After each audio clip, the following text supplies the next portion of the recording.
This is a day in the life of a dog groomer at Grand Style Dog Grooming in Tampa, Florida. If you want to see what really goes on behind the scenes in a pet grooming salon, join our all-day, everyday live streams Monday through Saturday. All right, let's get busy.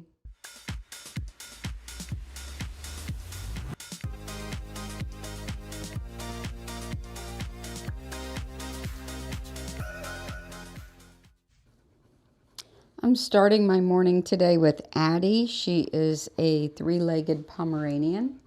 It's her first time here, and we're going to get her straight into the tub.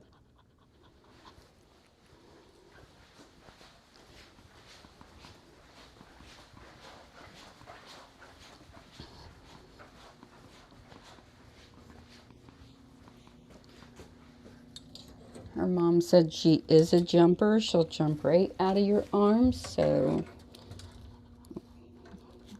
the harness will definitely help with this one.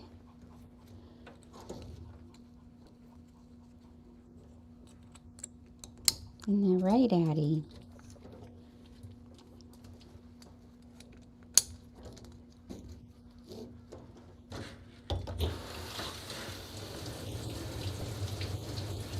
You're very cute. It's okay. Yes, it's okay.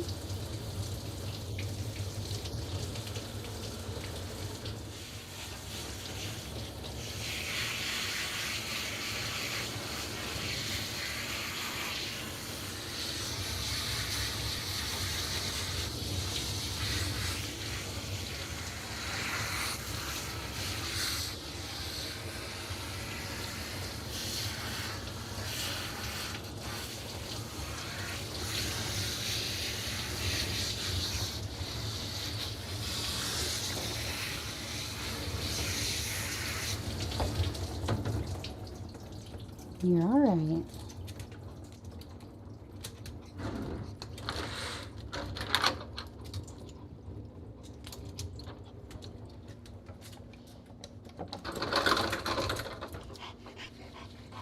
So I saw this little video that somebody else created that showed a Yorkie being groomed by a groomer, and the Yorkie reared up, and you could see his little legs buckle underneath him because dogs with bad knees or luxating patellas, their legs will buckle when they rear up.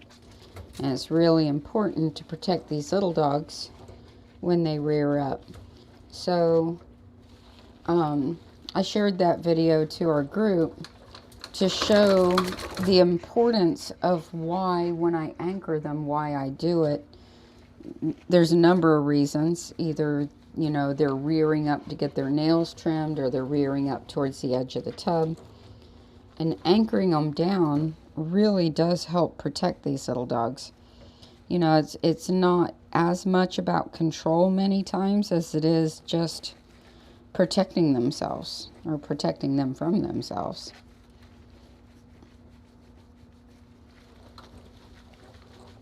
A harness and an anchor would have totally prevented what that little dog did in that video.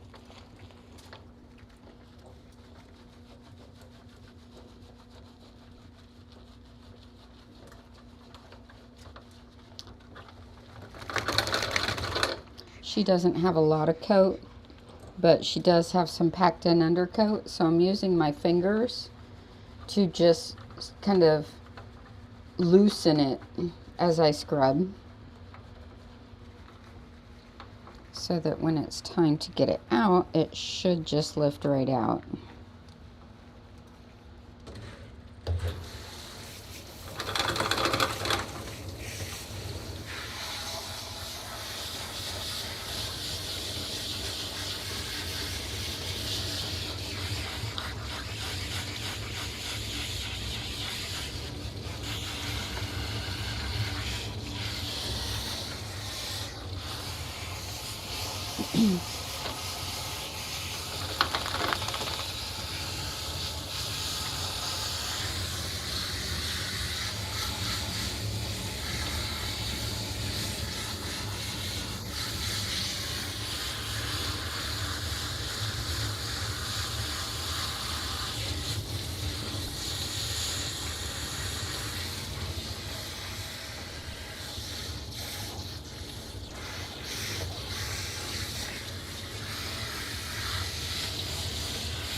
Good baby.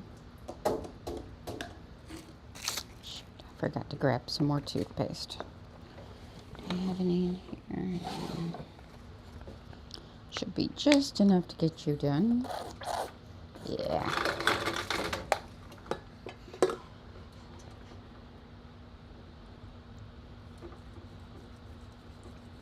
Good girl.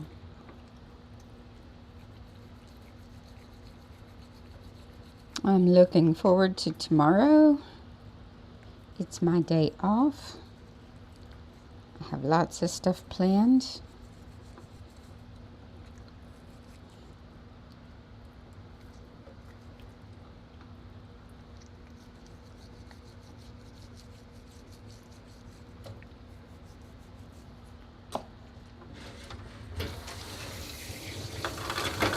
It's a good girl.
Good girl.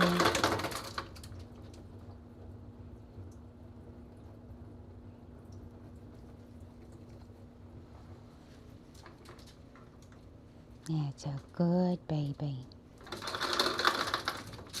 Wait just a second.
So my choice of brushes on dogs, let's say Pomeranians, each one's different, or Shetland sheepdogs. So normally I choose my softer pen brush. It's still a firm brush, but it's softer in its pens. It's got more movement in its pens. This is what I normally choose. However, because she has some packed in coat and really, her skin's really exposed because it's a different type of coat. This is the coat that's more prone to alopecia. It may have been shaved down in the past and not regrown properly, or it just may be a naturally prone alopecia type of coat. You can tell that by this area here where the hair is not growing back. So not going to use a slicker brush on her because her skin is somewhat exposed. I don't want to scrape the skin. This will not get out the undercoat that's packed in. So I'm choosing this brush, which is a Chris Christensen. I don't think they're making this one anymore, but it's a firm flex brush. Very firm pins, but it's still a pin brush, so it's not going to scrape her skin. And so when a coat has some packed in undercoat, you have to get the undercoat out. When the undercoat is growing equally with the outer coat, then you're just brushing it with the smoother the smoother pen brush. So that's why I'm choosing this brush as opposed to a slicker or opposed to this one. And then I'll use the slicker on the lower legs where the hair is real thick. You can see it's really packed in here, so we'll need a slicker to get that out. So that's why my choice of brushes. And let's get busy trying. I'm also not going to use a high velocity dryer on her. It's going to take longer to get the undercoat out than it will to dry her, so we'll just go straight to brushing.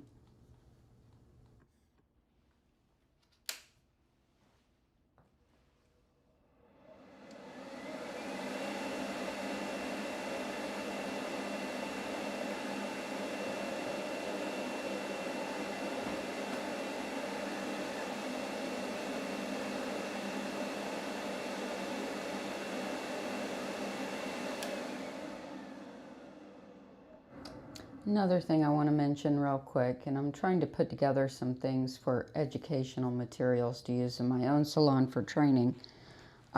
So I'll be teaching a lot about the processes of the bath and blow dry and what it entails.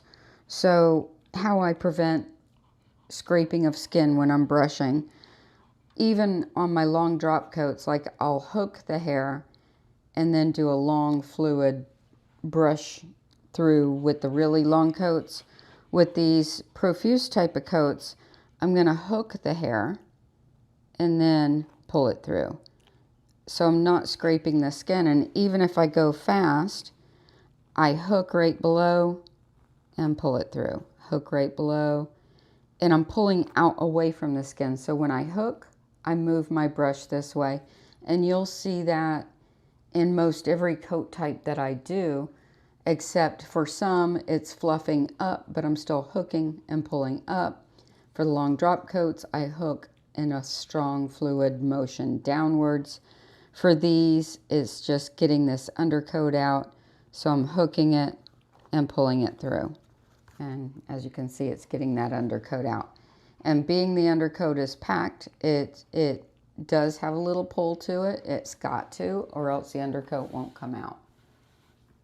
And that's why we try to prevent packed in undercoat, because we want the groom to be as comfortable as possible. But we don't always have a choice because we've got to do our job and we got to get it out.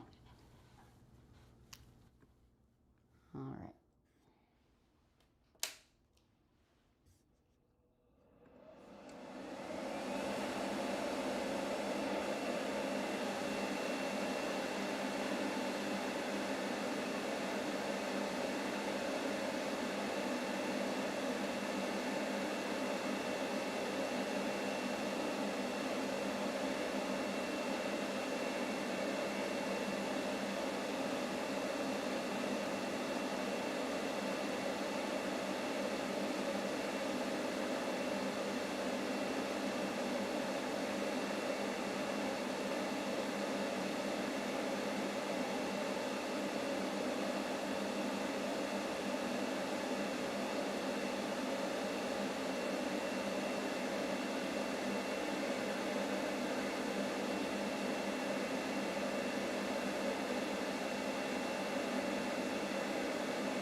I'm going to zoom you in extra close here. I want you to notice the dryness of the skin and to understand the concept of the packed in undercoat and how it affects the oil distribution on the skin, and the continuing lack of growth of the coat to regain its proper balance if it's been damaged by hand scissoring or clipping. You can sometimes get the coat to regrow by getting it into its normal balance, which it never will if the coat continues to be packed in. So if you keep the packed in coat out, the oils are going to be able to come out of the follicle. When you have packed in coat, it clogs the follicle and the oil stays under the skin instead of coming up and helping the guard hairs to regrow and helping the skin to be naturally oiled by itself, you know, the way it's designed to do. So I'll bring her in closer, and I think I have another customer about to come in. So turn this down and turn the dryer back on so you can see.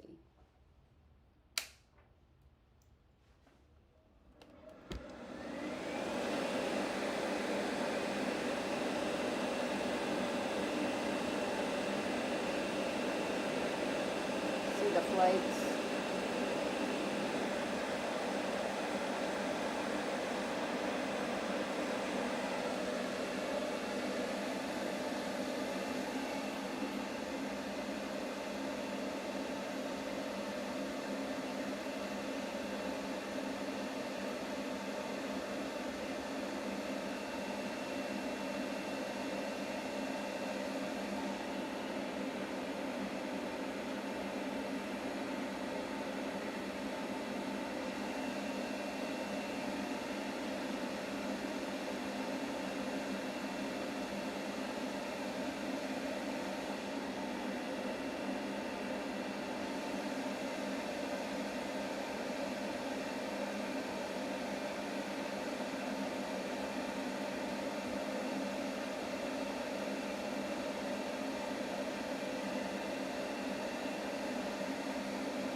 Get some of the hair off her Grinch feet before I finish her up so I can be doing the nails while the dryer's on.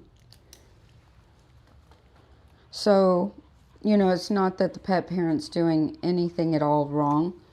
When dogs have this growth pattern in their coat, the undercoat grows profusely because it's out of balance.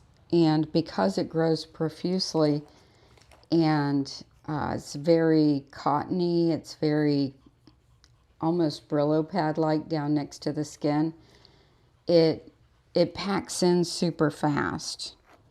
So when they have this growth pattern, for whatever reason that caused it, you know, you really need to do a little bit more than you would with a normal palm to keep this out of there, because it's like triple thick in the way that it grows.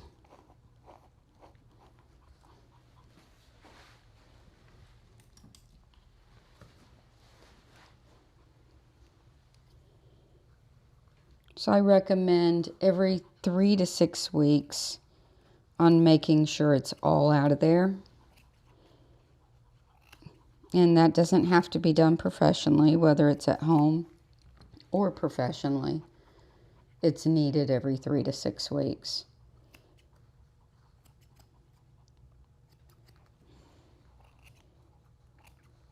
Because that's the amount of time the follicles are going to be pushing out new hair. And, you know, in these dogs' follicles, like with people, we have 1 hair per follicle. I can't remember the exact number of hairs per follicle. You could look it up, but it's ridiculous, like 50 to 500 hairs per follicle. And when you have these primitive coat types, which a Pomeranian is, you're talking the high end of number of hairs per follicle. And that's why when you get the overabundance, the oil can't come up because it's so packed. So you not only have your normal, however many hundred hairs per follicle, you have them impacted and packed in, which is double, triple if they go too long. And that's why there's the importance of removing it.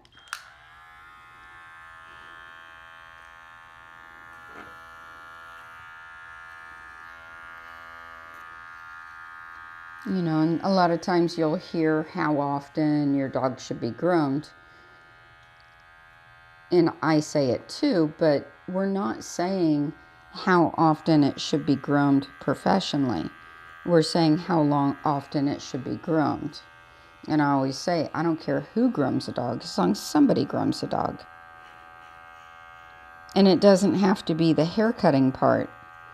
It's the coat maintenance that's so important.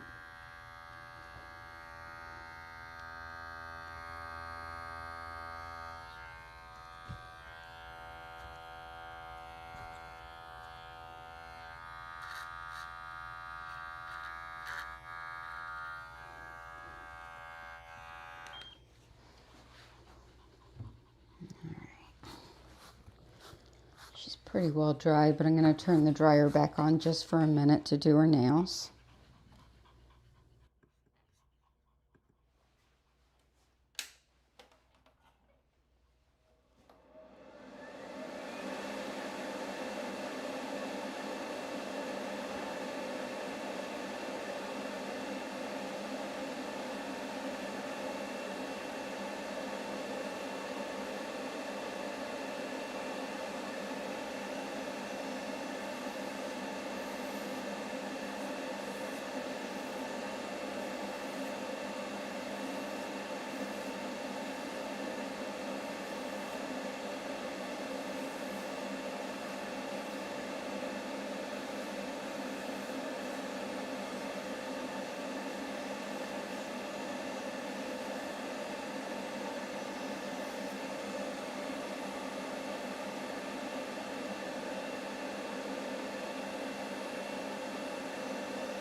All right.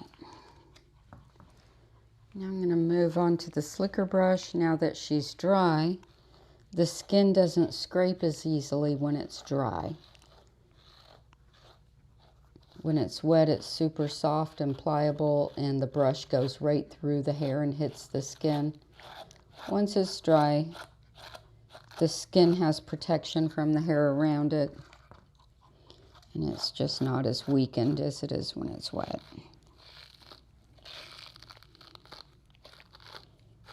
And this is quite a soft slicker. It's not real hard. It's a Madden slicker. I'm just using it to get in here and get some of these pieces that the pin brush won't get.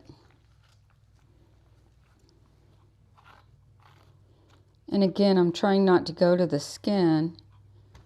I don't know if I can catch this on camera. Let's try. So you can see like these pieces that we need to get out, and the slicker is good at getting that out. I'm not taking the slicker to the skin to get it out. Again, I'm hooking it.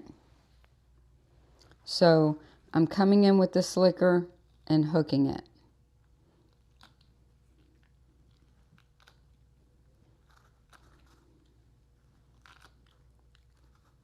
And no, they don't like it. But nevertheless, it's got to come out, so it gets them out. So do that on the other side, because we've got quite a few over here. So the bath and blow dry and the pin brush loosen these up. I don't like to go in and get these with the comb. The comb is a checking tool, it's not a dematting tool. And many Pomeranians end up enemies with the comb if it's used improperly. So we don't take the comb in until you feel like the dog is completely brushed out. And then you check to make sure the dog's completely brushed out. And if it's not, you go back in with your brush and do more brushing. But even in these shorter areas, I'm hooking the hair and pulling it out. Not pulling out the hair. Well, kind of, because it's shedding, but you know what I mean.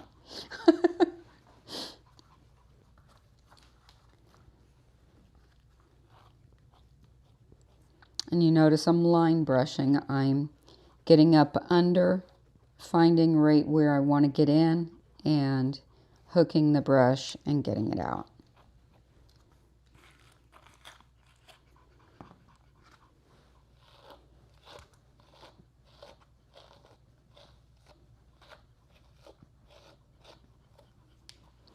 When I get in these shorter areas, these really pack in with hair. I can just go straight in and slide down. They've got really thick hair, so the skin's really protected.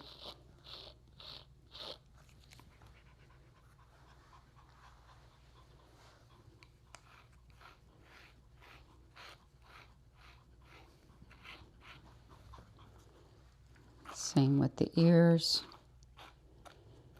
Most dogs are really fussy if they have this kind of coat because they get knots right behind the ears. If they get used to having those brushed out, they get fussy about it. But it has to be done. The best way is to stay ahead of it so they don't get the knots.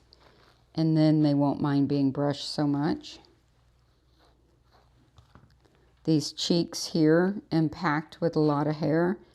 Using the corner of the brush, just get in there very carefully. Don't let the brush hit the eye.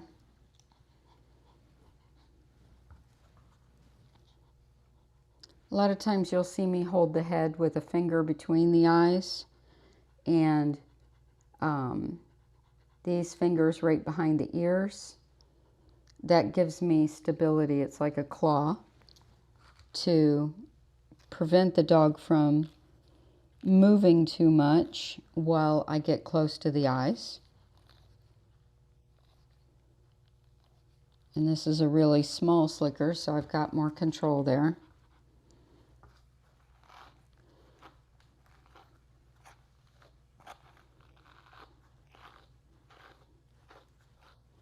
And dogs don't seem to mind that claw hold as much.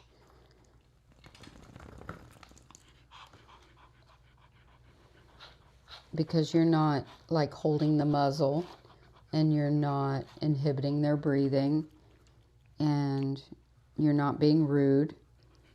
But dogs do have to be trained for a hold. And the more they get their teeth brushed and the more they get brushed and the more they get washed, the more they're getting trained because they're being held in the ways to get all those jobs done.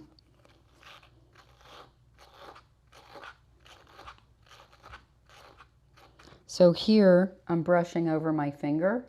That scraping you hear isn't her skin, it's my own finger. See? I'm just giving some brace to that longer hair so I can get through it. So here again, my fingers is what's hitting. You can also see it doesn't hurt my fingers. It's not cutting my fingers. It's not doing anything to my fingers. You just hear a noise.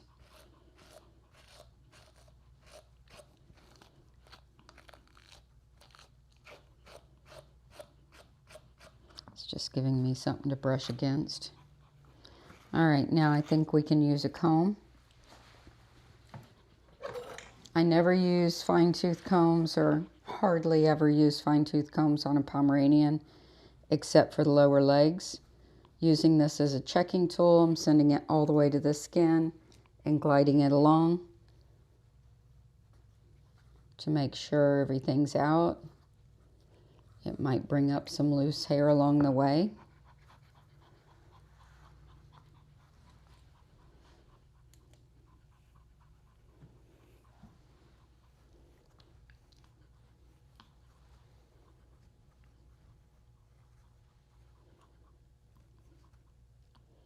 Get in here, we hook it under.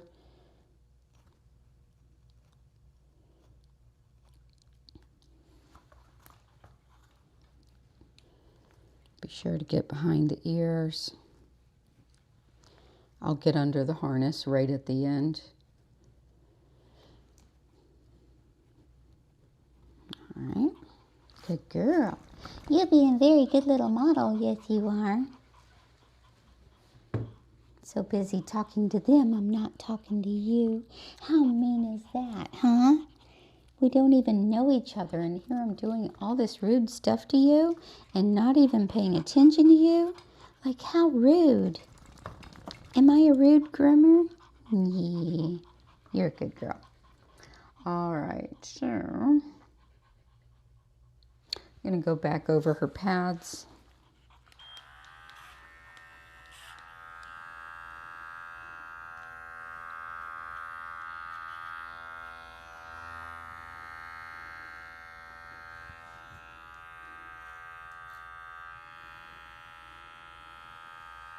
It's okay. Her mom wanted her shaved good under the tail.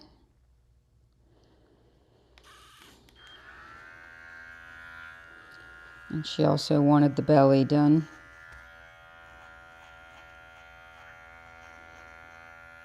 Personally, I typically don't shave the bellies unless I'm asked to. And I usually only scissor under the tail unless I'm asked to shave it.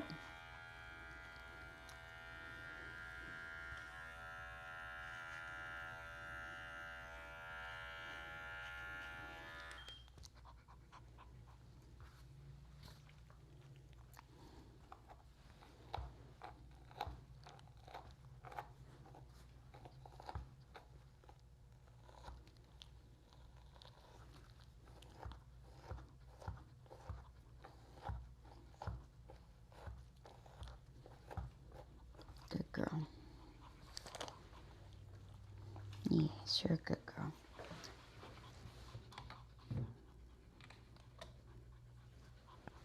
All right, redo her feet. You're a good girl.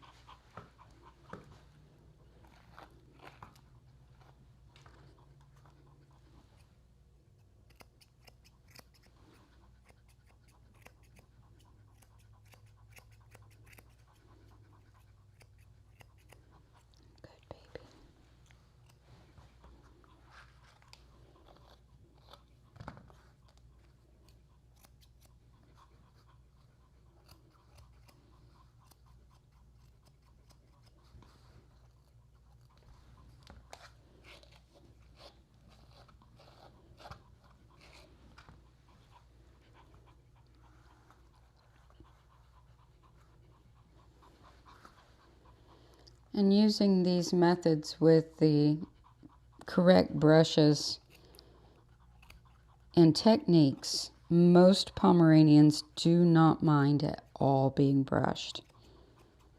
You use the wrong brush and the wrong techniques, they turn into little, what should we say, oppositional characters. You know what I'm saying? They don't like it. And they will flip around, they will scream, they will complain, they will snap if you use the wrong brushes and the wrong techniques.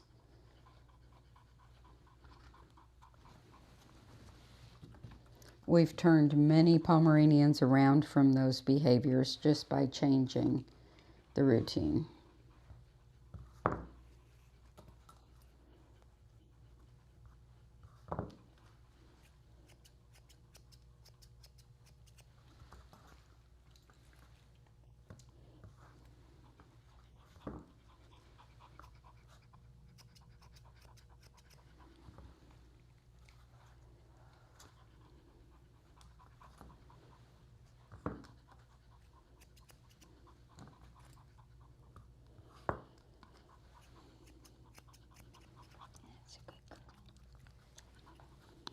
Alright, we're going to go make her a cute little bow, and then she'll be ready to go home.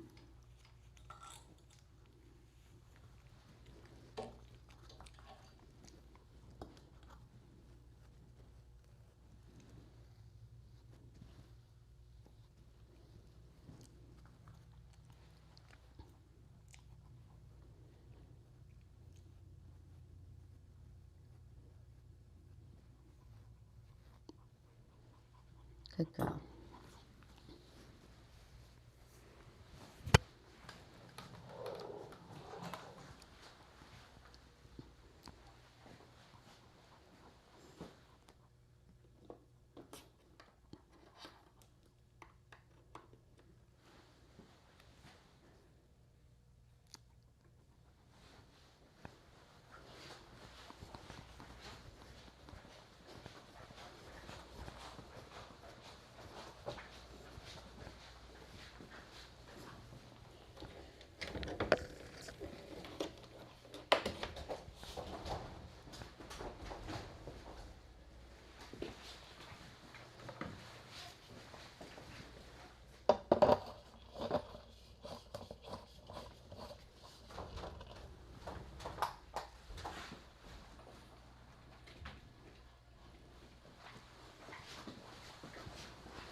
We've been going with purple for a couple of days, but I think,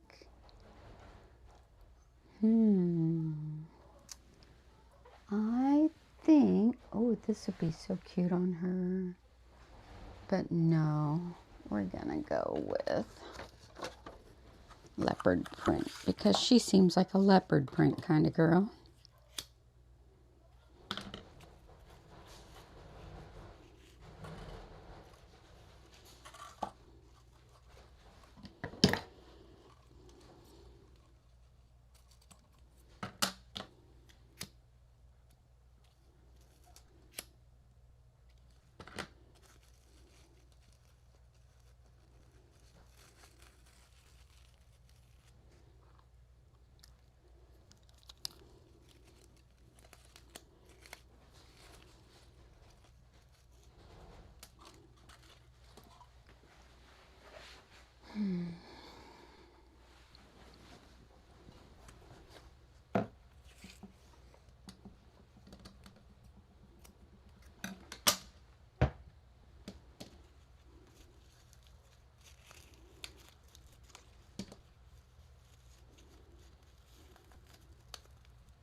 And I think I'll go ahead and make a leopard print for the dog after her as well. She's going to get a top knot bow.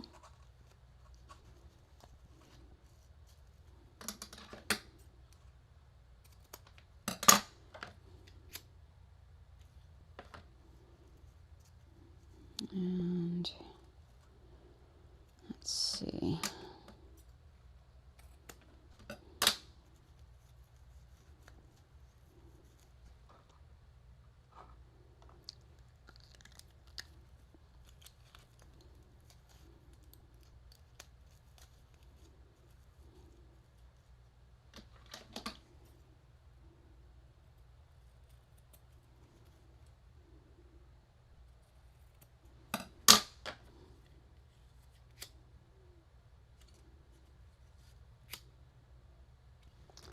This one, I'm going to harden it.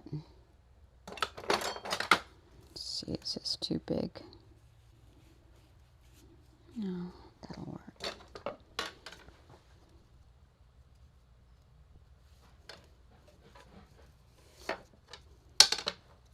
I'm also going to be having my new employee making, ooh, these are perfect, bows and bandanas.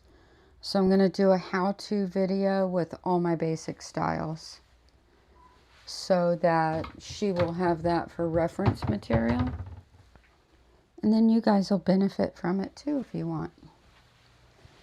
Let's see, I need hairspray.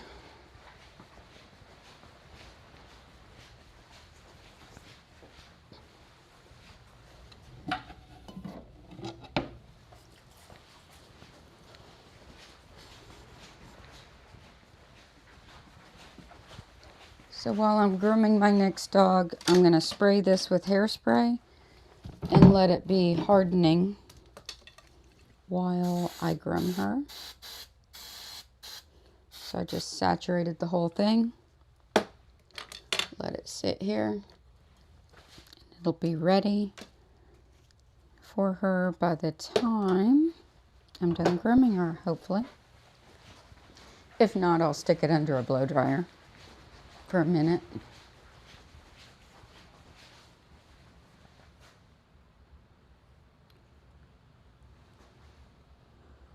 Alright, now we're going to put you guys up front.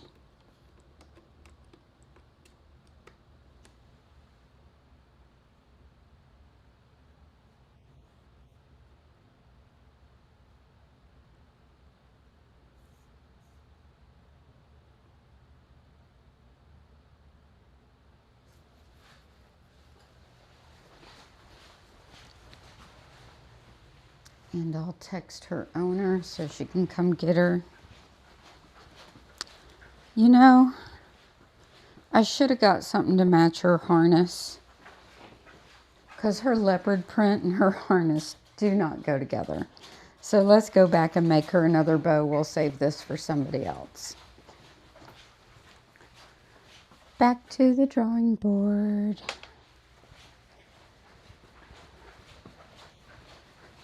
Ugga. Ugga bugga. Put you back in the bow room.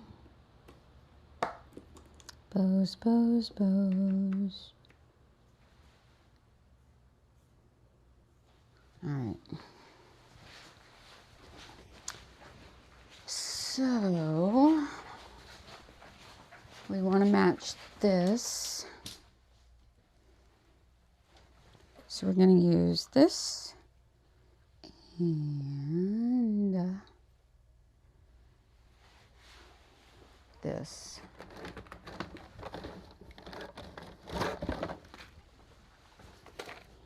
Alright, move this out of the way. Pretty harness. So I'm going to do first, let's burn the edge of this. Roll it over once. Burn the other edge. Stack these pieces on top of each other. Pinch it in the middle, pinch it out.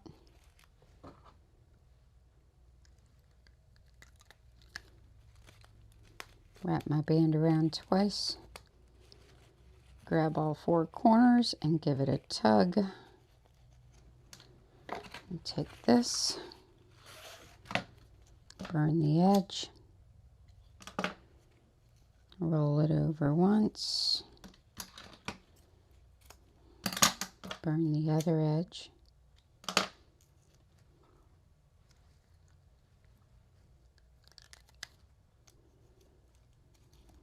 wrap the band around twice, pull the band off the back, feed it through this bow,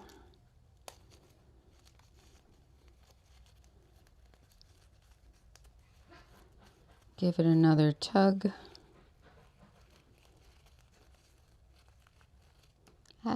Come back. I do not want to get behind schedule today.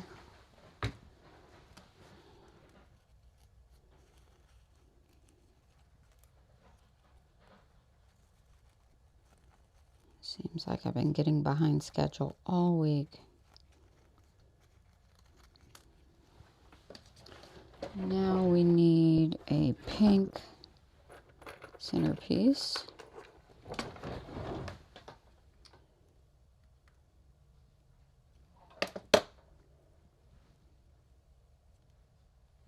And we're going to put it on turquoise.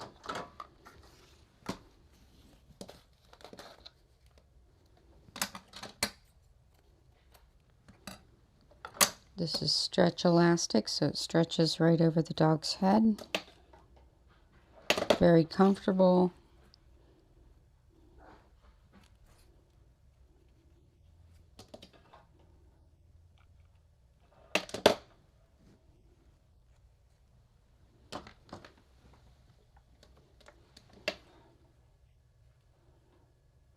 All right.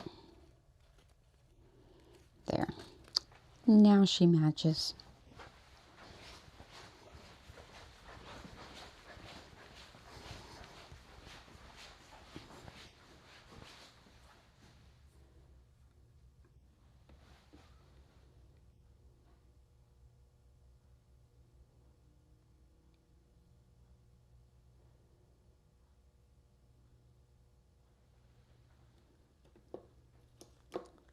All right, back to the front kennel.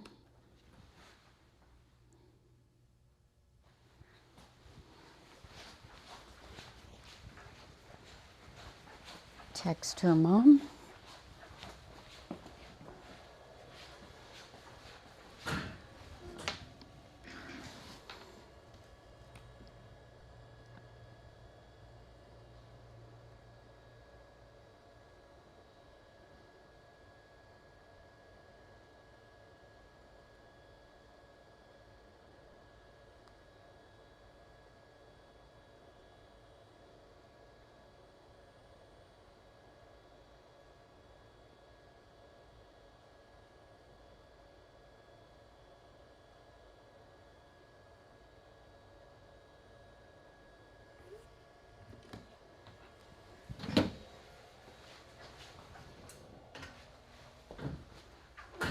All right, baby girl. Watch out. Are you pretty? Are you a pretty girl? Did you have fun? Huh? Did you have fun with Miss Suzanne? Yes, you did. Yes, you did have fun. Come here.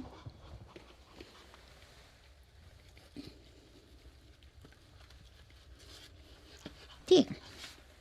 Okay, gotta get your bow. Here we go. Meow.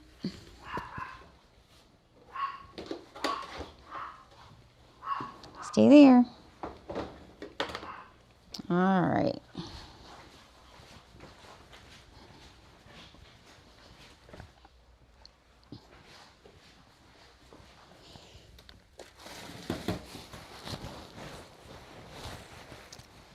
Go get everything cleaned up and ready for our next dog.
Eloise, it's your turn. It's your turn, Eloise. It's your turn, Eloise. Come on, honey. You're already finished. You don't need no more. No, you don't. No, you don't.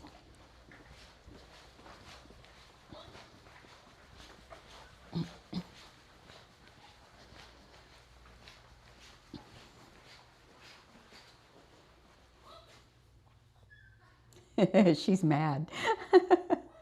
She's like, you left me. How could you just leave me behind? I'm upset now.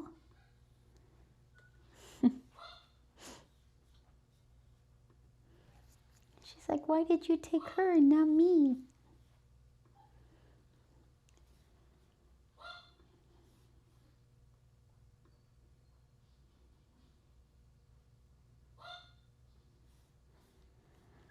All right, Miss Eloise.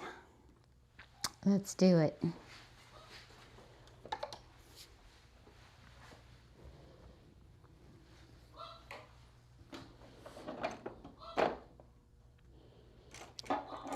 Miss Eloise gets a bit lower down lines than we would say with a fusion style trim. We're trying to keep the brown short and the white long.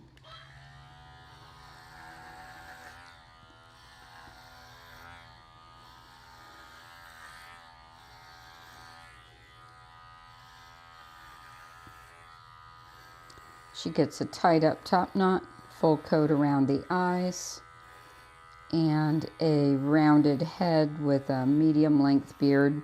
It's actually a bit more squared off than rounded, because when we round her too much, the hair, because she doesn't get around her eyes trimmed, the hair gets too lightweight and it starts to go up. So we have to keep some length to the beard, and the rounding up tends to take away from some of that length. So it's more squared to keep all the hair growing in the right direction.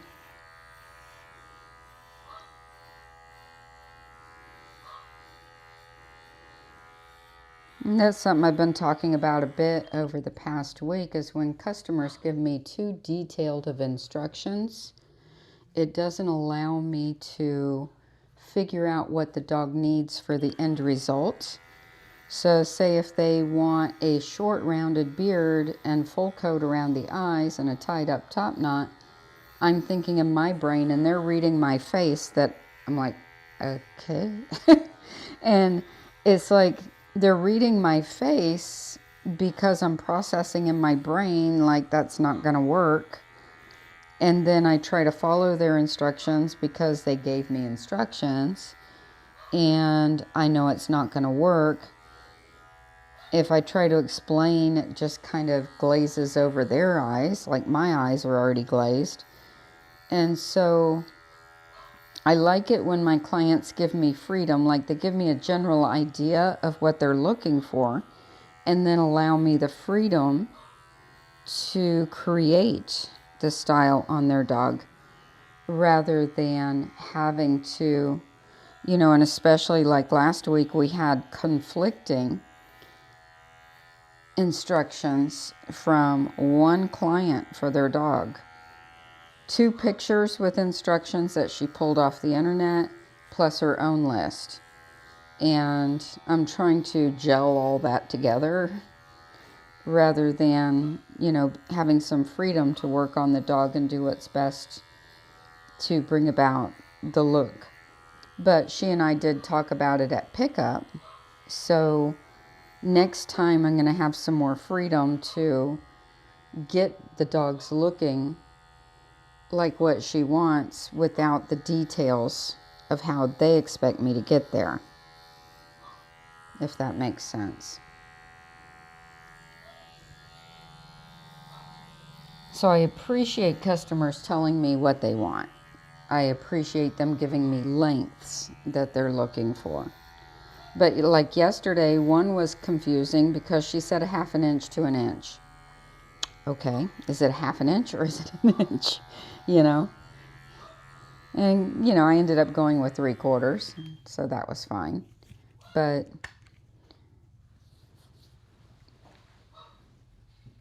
based on dogs' coat types and details, sometimes we need to make adjustments to make it gel and work and flow.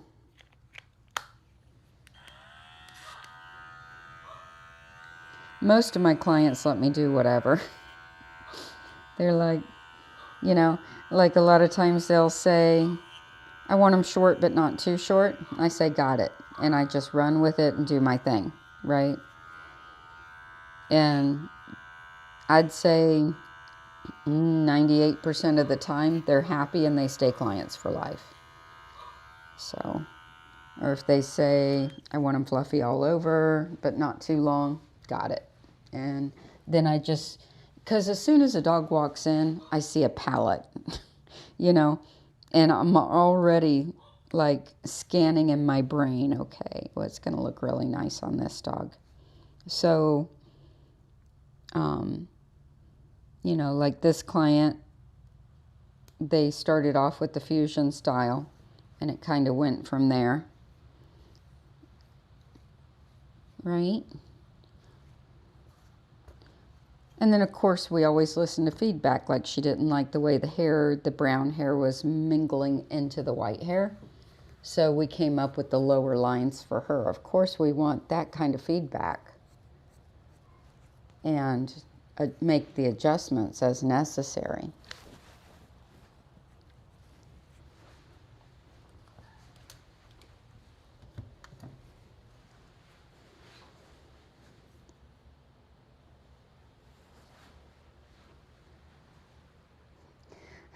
Yeah, Stargazer says, I'm easy, breed standard trim, please.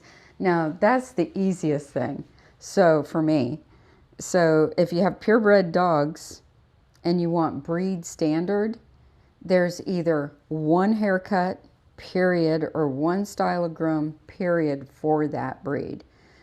Some breeds, like the Portuguese water dog, have 2 styles. You pick one or the other.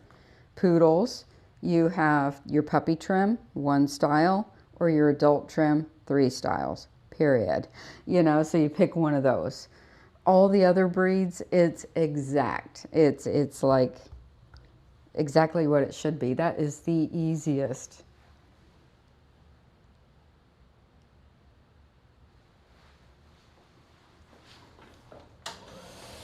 But it also requires the most knowledge and in-depth study. So not every groomer can perform, as far as pet groomers go, breed standard grooms, because they are very particular, but I know exactly what to do,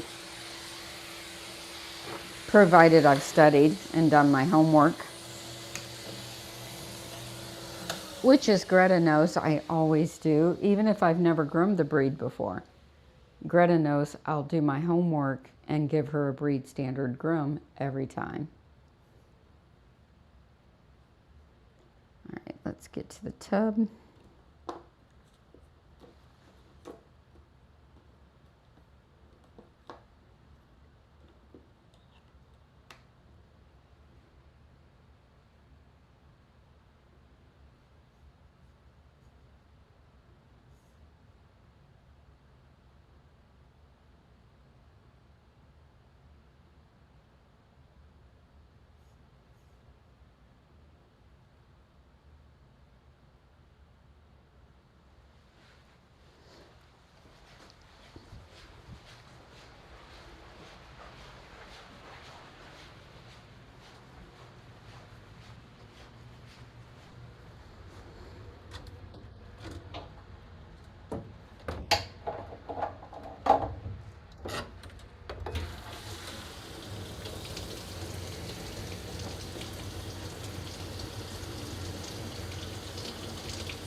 speaking of breed standard grooms, we'll be doing Maya the Yorkie again next week.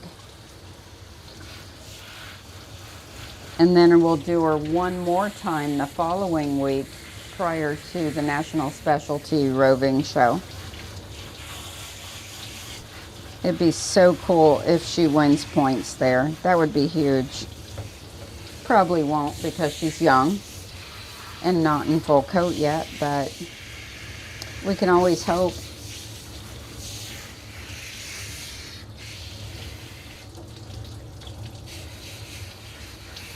And speaking of show dogs, I was going back through the ringside photos of Hunter the Dachshund, and I found one. I purchased it. It hasn't come through yet. I found one that was a ringside when he was in the group, and he, for a dachshund, he was moving with all 4 feet off the ground, floating like a cloud. And I'm like, holy cow, no wonder he won that group one in his first dog show. Beautiful movement. And that's why both judges flipped over him. So I didn't get to watch him while he was in the ring. But he was judged twice, and both judges had a ton to say about him. They just loved him. And looking at that photo, I'm like, oh, okay, now I'm seeing why. That's what they were seeing.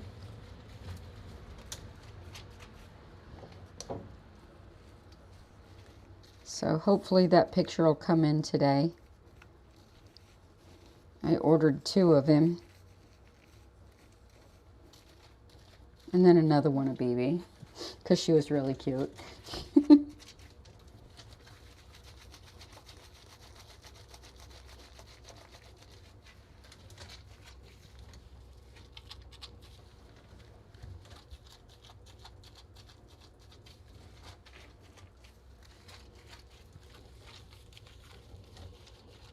So as soon as those pictures come in, I'll post them.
I ordered a bunch of new pom-poms today for pom-pom collars.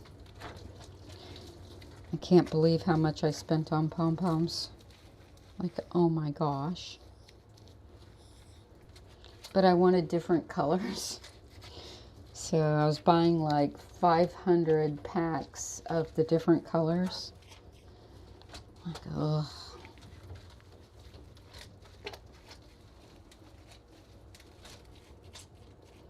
Along with a bunch of other stuff I needed.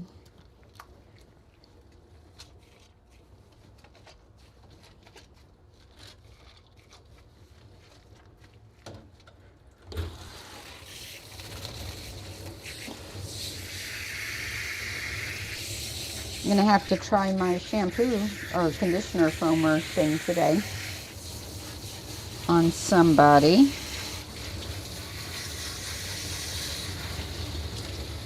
I have to remember before I get in the tub.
It's a good girl.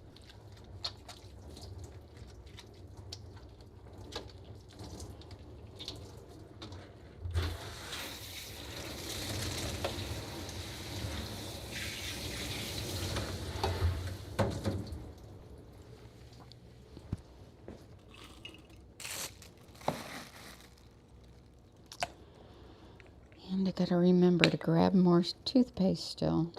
Haven't done it.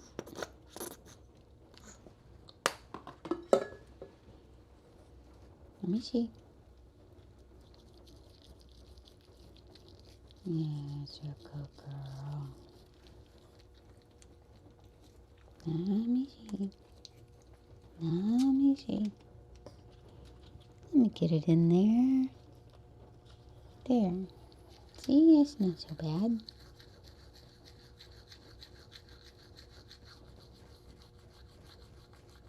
Good girl. Open wide.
Looks like whatever was causing her little bit of staining has been resolved. It's growing back out white.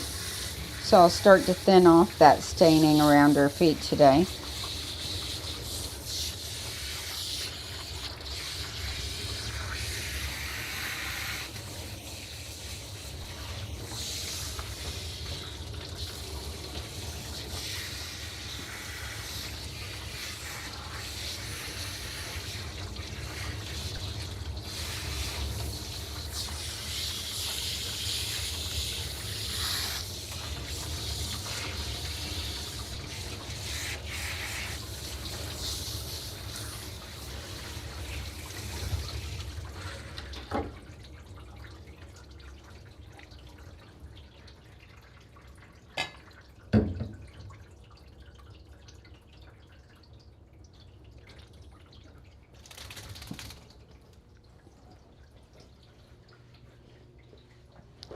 Come here, Punky Doo.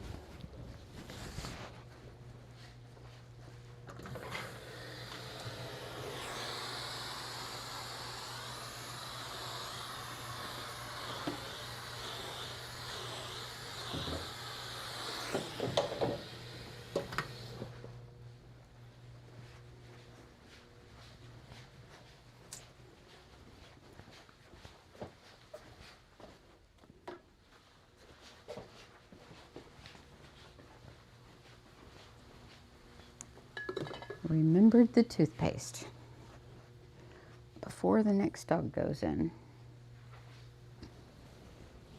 There we go, more towels.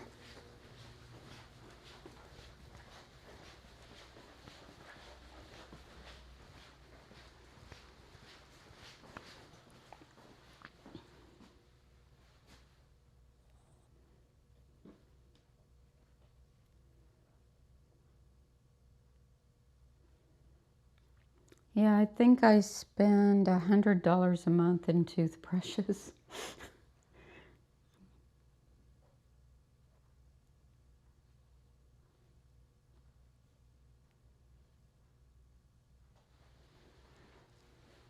Let me see, I don't have access to that. Yes, I do. Let me see if those photos came in yet.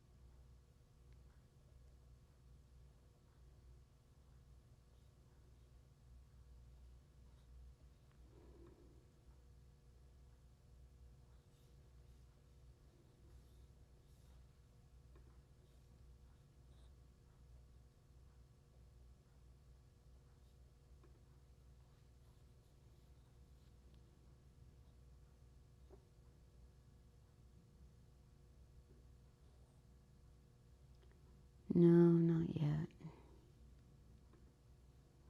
She must sleep in on Saturday. Either that or she's at a dog show. She's probably at a dog show.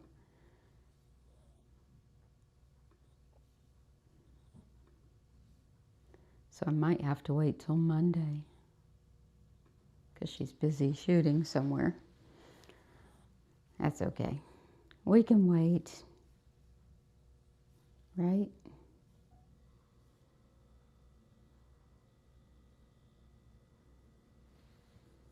Actually, I could show it here. Let's see. Yeah, here we go. I can find it. Bring you up on screen.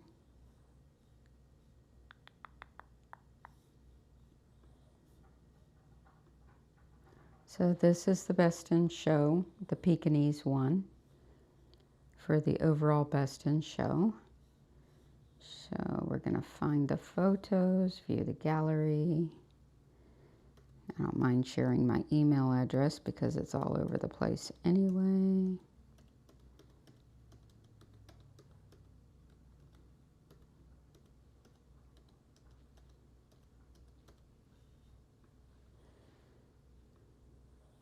All right, these photos were on Sunday.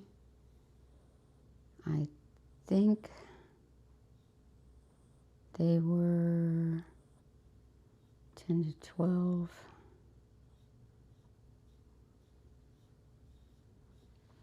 It's down towards the bottom.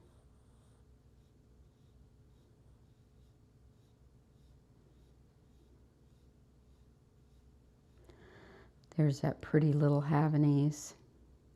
Look how pretty she is. Beautiful movement on her too.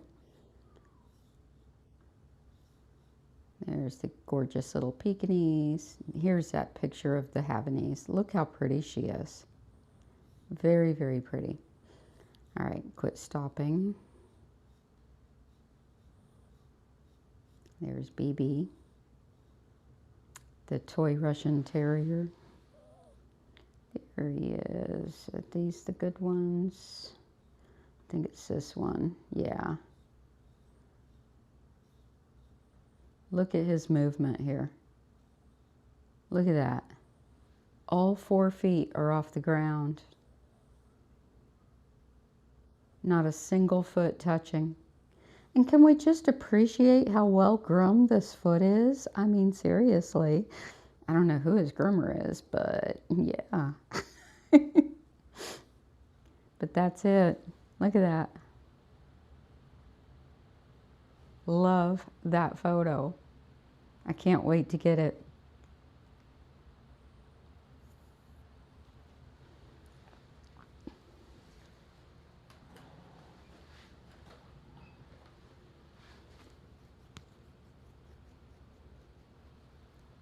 Beautiful reach and drive.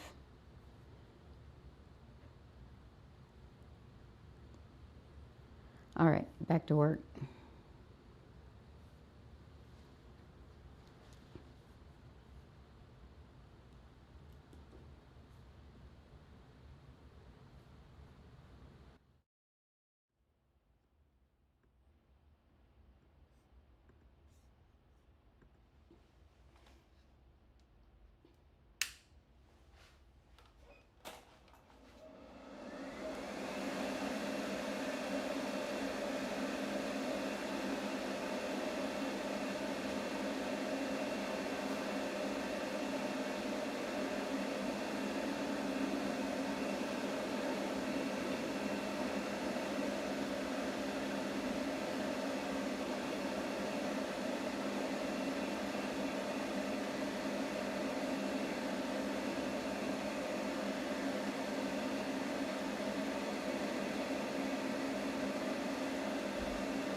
I collect so many photos of my clients' dogs and my own dogs. I have thousands. It's ridiculous. When I used to have a professional photographer come out to the salon, I would spend more money than I made in my cut of the commission that the photographer got for coming to my salon and buy portraits of my clients' dogs. But that's why I have so many. So like on my personal Facebook page, I have all those groupings of photos, which doesn't even touch the surface of how many I have. Or on my website, all the galleries. I would say 99.999% of all the dogs on our website are clients that I personally groomed. I have a couple of photos on there for examples that I didn't have something to show but wanted to show the haircut. But nearly everybody there is all my clients.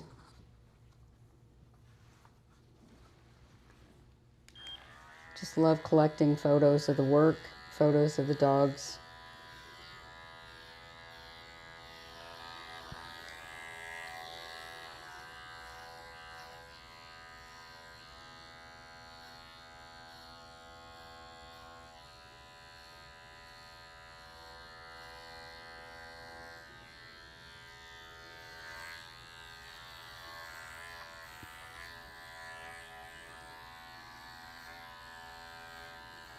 When I don't have something of a haircut that I want a photo of, like with the Havanese puppy yesterday, Zoe, I think it was Zoe, that haircut was super cute on her and really suited her. So I want to collect a photo of that to put on my Havanese page. So next time she comes in, I will get one.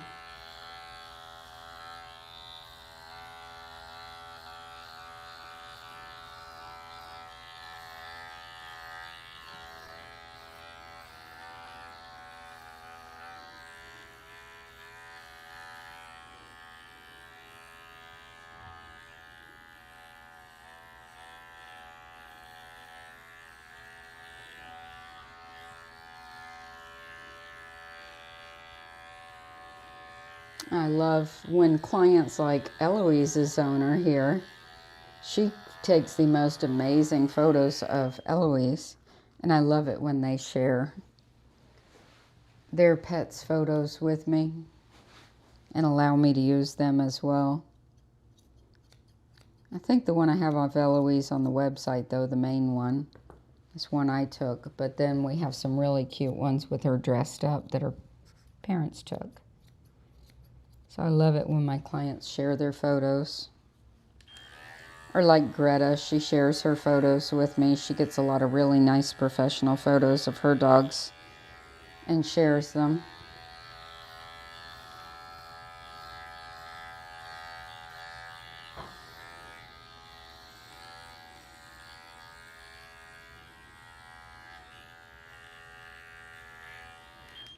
Which I love. Because I've got some beautiful portraits of her dogs. Because she has good photographers.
And one of the best ways to judge my work is photography.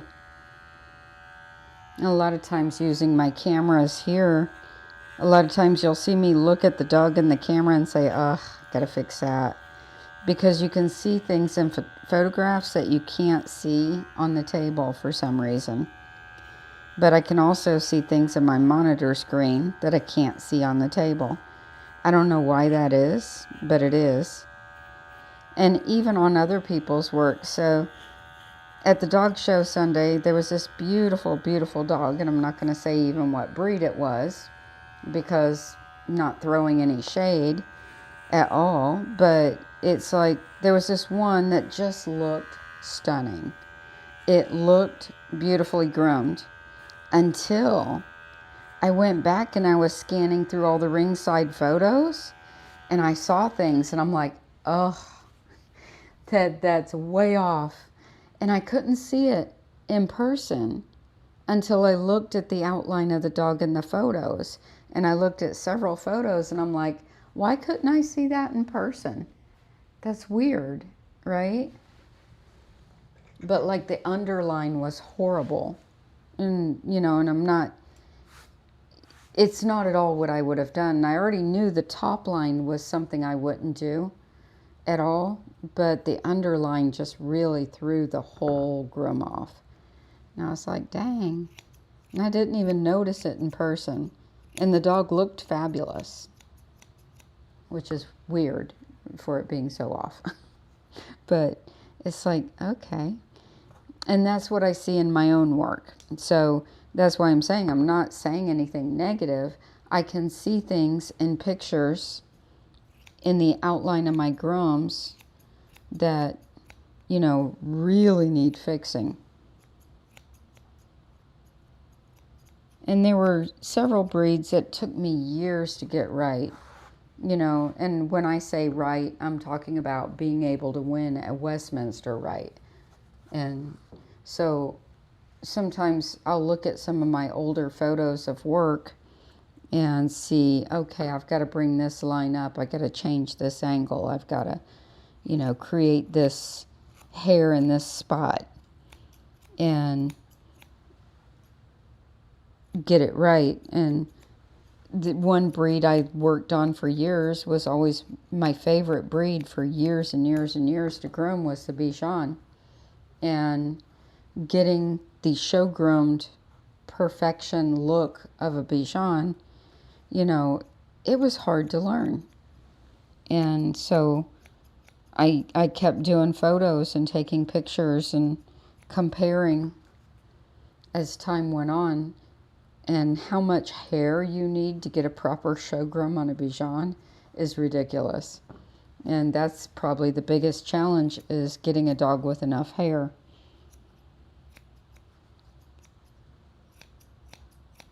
There's a lot of depth of coat there. I'll be right back.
Yeah, that's the nice thing about the photo that I shared a minute ago, Greta. All those photos that are in the proofs that I just shared, they're completely unedited. They're untouched. She edits them after you buy them, you know, to zoom in on them or to crop them or whatever. But she doesn't bother editing the proofs until after you decide to buy. So yeah, that was completely a raw photo. Isn't that nice?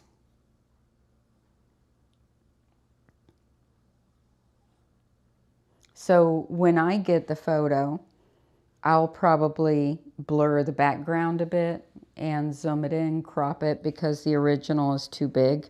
So I'll crop it right into where he's at and blur it a bit and play with it. But it won't be to change the dog. The dog looks perfect. It'll only be to highlight the dog.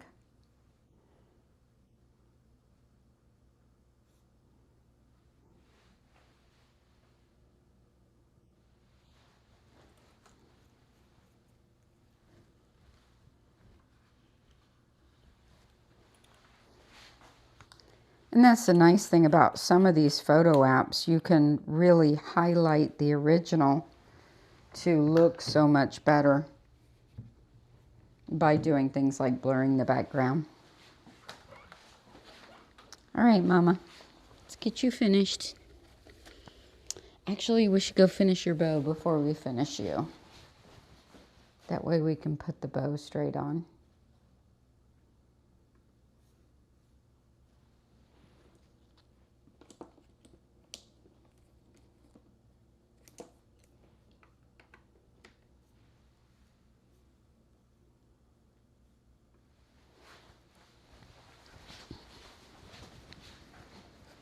So hopefully the hairspray is dried. I won't have to put it under a dryer. It's still a bit damp. I'm going to go put it under a dryer for a minute. These harden when they're good and dry. So we'll go back to the table.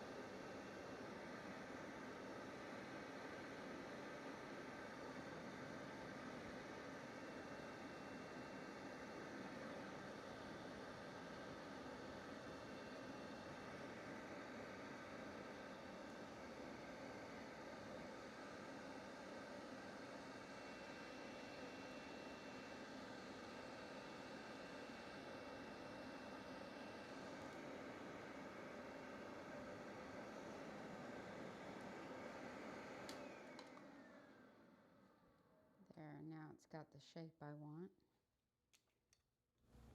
I said now it has the shape I want. All right, back to the bow making room.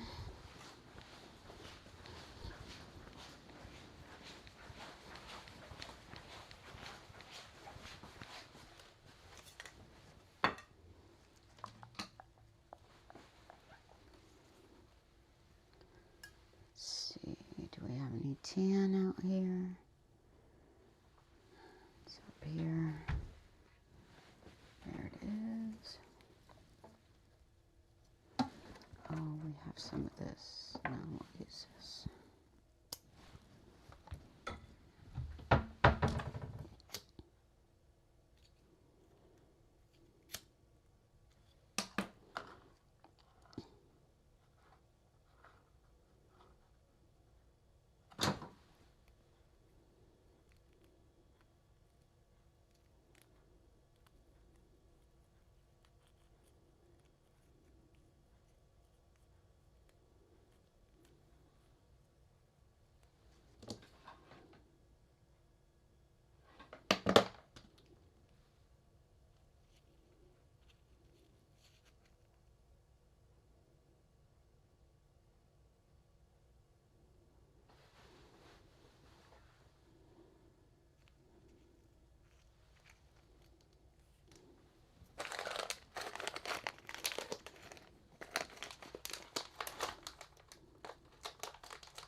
Perfect.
My mentor, when I was growing up, did painting, and she would paint the racehorses, and she did a lot of American saddlebreds and hackneys and stuff like that.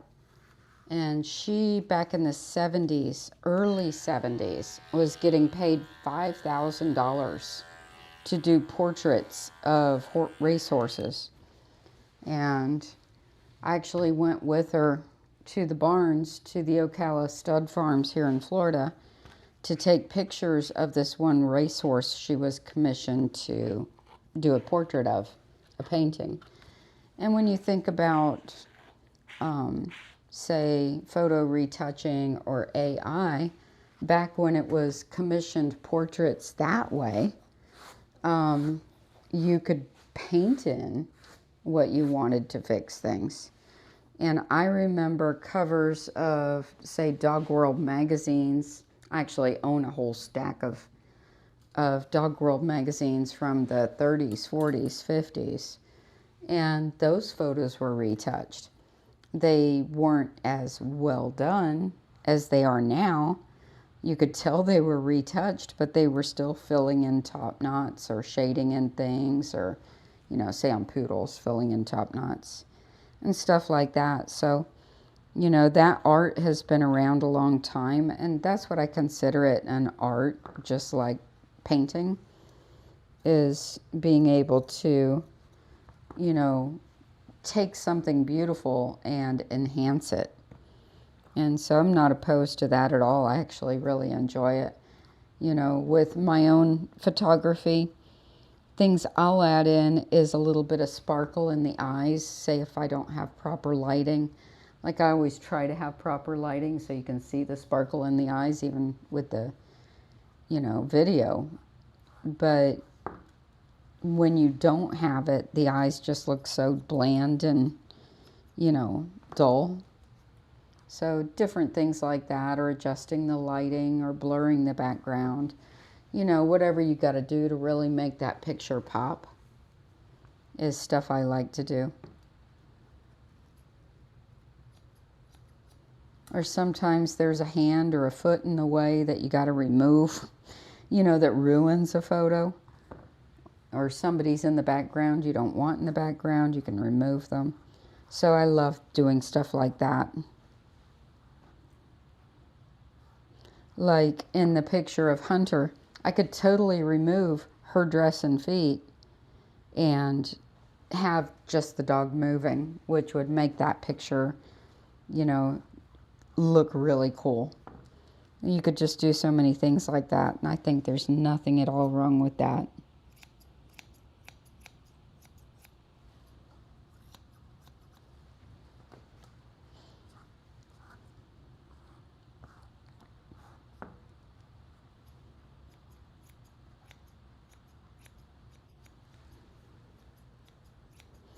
But the nice thing about, say, these live streams, when I'm highlighting my own work, is it's real. There's no doubting it's real.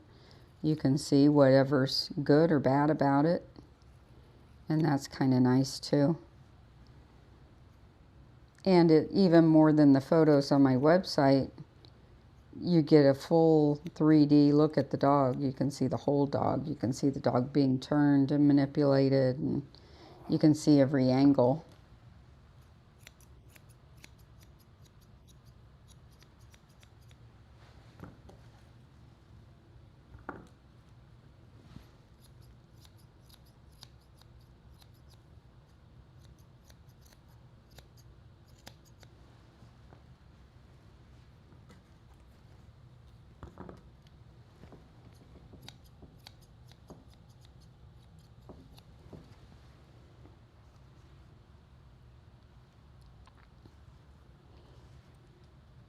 So with her, we're growing this area back down. So for her, you notice her hair comes past her nose. I'm not trimming that back like I do on some of them, because that's the hair that tends to fly up and mess up this long hair she has under her eyes and makes it kind of grow upward. So that's what I was talking about earlier with her, kind of keeping her squared off as opposed to rounded.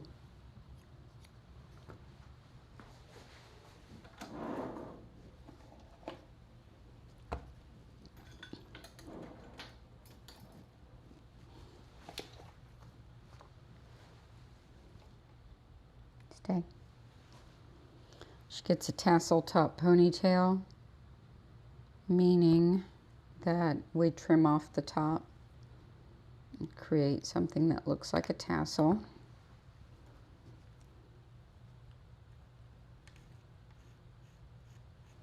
Put a little top knot gel on to hold the hairs in place.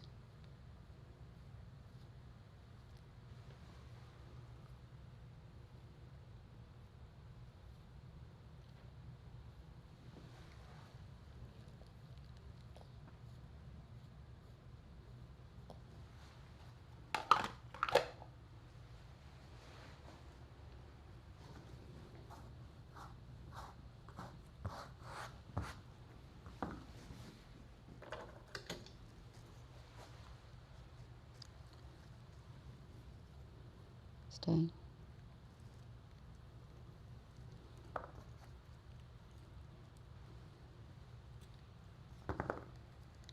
Good girl.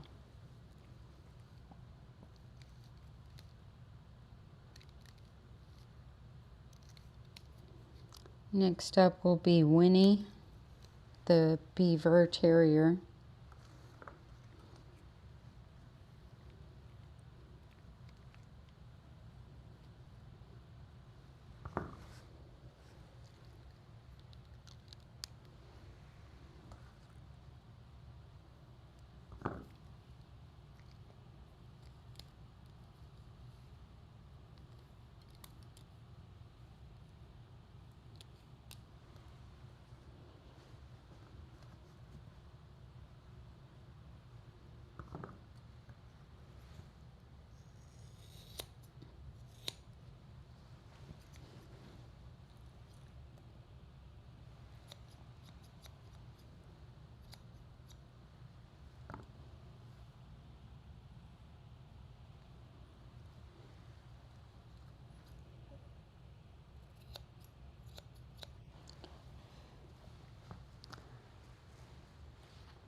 So here's her bow all finished.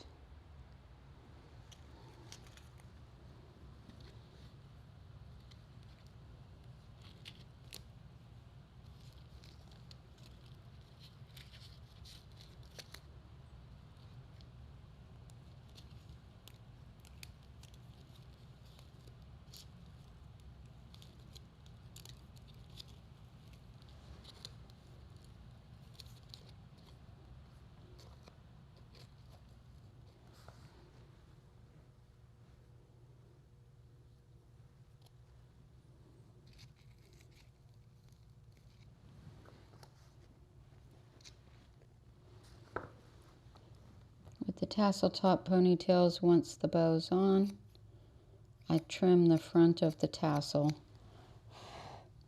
to help enhance the bow there.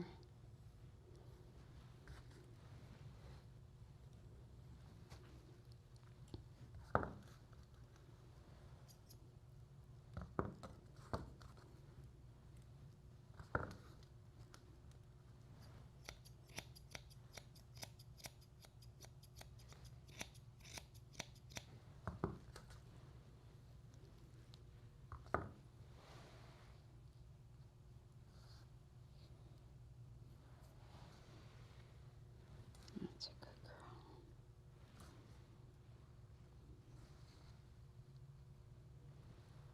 Trying to loosen it up so it doesn't pull on her eyes.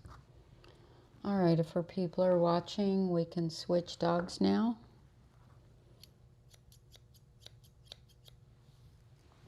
Yep, we can switch doggies. Get a new doggie in.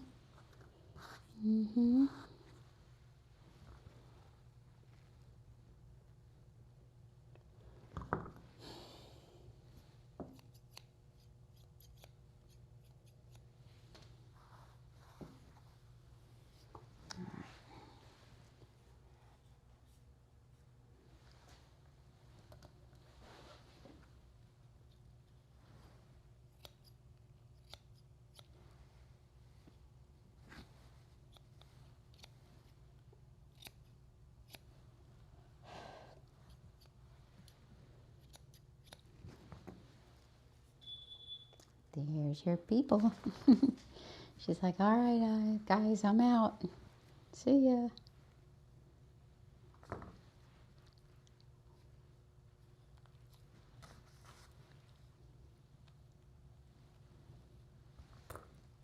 So cute. All right, say goodbye. So pretty.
I'll let you watch the puppers in the back while I clean up.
clean up in all three.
So you notice my dog Ammo just got really excited and he's not coughing.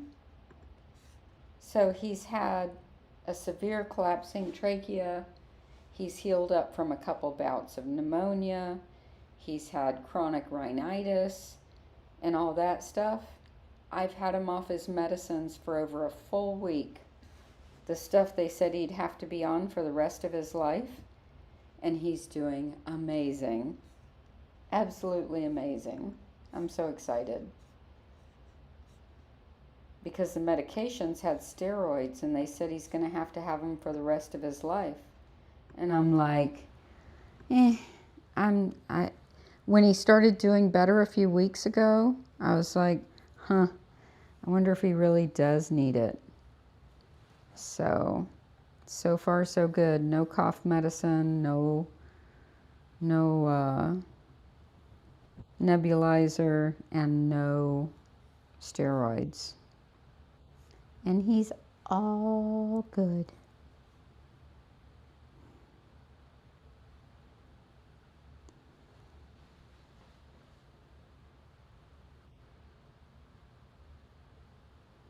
All right, let's get to the tub.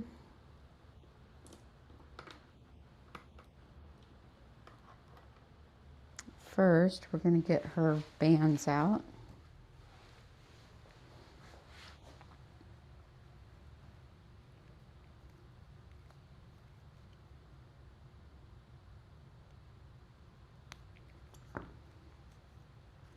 I am amazed at how far he's come. He's playing like he used to. He's not coughing when I come home.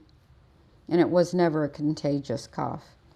But they said he would have it the rest of his life. Really bad.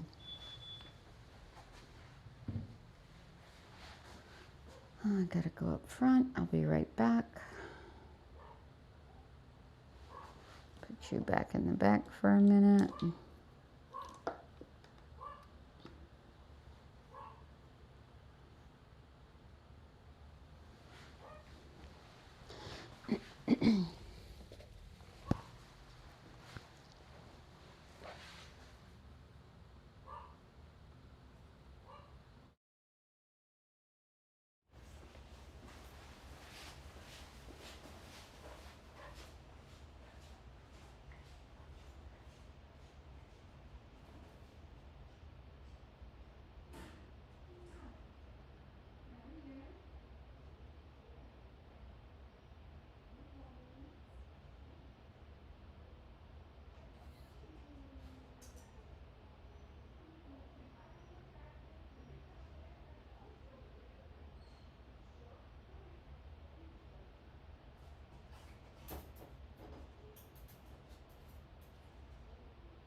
Mr. Whiny Pants is here.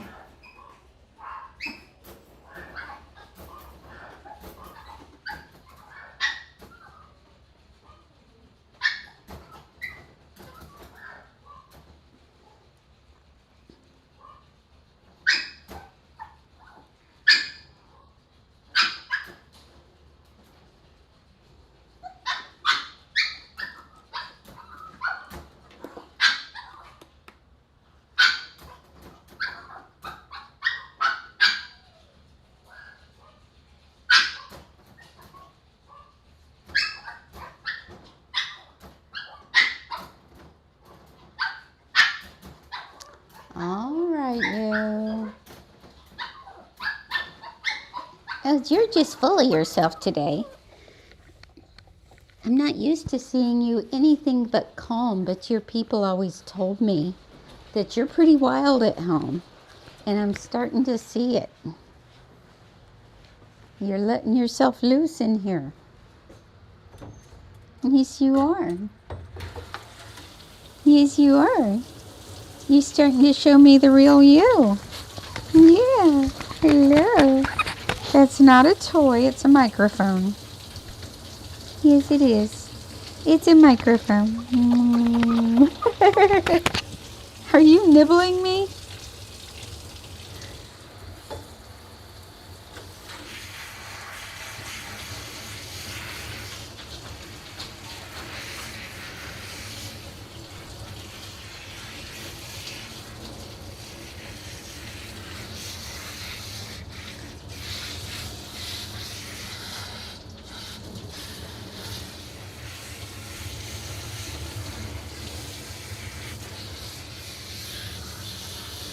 I love you too, honey.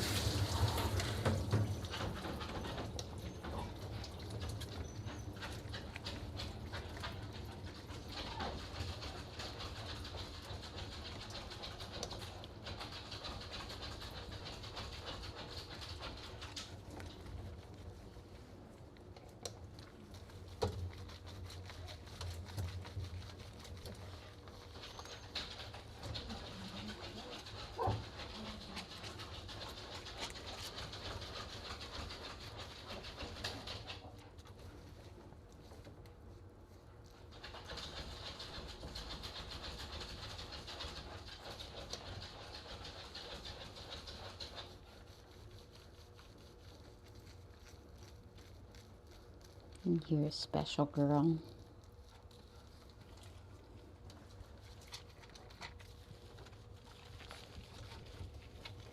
Yes, you are. You're just so special.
It's okay.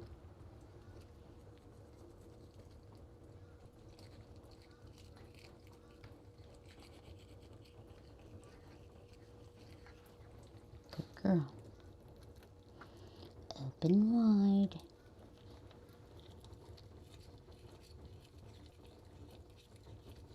Good girl. Open up. Good girl.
Good girl.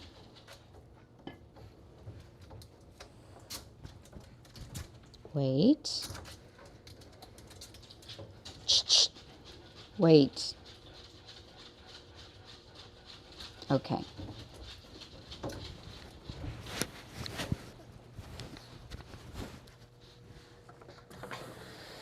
Doesn't matter how big or little the dog is, they should have manners in the tub.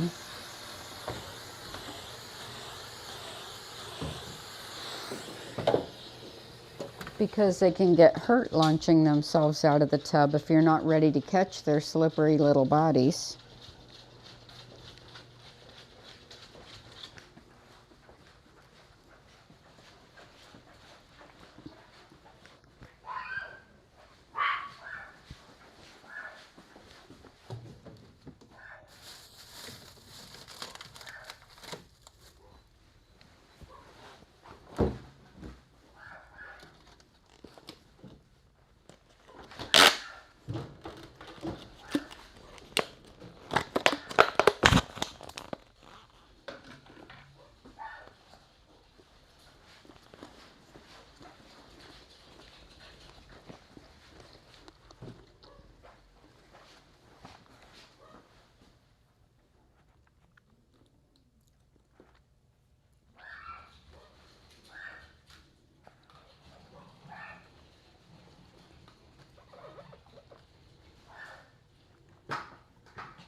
Good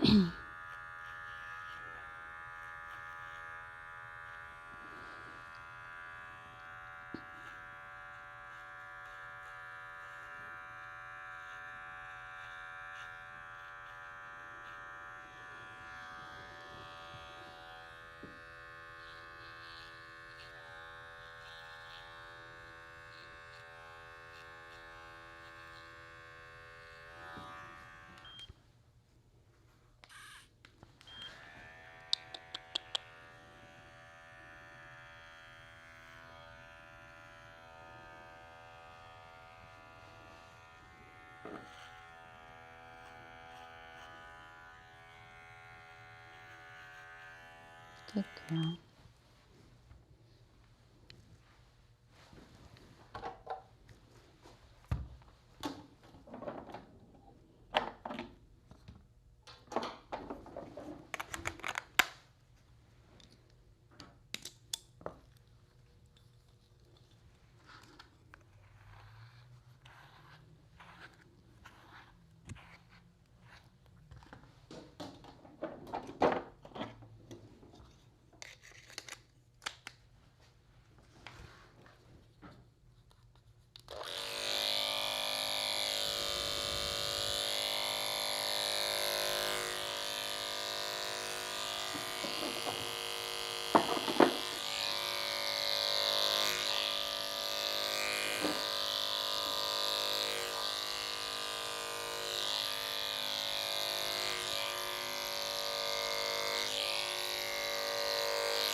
For those of you grooming your own dogs, when working on Yorkies or Beaver Terriers, don't feel too safe with a guard cone. If you accidentally, or if the dog shakes its head and shakes an ear in between those teeth, you're going to have a problem. So when you're working around the head, you want full control of the head when you're coming down through here to prevent them from shaking their head, and never go this way into the ears because you're going to have a problem. Go straight back from the ears. Don't go against the grain anywhere around the ears. If you're coming up under the chin, you still got full control of the head. So I've got my thumb back behind her head, preventing her from shaking. Because it's when they whip their head and shake it that those ears can really flip in there.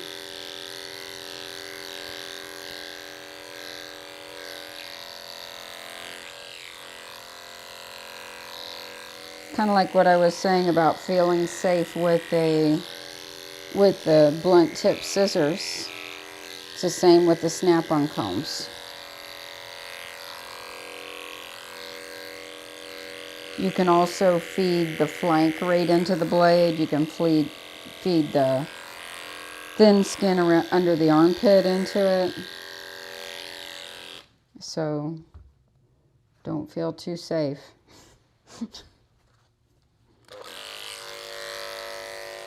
You're welcome. Now that I've scared you.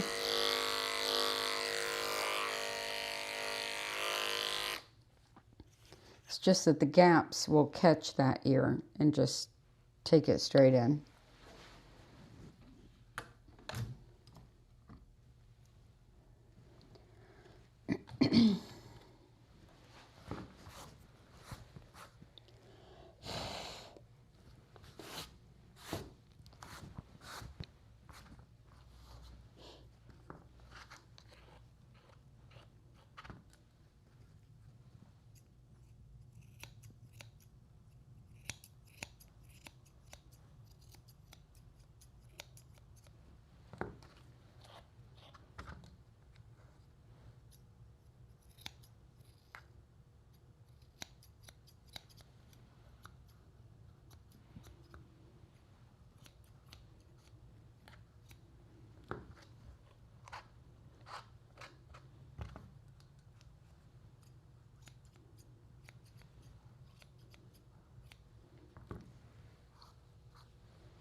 Kind of curious what Oliver's doing. I'm going to put him on the camera because he's got separation anxiety and he's awfully quiet.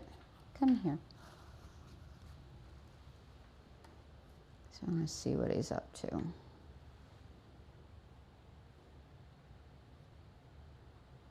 He's in the other run right now, so he must be laying down.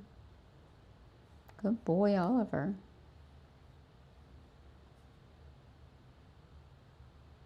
He's sleeping.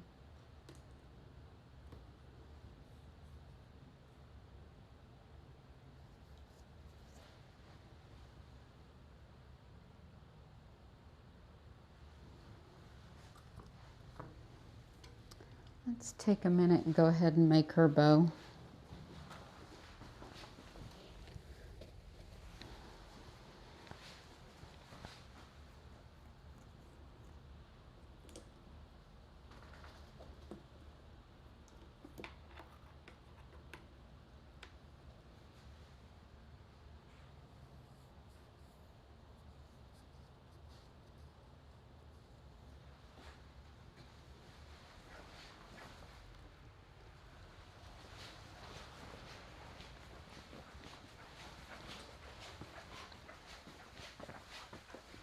All right, so her sister has the leopard print, so we should probably match her in case they get their picture done together. Where did I put the ribbon? I had it. I can see losing a single bow, but a whole roll of ribbon, that's a little ridiculous. Where'd it go?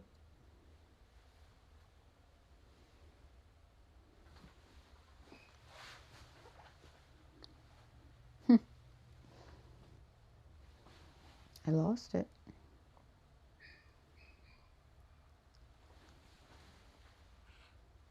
Did I carry it up here with me?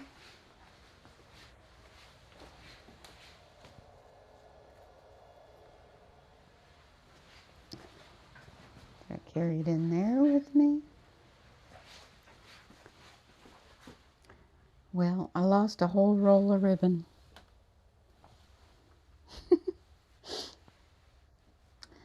Well then, we'll do a different leopard print.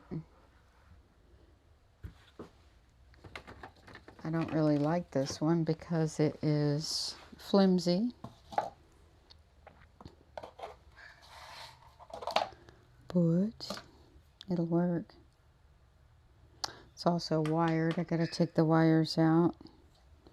So I think I'll use about this much of it.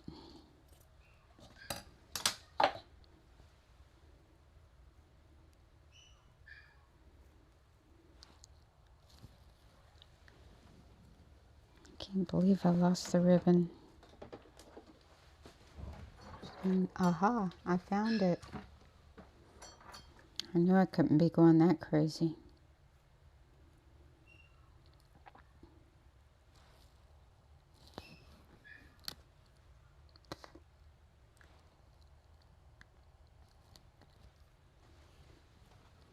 If you ever use wired ribbon in dog bows, be sure to take the wire out.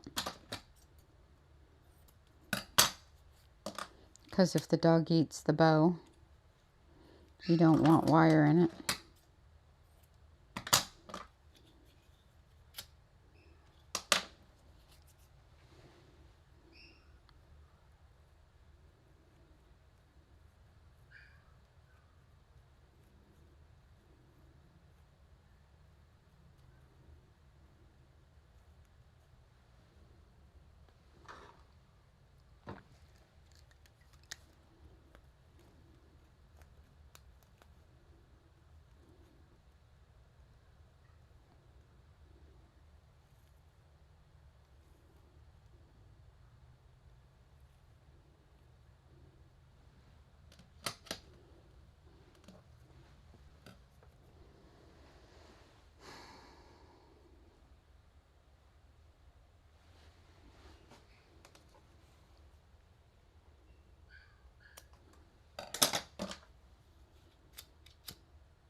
I see you, little bouncy thing.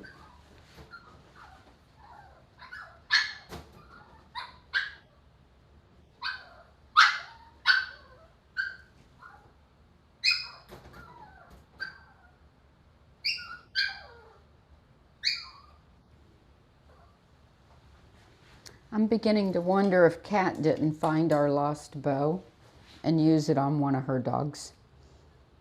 She's like, oh, there's a bow already made. I'm going to have to ask her. Bet she did.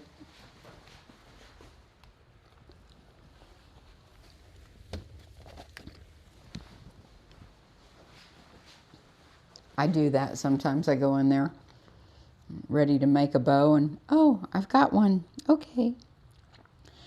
Yes, I missed you too, honey.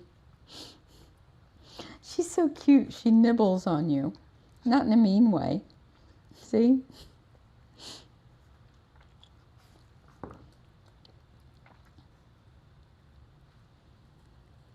I know. We were apart for so long. Can I take her home? I want to take her home.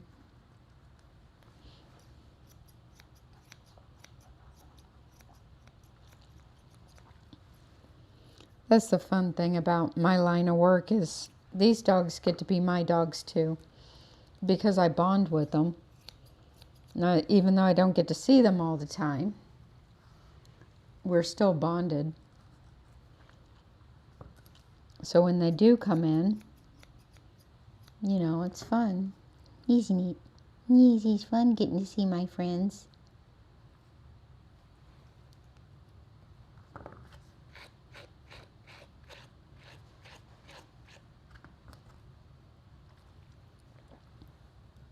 Even the ones who don't act like they love me, love me.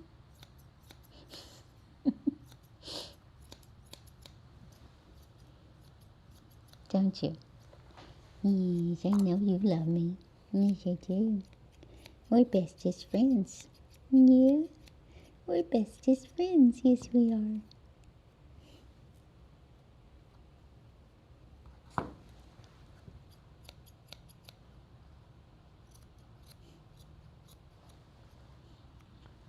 It's the funniest thing. Like, we've been watching funny videos while I eat dinner when I get home because I don't have that much time before bedtime. So we just find something short to watch. And it's like we watch funny videos with people, and it's like, that's not that funny. Turn on funny videos with animals, we're both cracking up.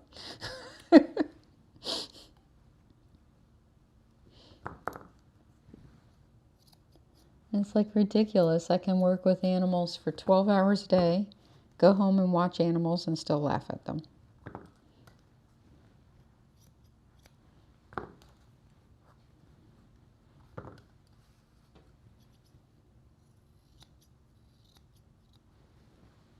But I watch people doing stupid stuff and I'm like, that's not funny.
Are you getting tired? Did you wear yourself out? Hmm? Did you wear yourself out? Yes, you did.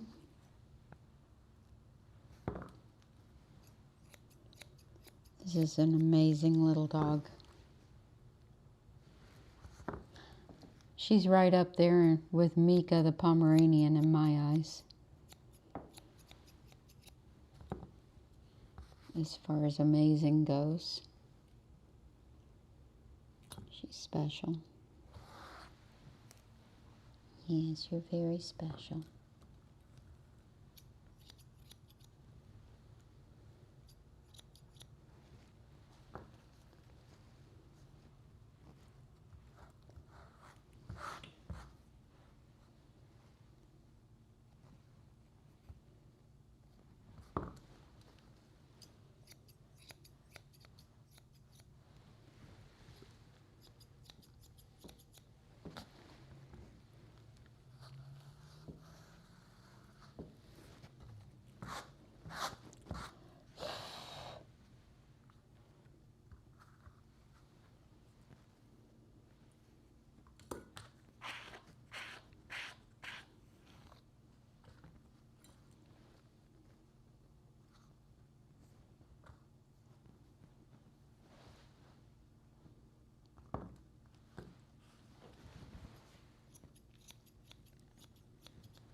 there's two different qualities basically in purebred dogs.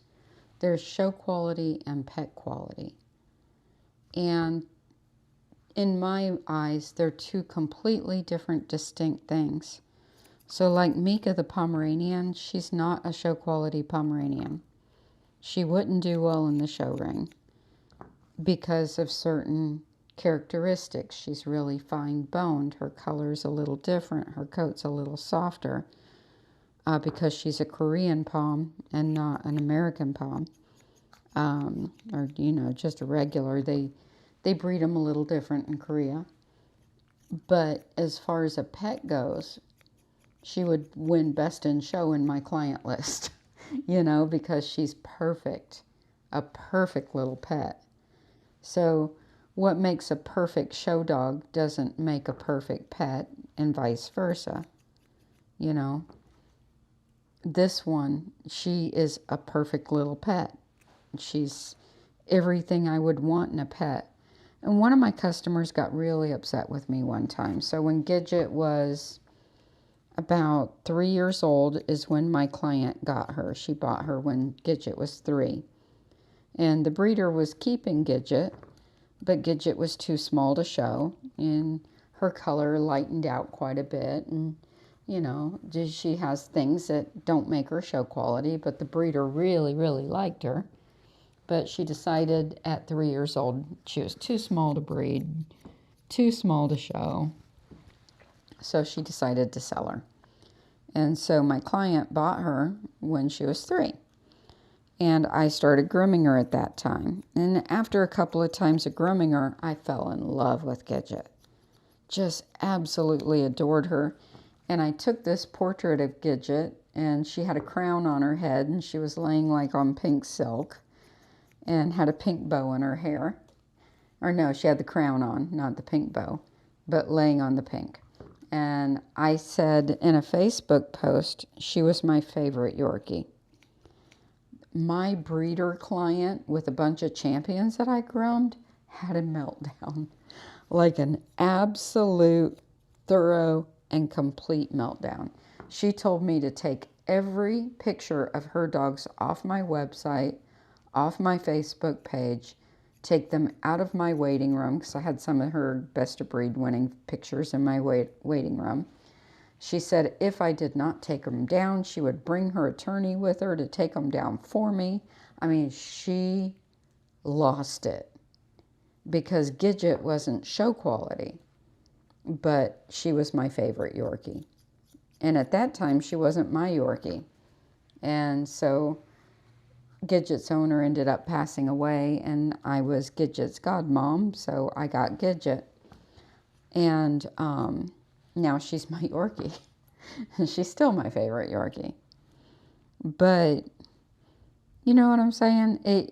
There's differences. When I look at a show dog and they're drop dead gorgeous, and I'm oohing and awing over their structure or their quality, I have a lot of pet dogs that I feel the same way about. I ooh and awe about their absolute perfection as pets. And this is a perfect little pet. Just perfect. She's intelligent. She's super sweet. She's gorgeous.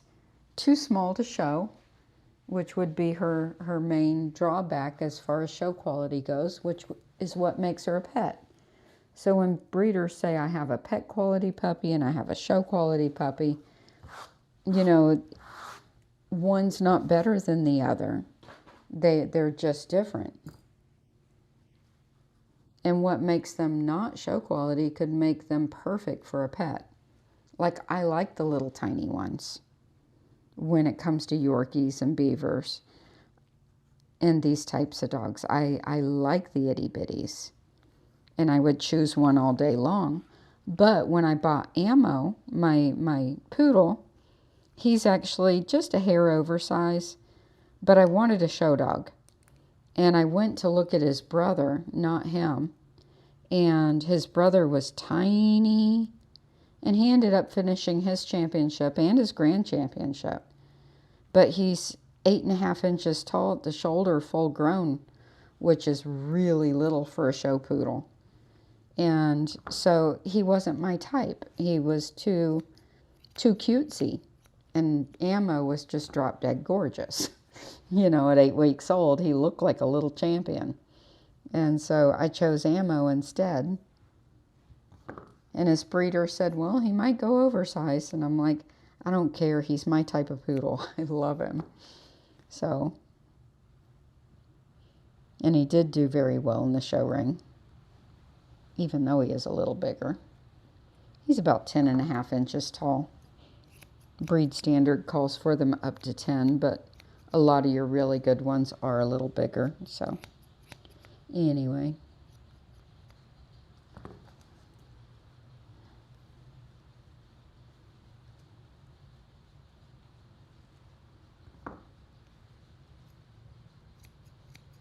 And like these little tiny dogs like Yorkies and stuff, sometimes the breeders will charge as much for the itty bitties as they do for the show dog because they are coveted. And a lot of people say, oh, they're not as healthy. Sure they are. In most cases. And she's solid, nice, solid little girl.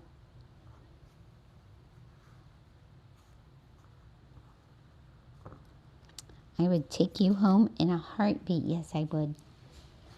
All right. If her people are watching, you can come on in. She's all gorgeous with her gorgeous little bow. Look at that bow. Isn't that pretty? So pretty.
All right. I'll let you guys watch the doggies in the back while I clean up.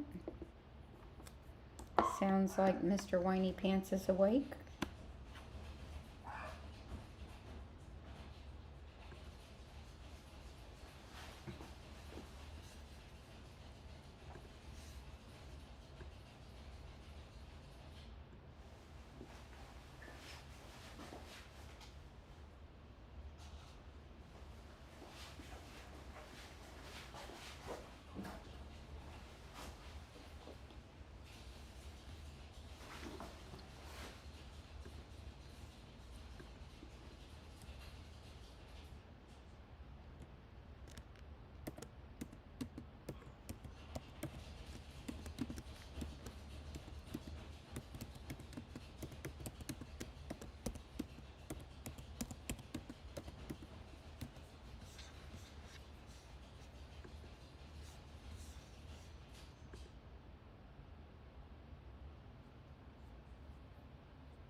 They want a short summer cut on him.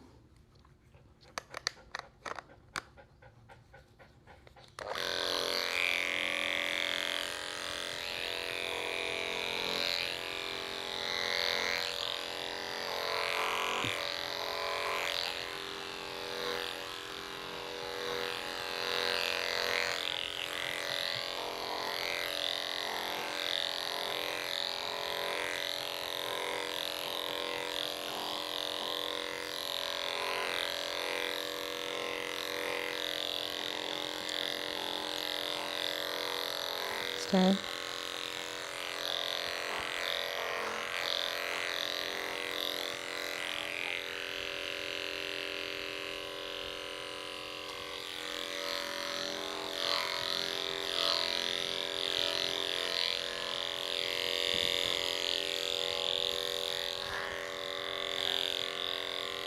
I love you too, Oliver. Hello.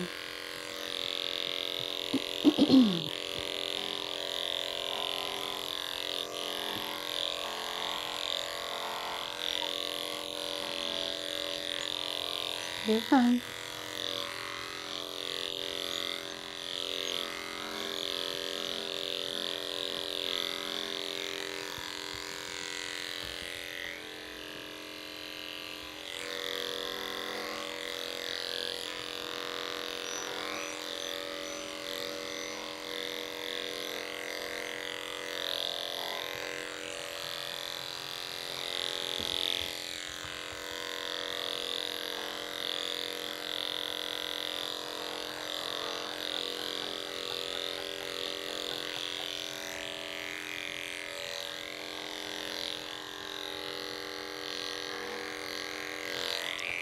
She wanted his feet extra short due to the staining.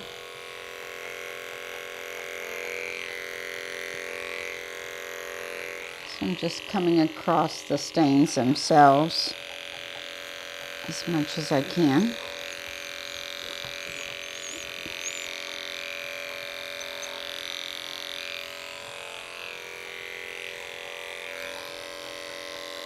Trying not to alter the look of his feet too much. You're fine, Bubba.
Good boy.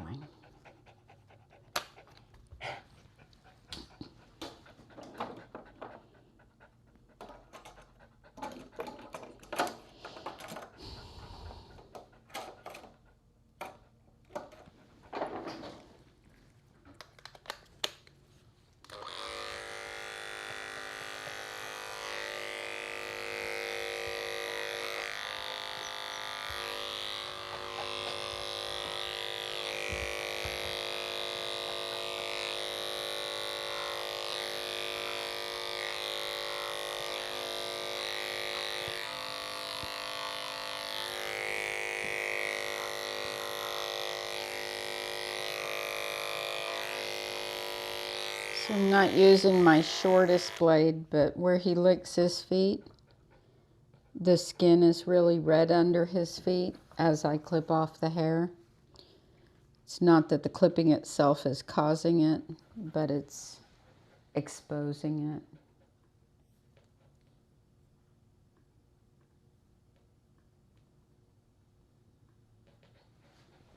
Come here, Bubba. So as I clip it off, you can see See how it's stained inside there?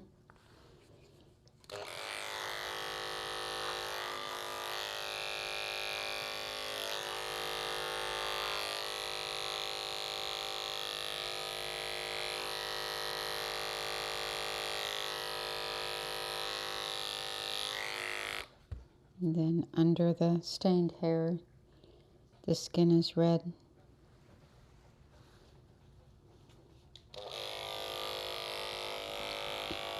But it's still important to get the hair off, because otherwise it's like they're running around in their socks and they slip on tile floors and wood floors. It also makes it easier to gain access if you're going to treat the skin. So see up in here how it's all red?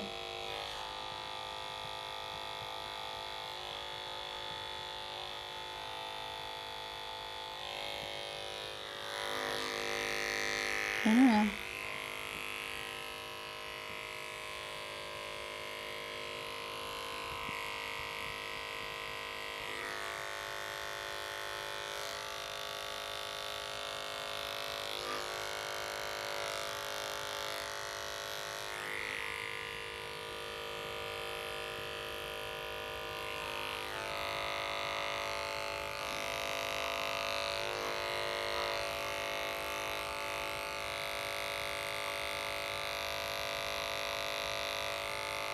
This one's really red.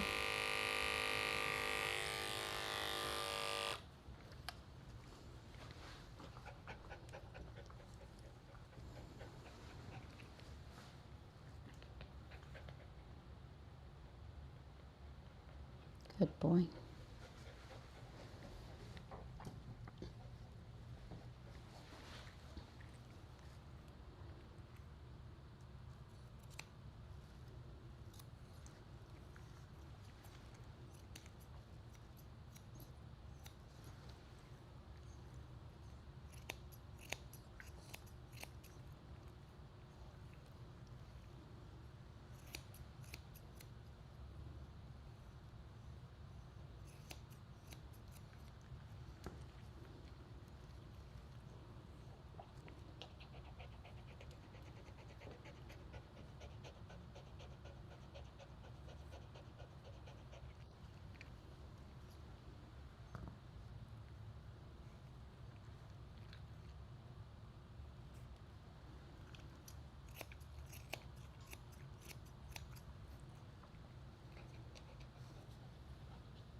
That's a good boy.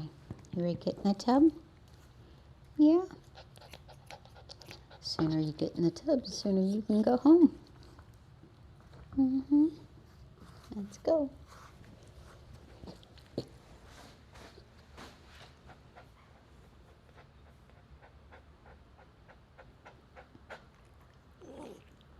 I know.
Good boy.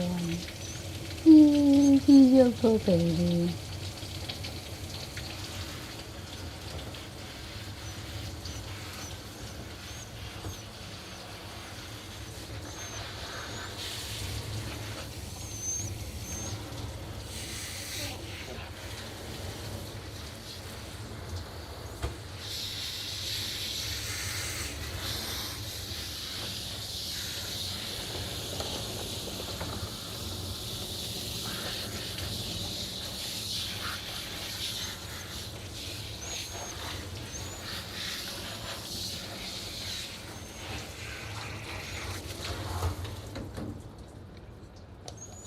And he's a sweet puppy. He's a very sweet puppy.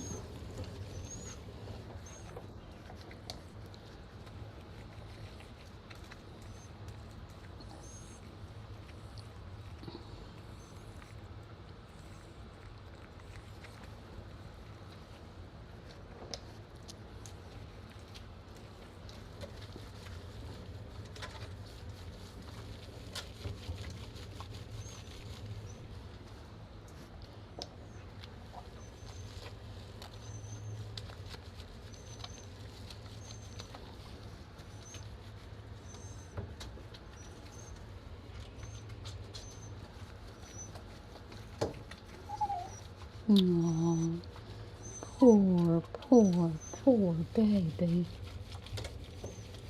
He's a poor boy. It's just terrible. Puppy has to get a bath. No, the poor puppy has to get a bath. I know.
You're fine.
Just a minute, Bubba.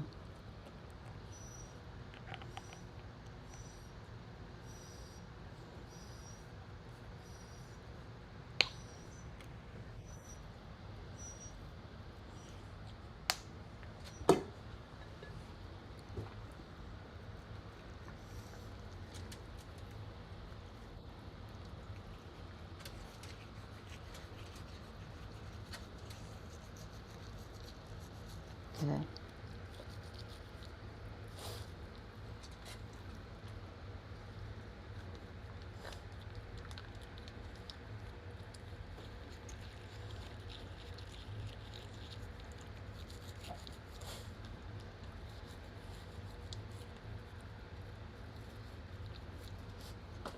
Good boy.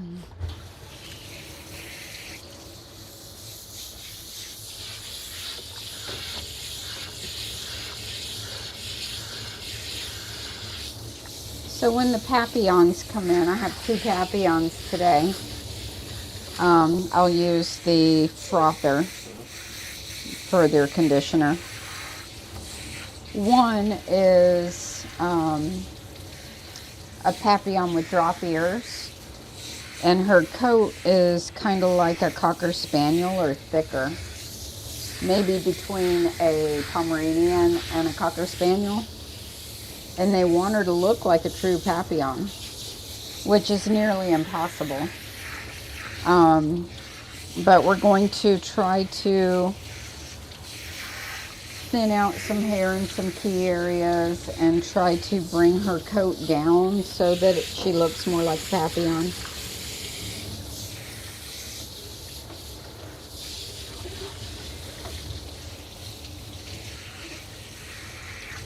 So that should be interesting.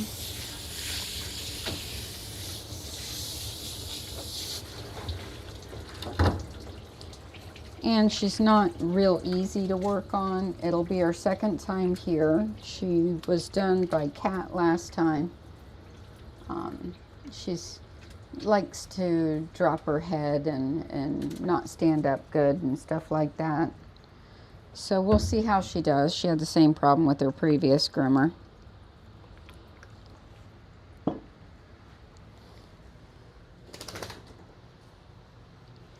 So we're going to give it a go and see if we can get her looking like a papillon.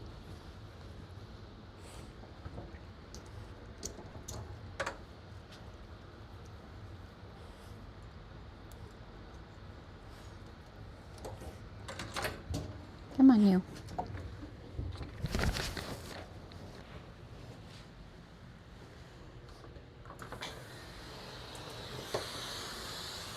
But with all that hair, she could use some really good conditioning, so we'll do that.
Turn.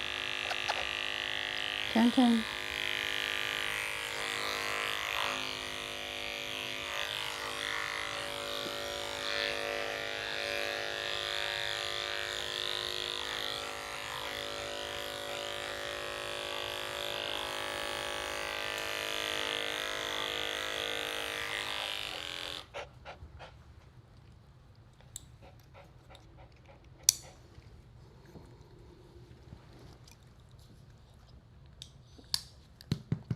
Good doggy.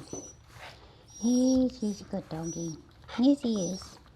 He's a good puppy. He's a good puppy. Yeah.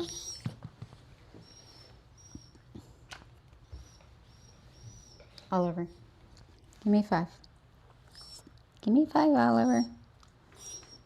You can do it. Give me 5. Give me 5. He's like, I'll give you 10 kisses. You know how to give 5s. Yes, you do. You know how to do that.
You're fine.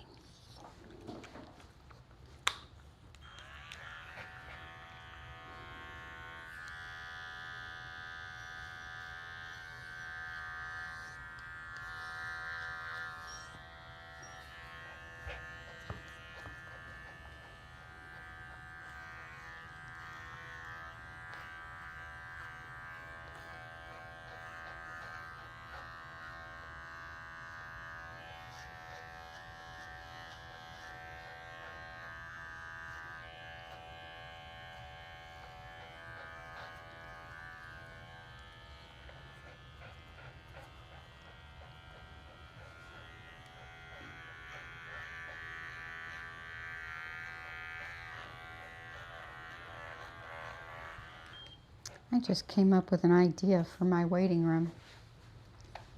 So I got some shelves out there, and I have the different shampoos for the coat types. And then I just ordered some brushes and combs to have in the waiting room. I just thought about it. I can take my shelves and in each section have like a drop coat section, a Pomeranian type section, a poodle type section, and have the brushes and combs, the shampoos, and stuff that you need for that coat type in that section, which will also help our new front desk person be able to show them the right stuff, and then maybe have a little frame picture of a dog that it goes with on the shelf, you know, make choices easier.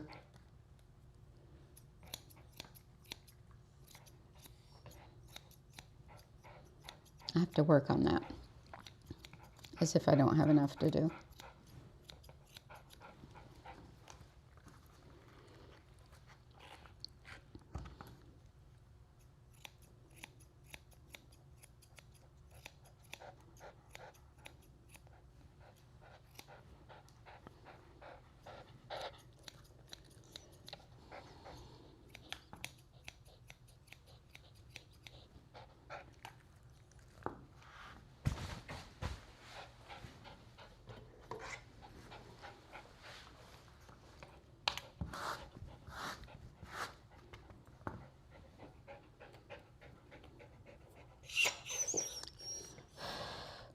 You're fine.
If Oliver's people are watching, you can pick them up at 2 o'clock.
Shh, shh, shh, shh.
You're fine.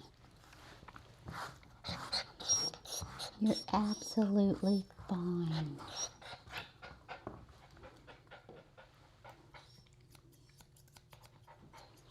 You're going to survive the whole ordeal.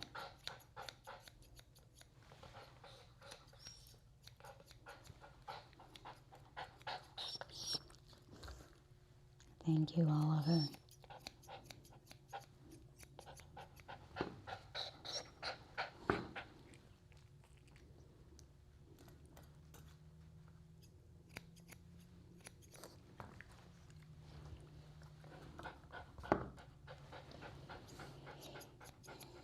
Next up is Mia, the Maltese. She looks kind of like Oliver. Very similar.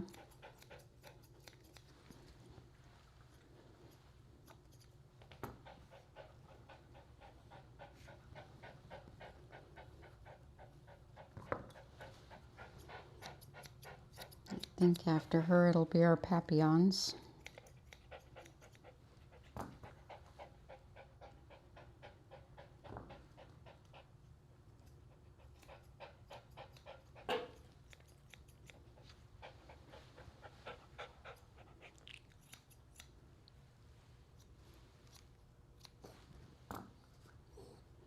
You were a very good boy. Yes, you were. Very good, puppy. You deserve an extra special treat today. Yes, you do.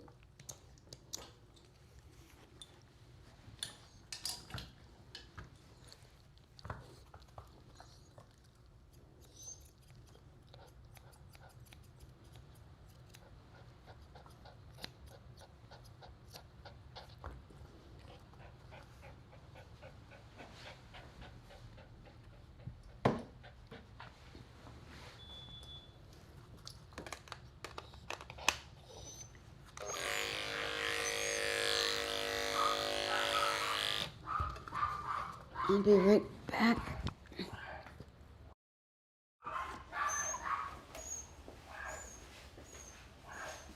Be right with you.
Let's go make him a bandana.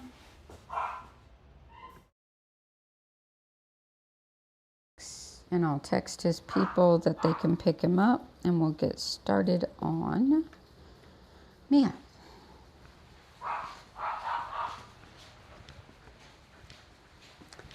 This is Mia in the background here.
All right, watch out.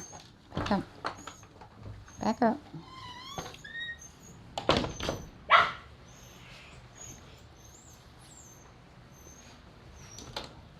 Hey, buddy.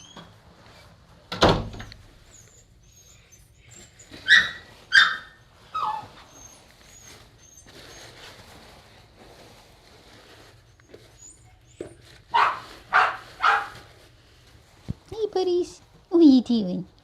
What are you doing, buddy buddies? What are you doing, buddy buddies? Oh, he's my good boy. He's my good boy.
just want to share, I have a new addiction. Like, oh my gosh. These are amazing. If you've never had them, you gotta try them. So good. I could eat them like candy. But I'm not going to. I just could.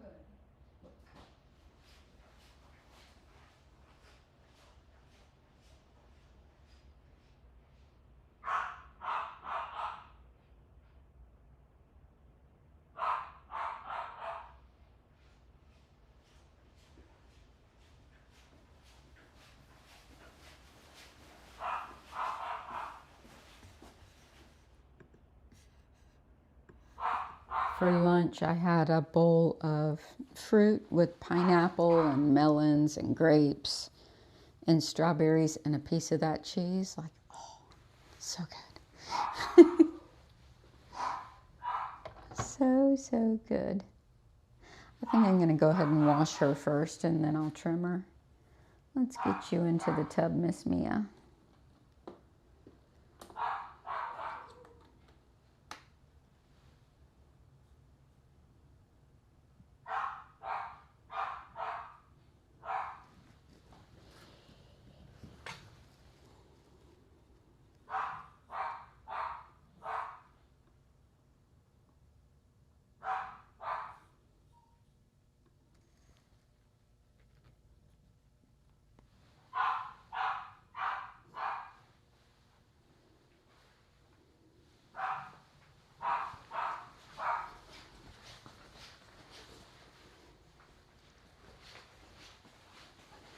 That cheese is so smooth, and it has like notes of Parmesan in it, even though it's cheddar.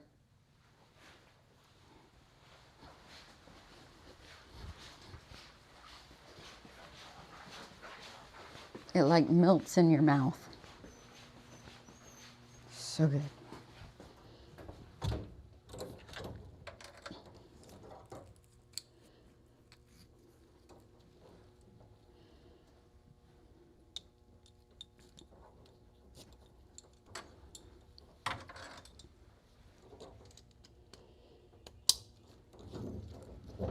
I think cheese is one of my favorite foods in the world.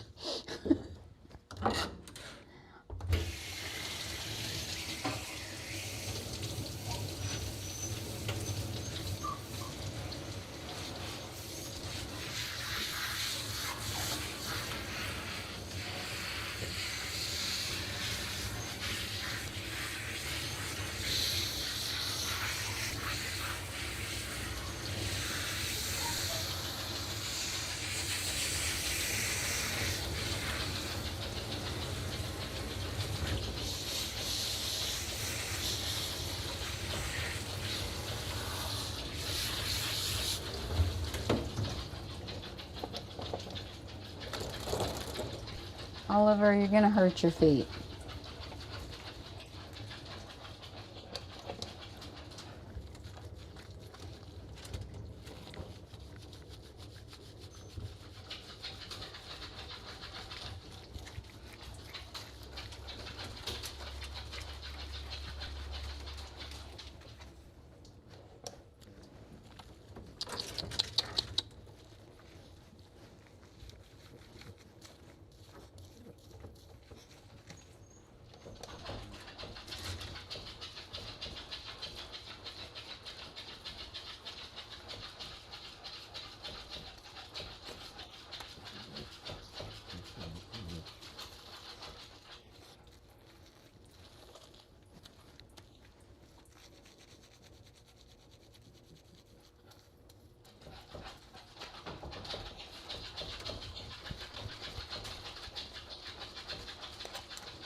Good girl, Mia.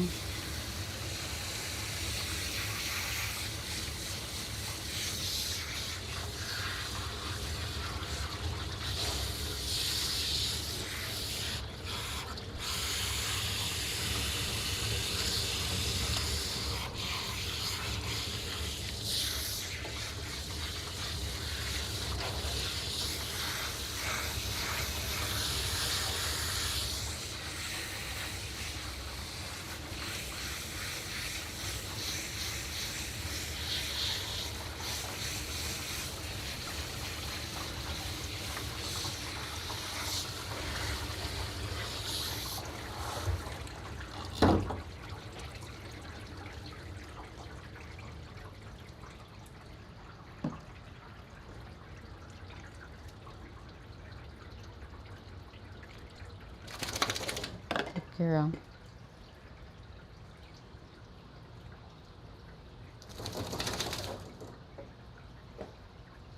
You're a pretty puppy.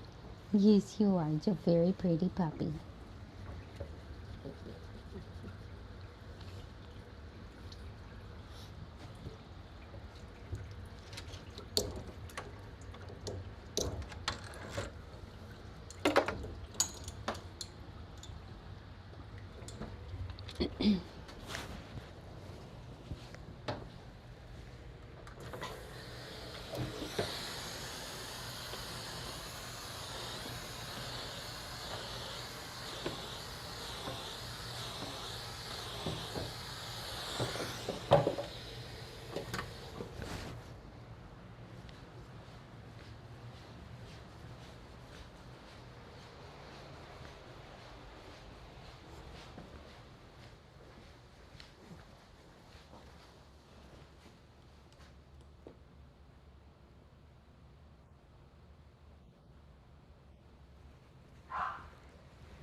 you? Have you been fussing in here?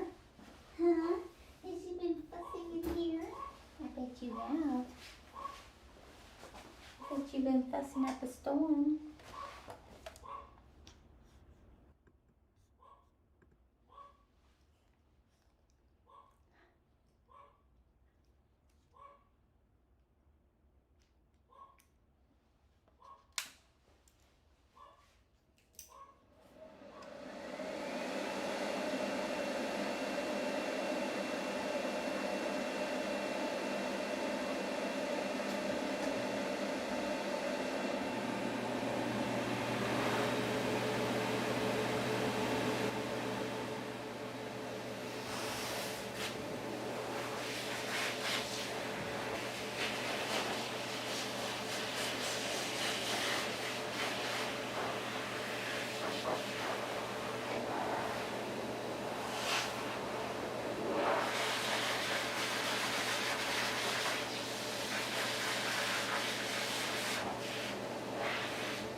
Just a minute, Gidgey. I hear you.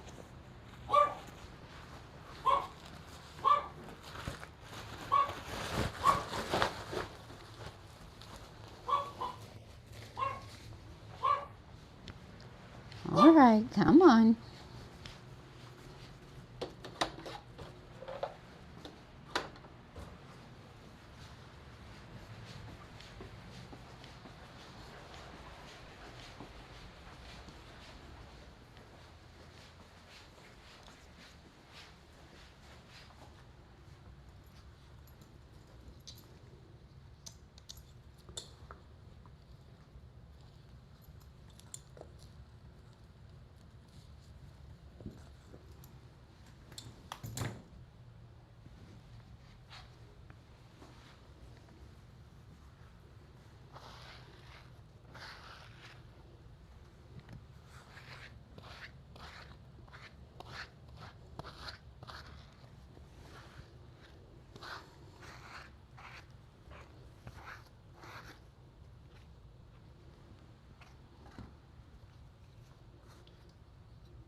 What you girls doing?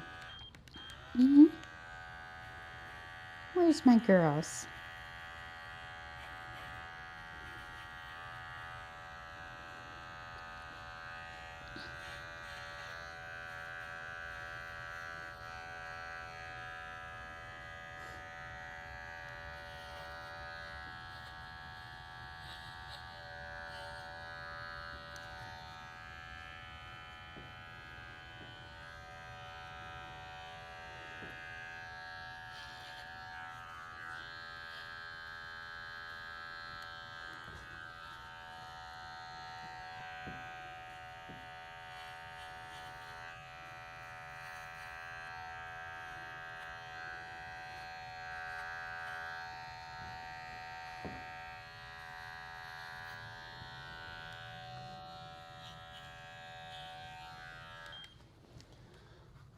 Put BB up before my next customer gets here, because she barks at them.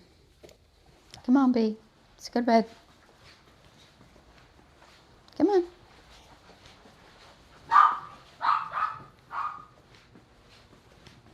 Get in.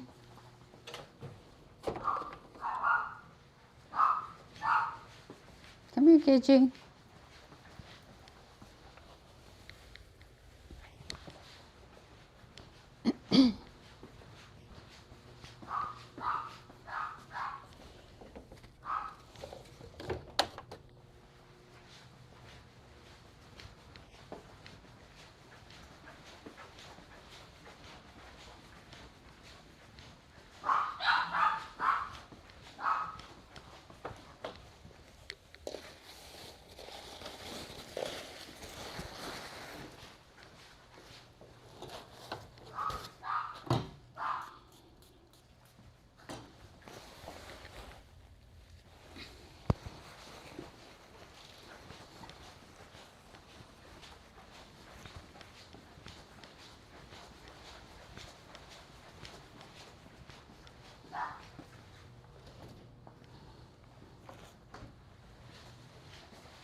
All right, come here.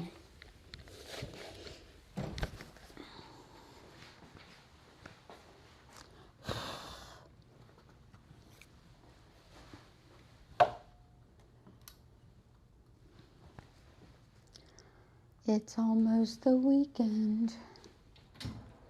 Yay.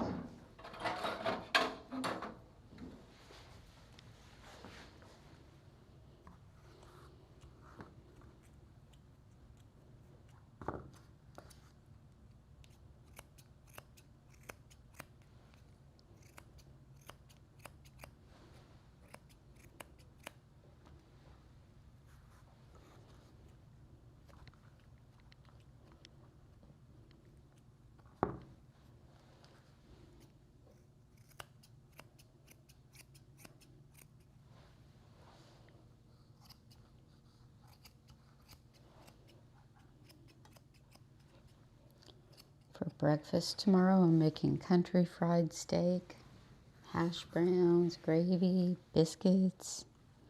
It's going to be so good.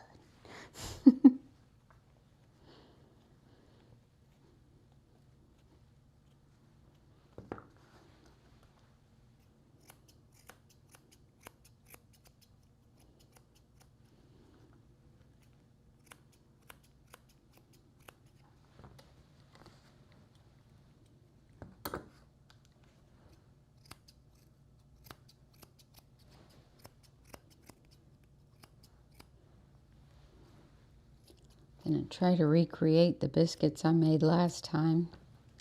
See if I can get them consistent. They were the softest, like, side of the plate biscuits you've ever had. I mean, they were amazing, if I don't say so myself. Like, I've been good at making biscuits to go under gravy forever, but not like to eat separately.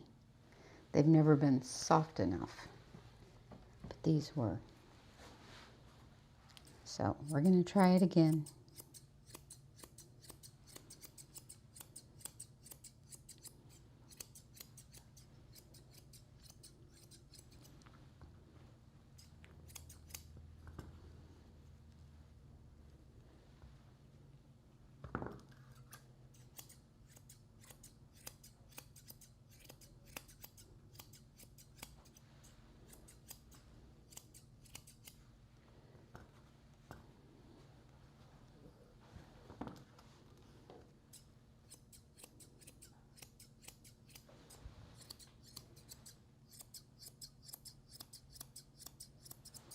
We've made Sunday morning breakfast our big meal for Sundays instead of dinner.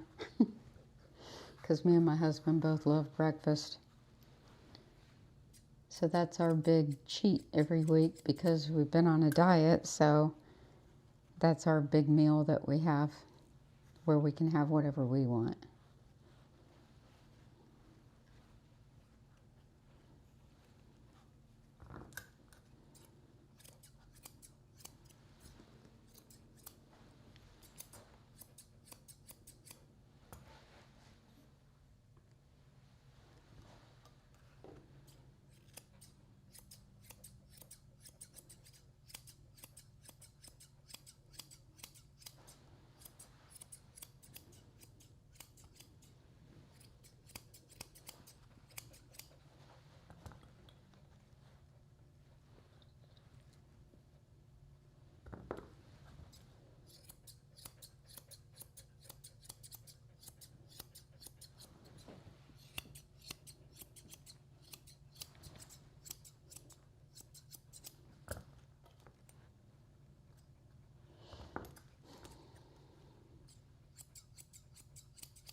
Good girl, Mia.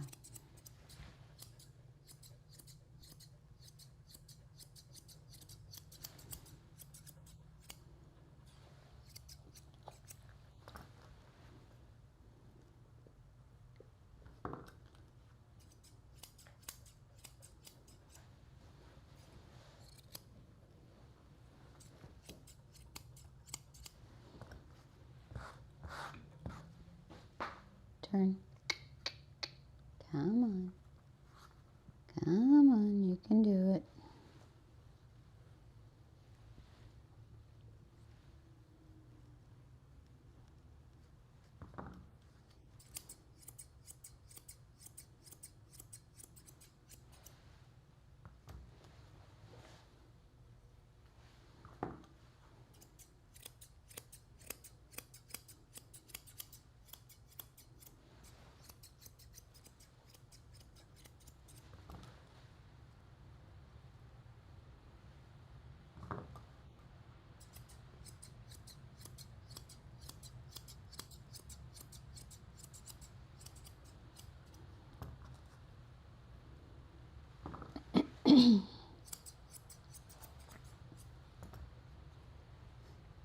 Yesterday I didn't realize it until a while later, I think at the end of the day. That doodle puppy that was climbing all over me, she totally messed up my mic. She turned on 2 different buttons that make my sound like weird. Like if I'm washing a dog or drying a dog or whatever, the sound sounds terrible. So anyway, that's what happened with that, is she turned on the buttons when she was being silly.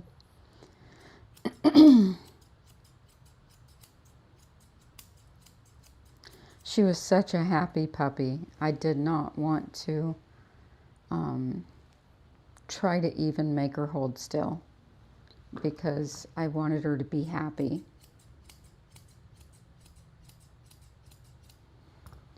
Figure later on we can work on that, but Just saw no need of it yesterday. I could work around her silliness.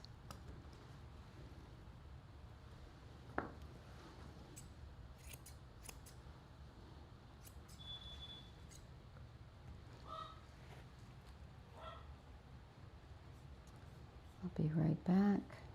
This might take a few minutes.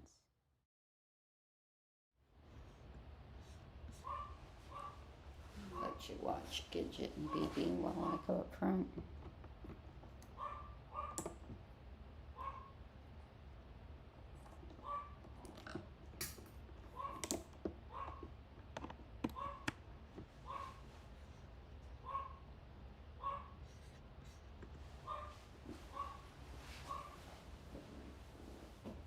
You stay there, be good girl.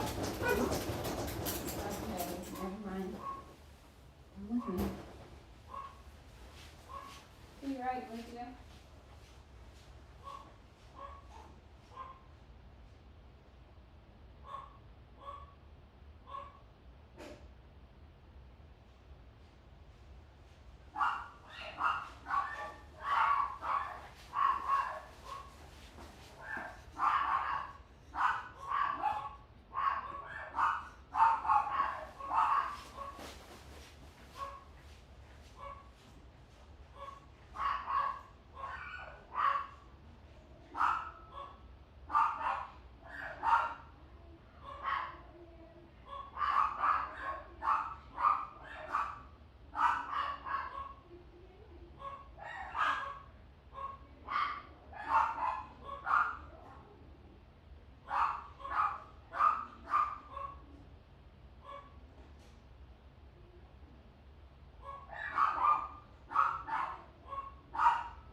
The door chime gets everybody going.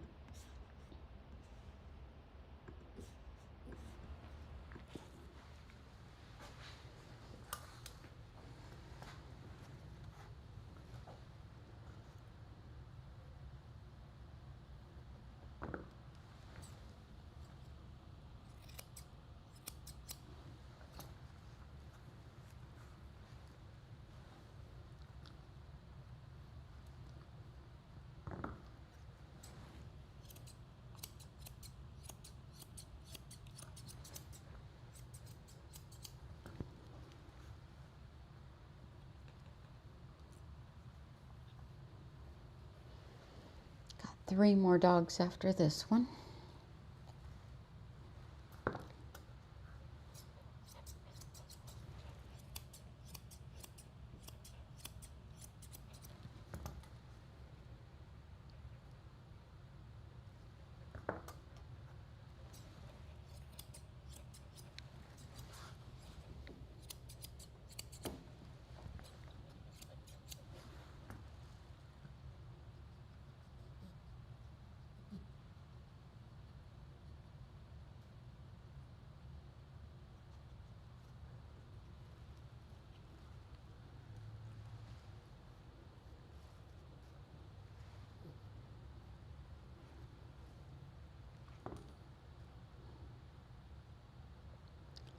Do you smell the other dogs I just took in? What do you think about them? Hmm?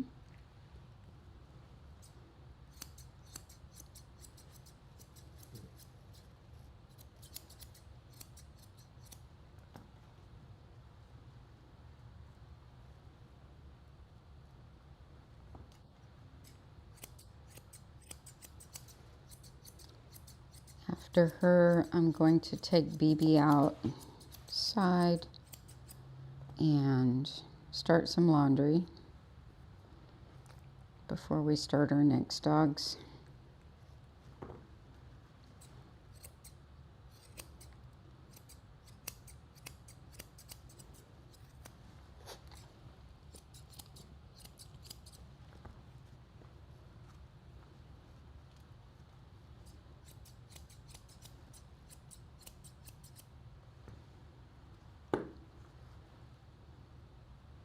My other 2 dogs don't mind using the pee pads and already have, but BB prefers to go out.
Let me see.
Is you tired?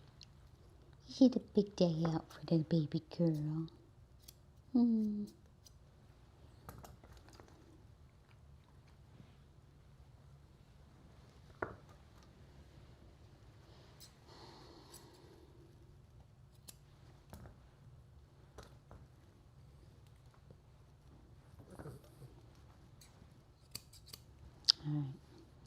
Let's go make you a bow. Text your people. Let me see your face.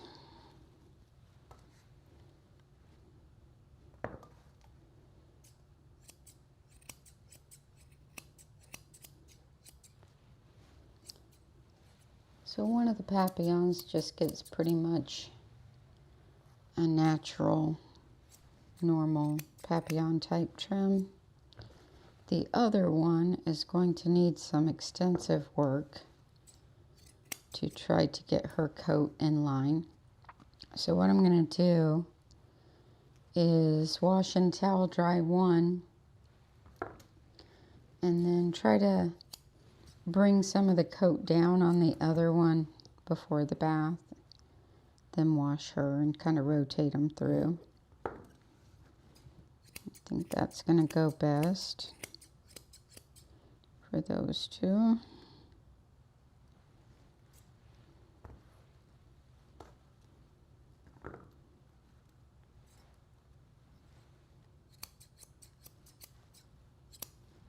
All right.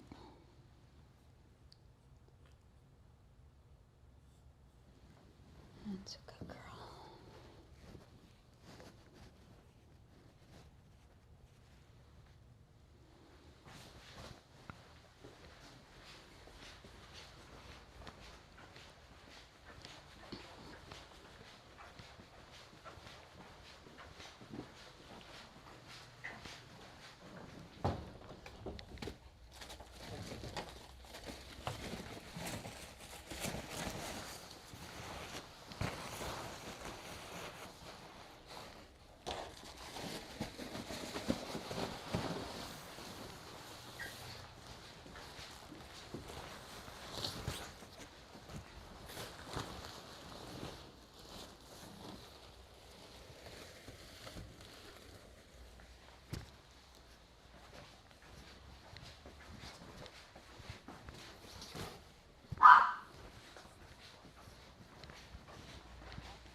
So let's go make something cute for Miss Mia. Then I'll text her people.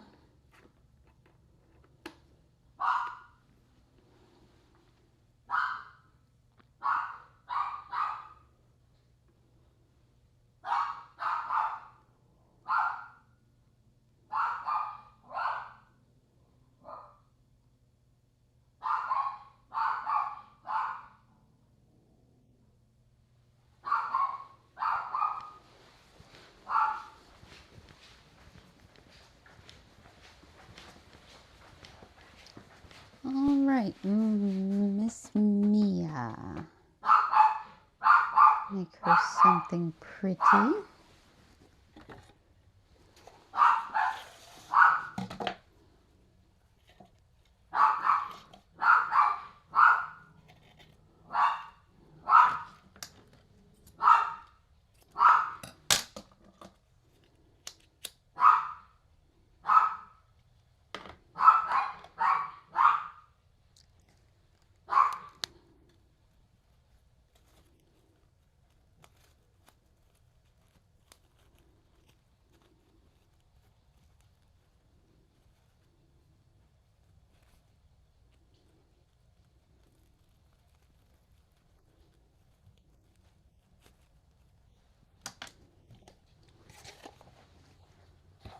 Let's see, yellow, yellow, where is the yellow?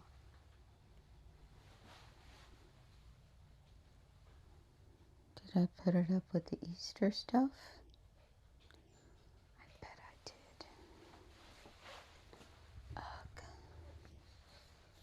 Seriously? Why would I do that? I'll just use white.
yellow. I'd rather have yellow. That'd be so much prettier.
There we go.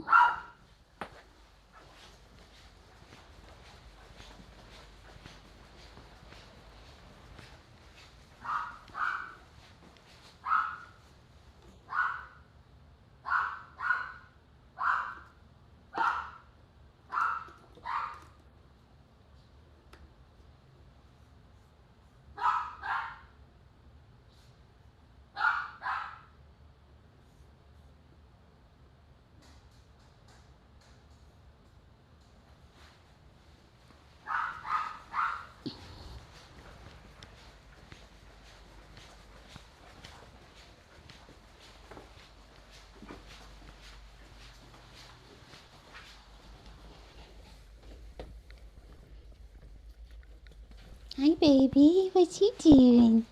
You being good girls? I see a little waggy tail. Hello.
So you can see the amount of coat on this papillon with the longer ears, the ears that don't stand up, right?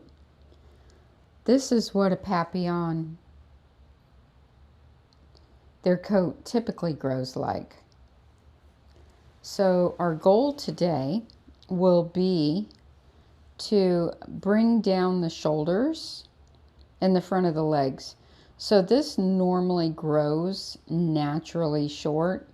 Their other papillon has kind of the normal coat, but it's been allowed to grow excessively as well. So while you do let these dogs' coats grow, they don't always have the right balance of coat, and they don't always have the hair in the normal places. So let's find. So this is one in a very full coat. So this is kind of what the one dog looks like. And so we're going to thin the front of the legs on the super heavy coated one and a little bit on the other one to try to bring them down into a more balanced papillon look. So here you can see the front of the legs is naturally short, unless you let it get out of control, and then it'll get out of balance.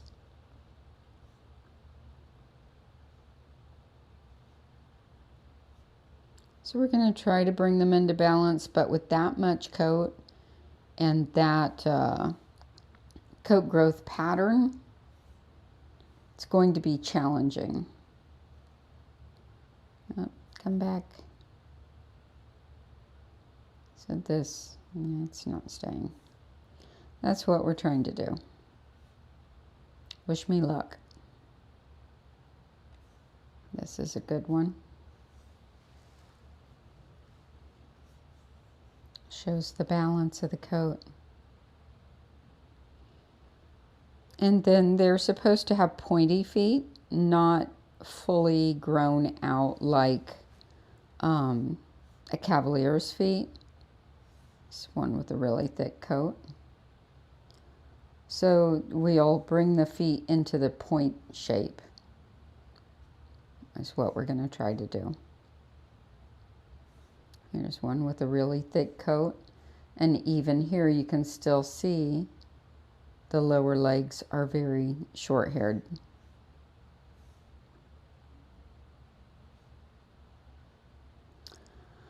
All right, well, I'm going to walk my dog. It's a nice picture here. And then we'll get busy. So we're going to clear out the shoulders, clear out the front of the legs,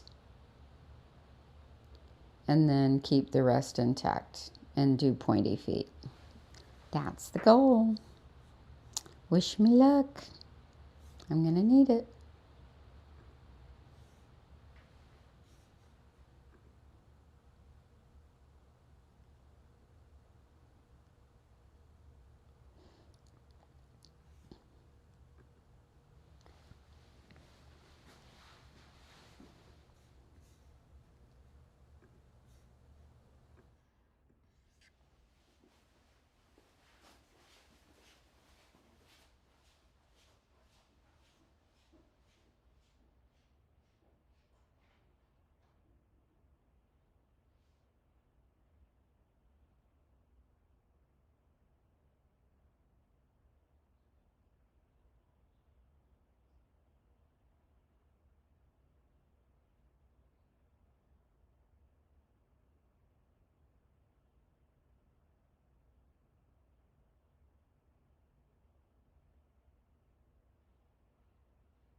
So we're going to start by getting Abby in the tub.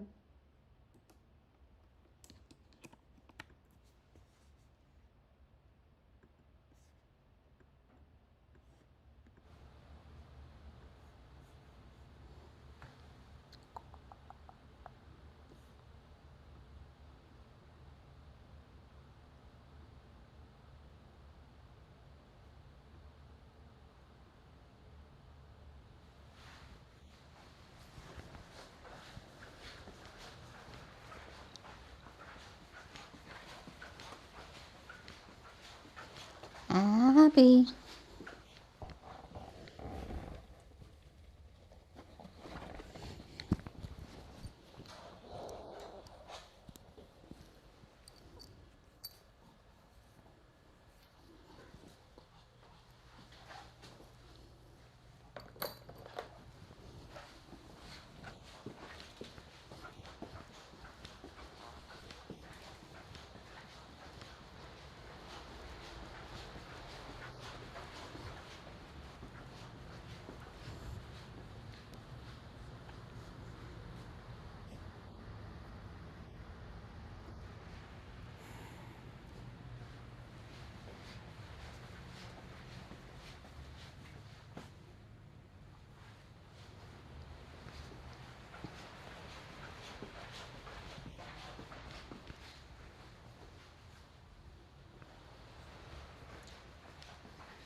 So I'm going to put her on top of this because she has really long toenails. I don't want them getting caught.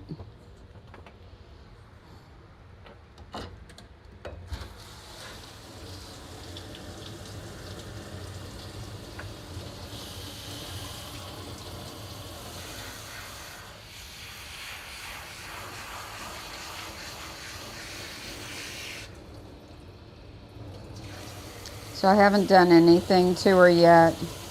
They told me to be real careful not to trim the fringes on the ears, but they're already really short and they have a scissored looking appearance.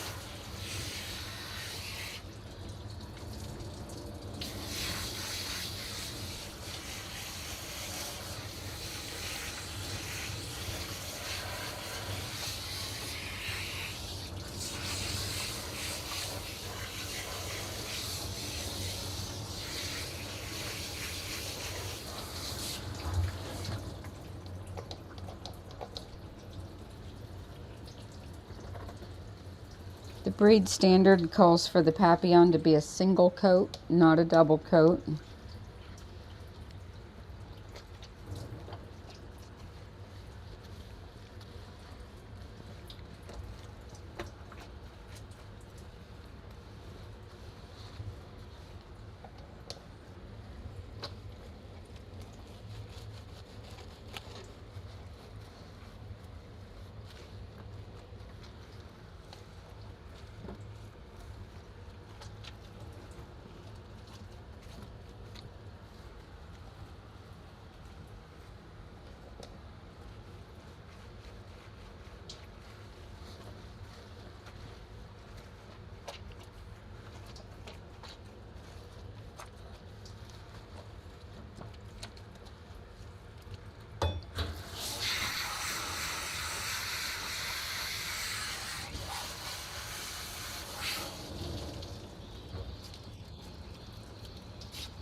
And in rinsing her, I can tell that she is.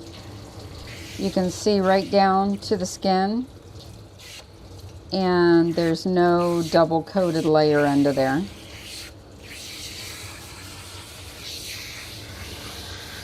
It's a thick coat, but it's still a single coat.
Okay.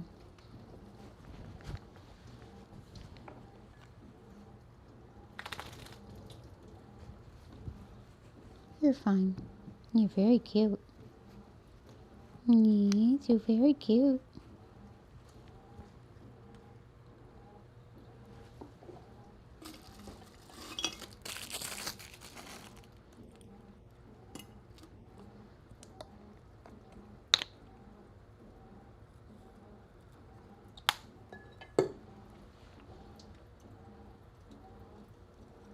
Oh, yeah, I'm not brushing that.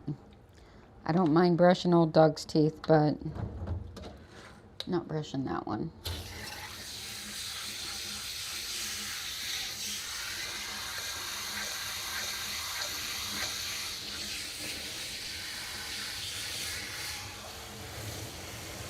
Oh, I don't know if you can see this. This is why I'm not brushing.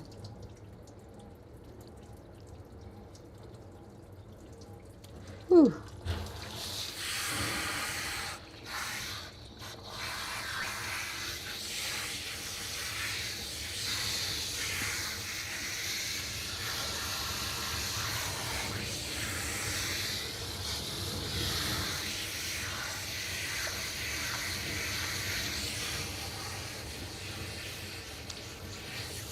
She may have a situation where she can't have her teeth done anymore. I know my own dog can't have his teeth done anymore. But nevertheless, I don't want to get in there with a toothbrush. It doesn't look like it would be comfortable.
It's okay, baby.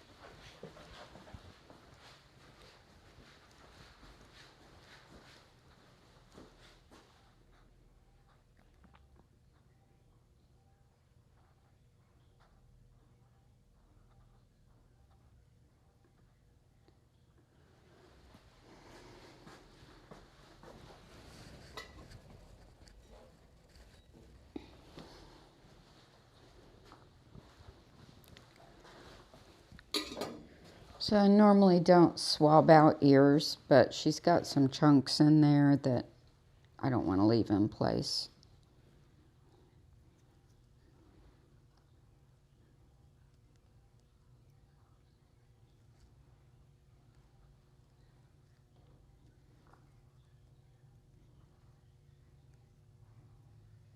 Sometimes I try to leave ears alone if they look abnormal, but this just looks like really heavy wax. It doesn't look like any sort of, you know, like abnormal infective kind of stuff. If I thought it was anything like that, I would leave it for the vet, but I don't.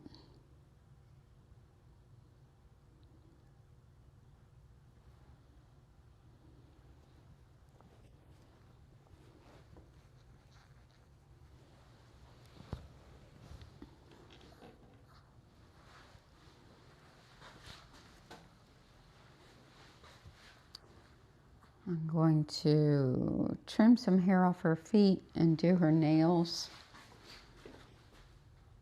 before I put her up.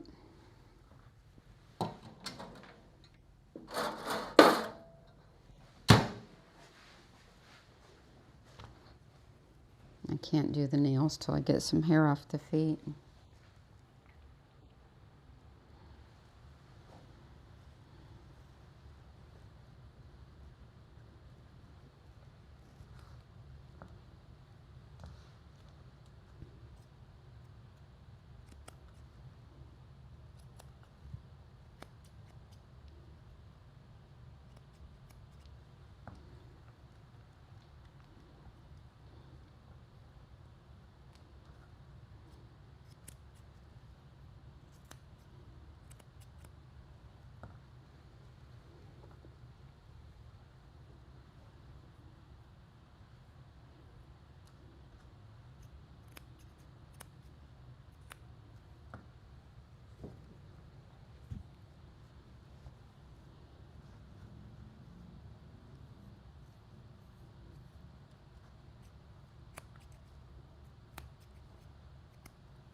Pet parents are very particular about the haircut. It's got to be just so.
I'm going to let this one hang out while I work on the other one, then we'll finish this one up in a bit.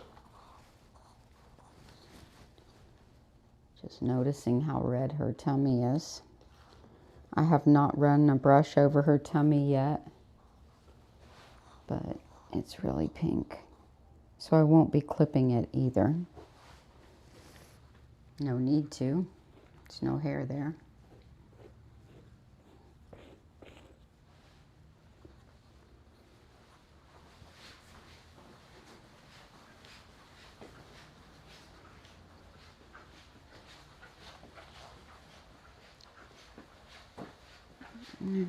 In you go.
I don't know if it came across good when I was working on it, but I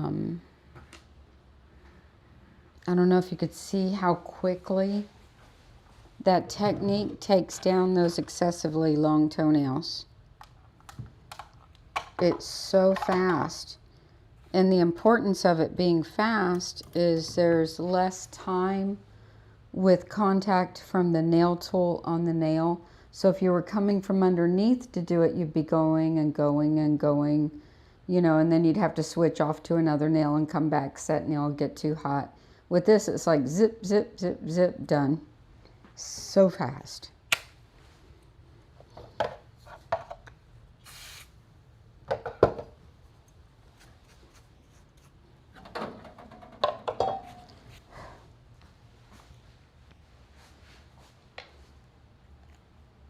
It's good to know that that is kind of normal for papillons to have that pink skin. I've never noticed it before, but I don't do that many papillons. I think we have, counting these, 5 papillon clients.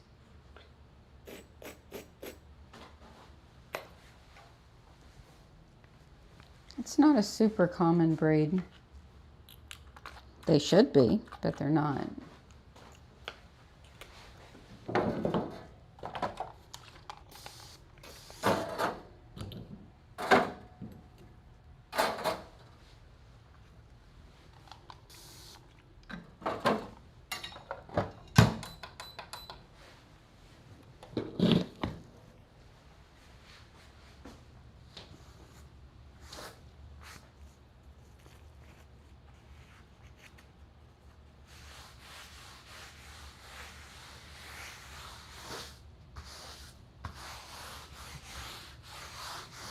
I think we're doing Puff Daddy and Radar next Saturday.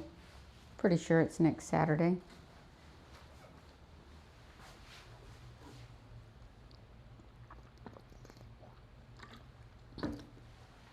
Radar is one of our papillon clients that gets a short haircut.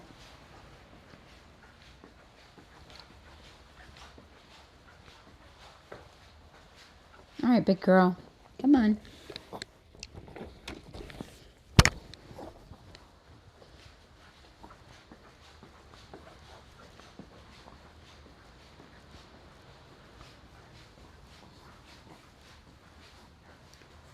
All right, so this one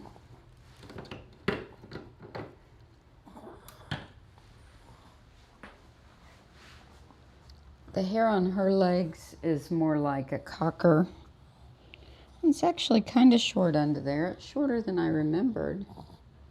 She's matted. Ugh. All right. So it's not too bad, but really matted. I did not check her on the way in. So what I'm going to do is come up under with 44 tooth blending shears, and I'm just going to chunk out some areas here. I'm going to come up under here.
Stay.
You're all right, Annie.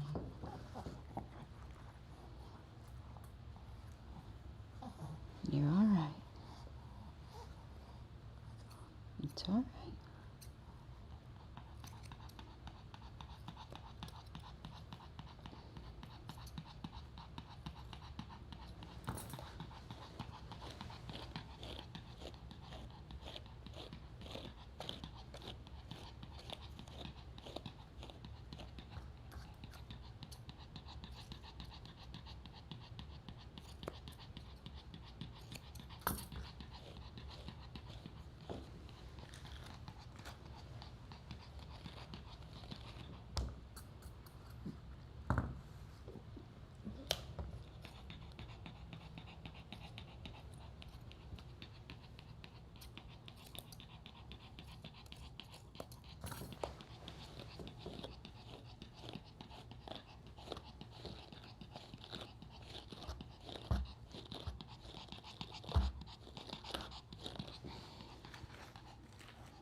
So last week or two we were talking about coming up under and thinning like on a Lhasa Apso coat, and I said that's a terrible idea. Or coming up and thinning under a Havanese coat, terrible idea. This coat's kind of different. This coat almost has like a spaniel feel to it. And we're trying to bring it into a certain aesthetic for the pet parent. A more natural looking, normal looking Pomeranian. Papillon. So I don't feel that I do it all the time in certain areas on dogs with this kind of coat. Like in the pants or in the neck or coming down in the thighs. And, you know, I haven't found it. Yes, it will need, you know, definite regular brushing if you come up under and thin. But it's not as detrimental as a double-coated drop coat, I guess is what I'm trying to say. This is more of a single coat, even though it's excessively thick. And it's got like spaniel coat kind of texture for her. So, because her coat's not normal for a Papillon. But nevertheless, I don't mind on certain coats coming up under and thinning out. Whereas others, I'm like, no, we really shouldn't do that.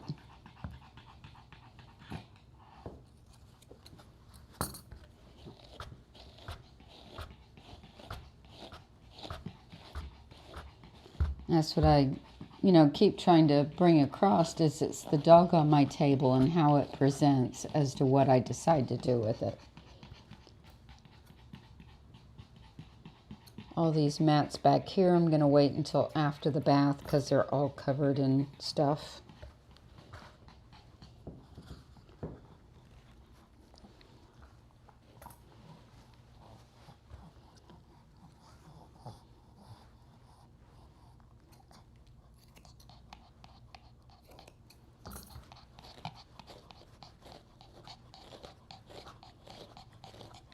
And you notice I'm only taking 1 or 2 swipes at a time and brushing it out. And I did the same thing, say, with my Kerry Blue Terriers' faces. They always got thinned up underneath. The Wheaton Terriers' faces always get bulked out like this. So there's a number of dogs I do it on, and certain dogs I never do it on.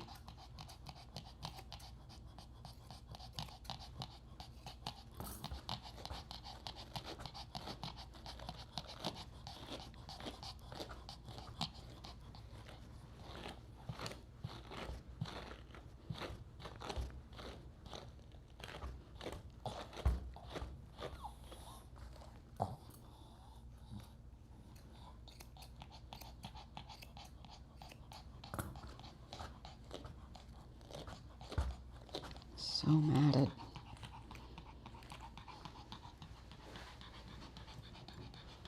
Make the feet pointy.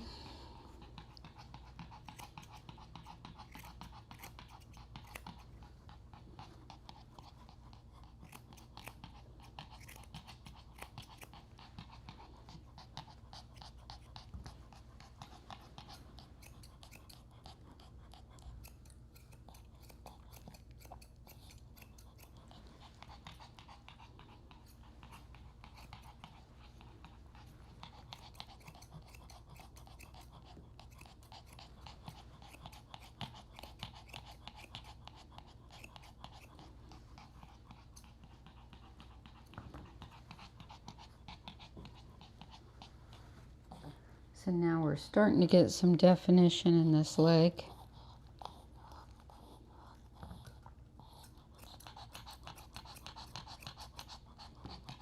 That's a black spot, not a hole.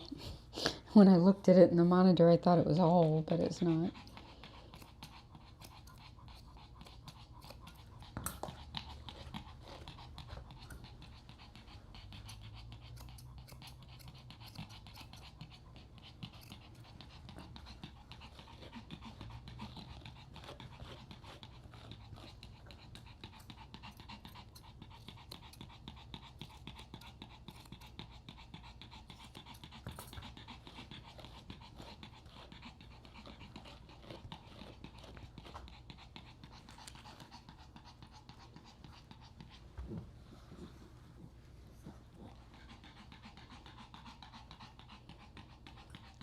You see how I'm coming up into the shoulder and clearing it out, like what we were talking about.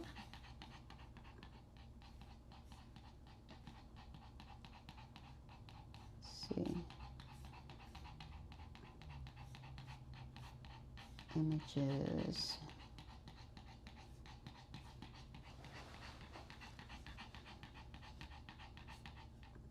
So see here how the shoulder is cleared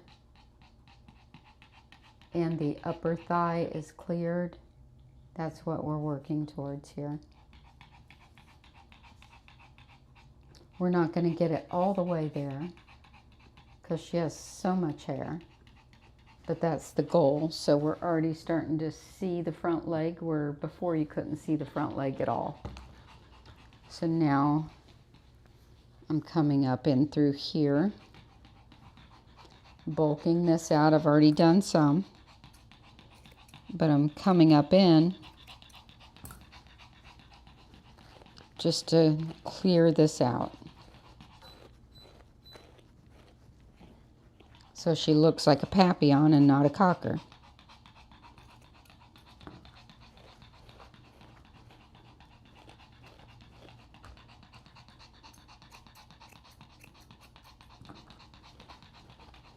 But I also want it to look natural. I don't want it to look scissored.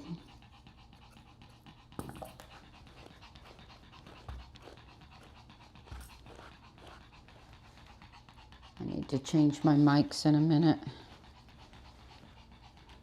I'm starting to get some definition.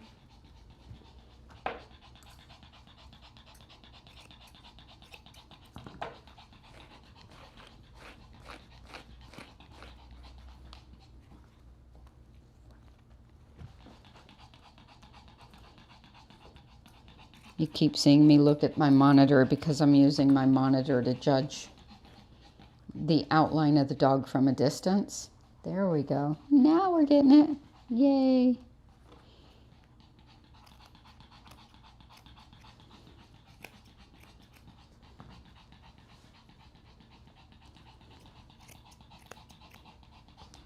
Now this has to go in tight.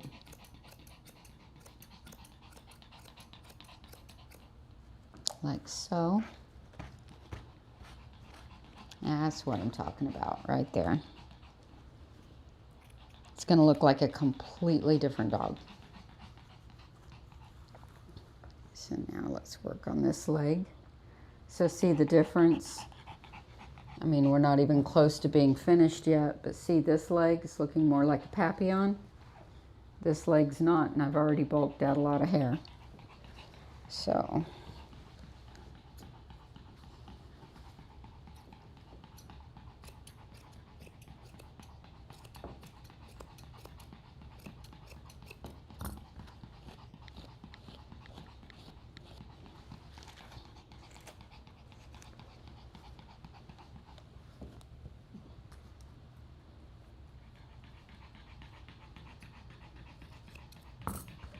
I'm also thinning some of this down so it lies instead of poofs out.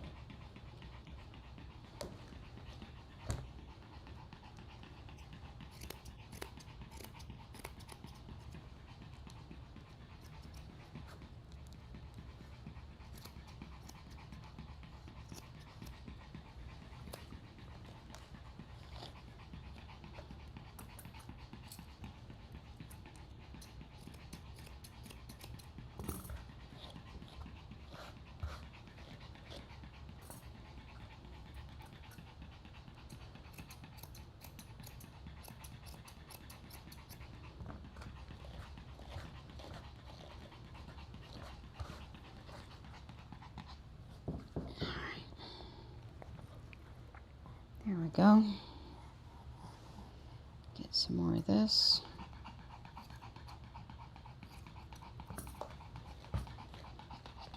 One or two swipes and brush it out when you're going into longer hair.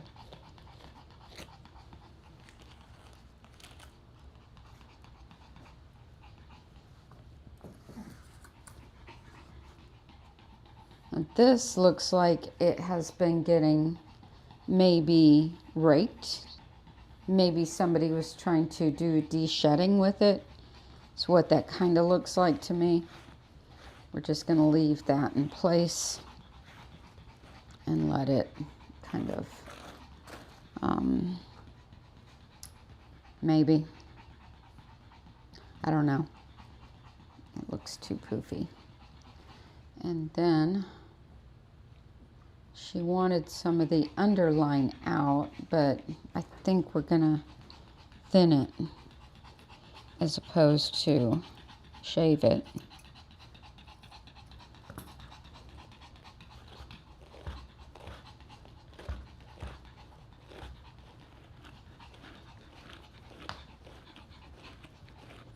I'm sorry, honey.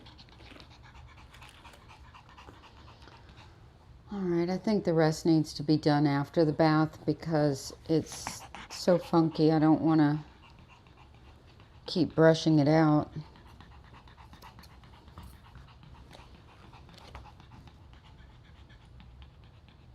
Big mats behind the ears. And this is something, this is a pet peeve of mine. Every single papillon, pet parents say, be very, very careful around the ears. Don't lose any hair around the ears. Don't cut any hair around the ears. But every single one has mats behind their ears. Like, if you cherish that hair like gold, don't let it get matted because we lose hair when we brush out mats. Period. So she's got big mats back here. I'm going to wait till after the bath and I'm going to use some ice on ice to try to get it out, but it's this big. You know, we lose hair when we brush out mats. But we have definition to the front legs, so that's a good start. Let's get her in the tub. Well, let me look at your nails. They're not as bad as your sister.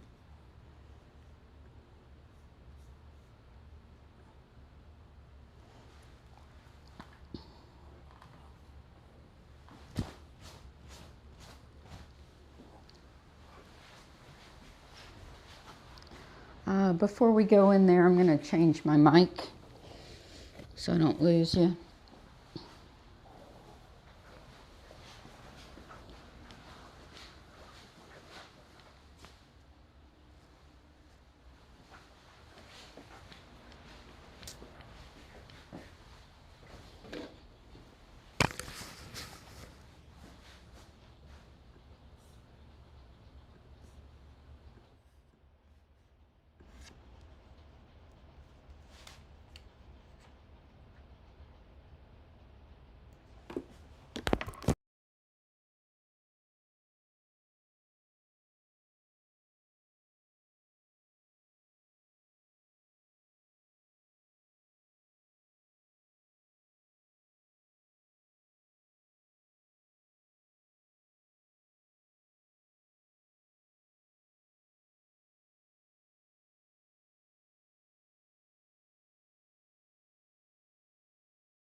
All right, we have power.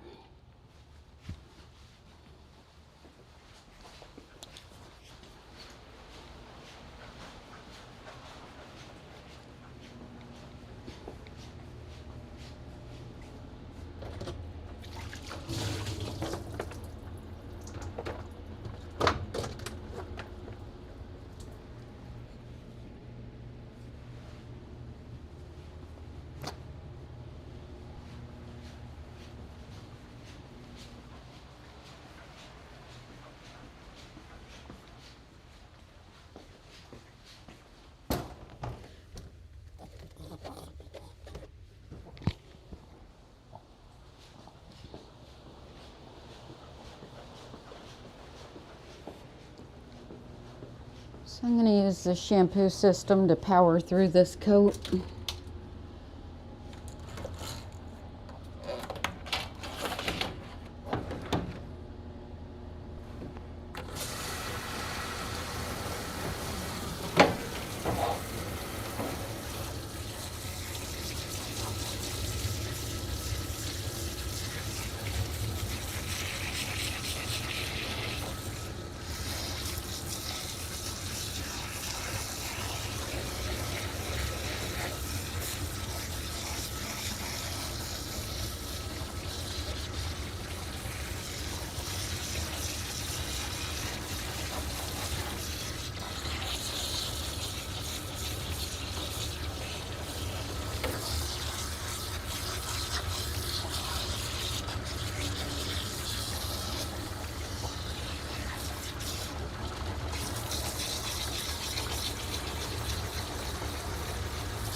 Cool.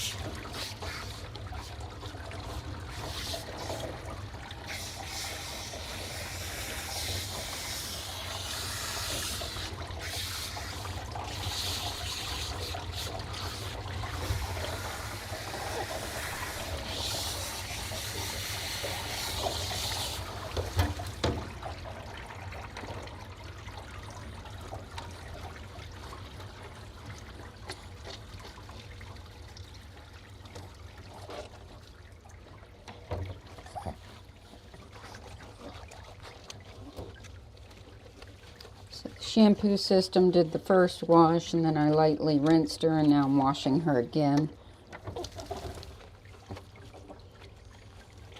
Get her extra clean. So one thing you definitely don't want to do with a coat like this one is rake it out in any way, or try to get, you know, like, just say raking. No raking, no stoning, nothing like that.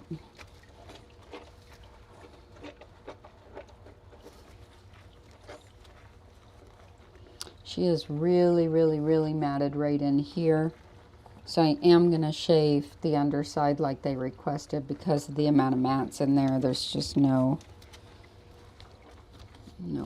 alternative with that. Well, there is, but I don't want to do it.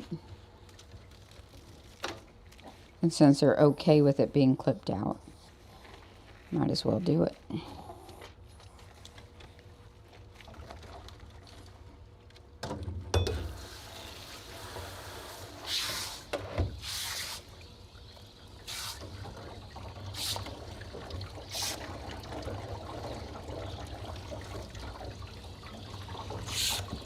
So that shampoo system's really handy to power product right down to the skin.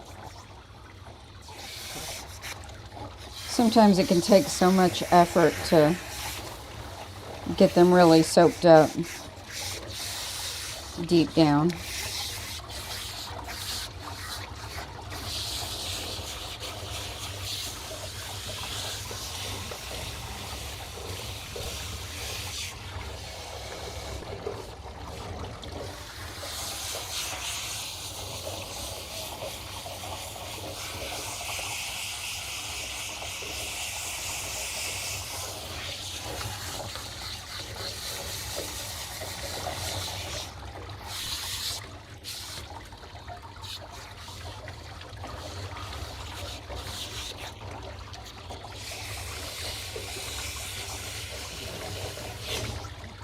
I use a drop coat conditioner on a dog like this.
She's going to turn out real nice.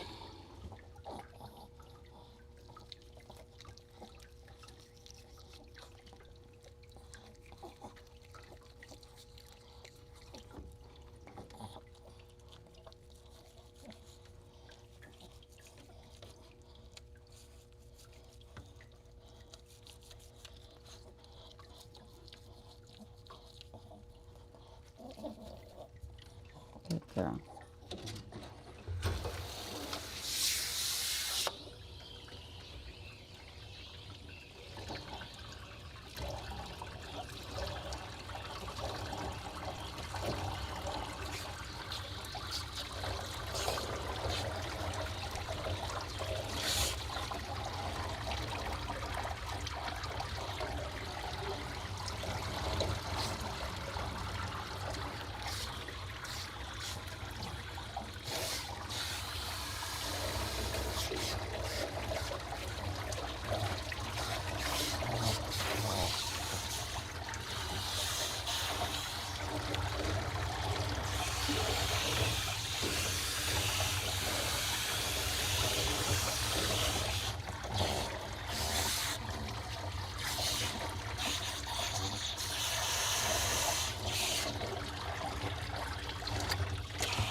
gonna spray the Ice on Ice dematting spray behind the ears.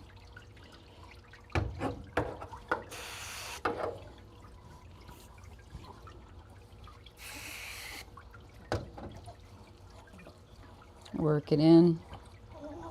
Also in the area under the tail where it was quite matted.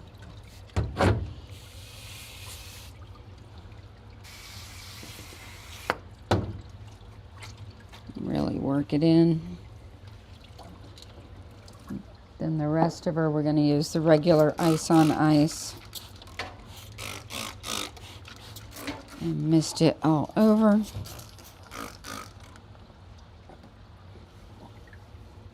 Work it in.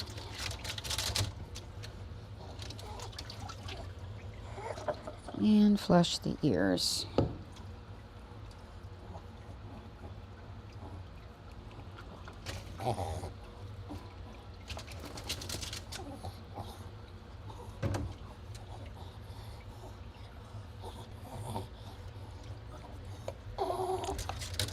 You're fine.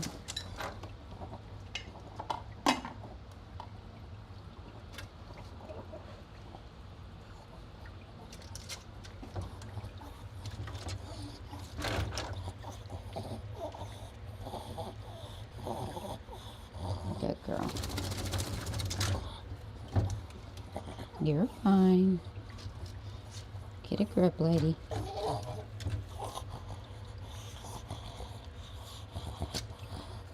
Good girl.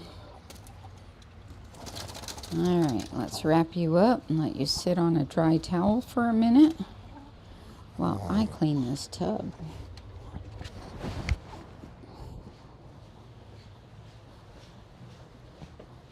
And you go. Just dry yourself off.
See if this laundry's done washing. It is, it is. Go ahead and fold these. Switch it out. So I'm not here all night doing laundry. Behave, baby.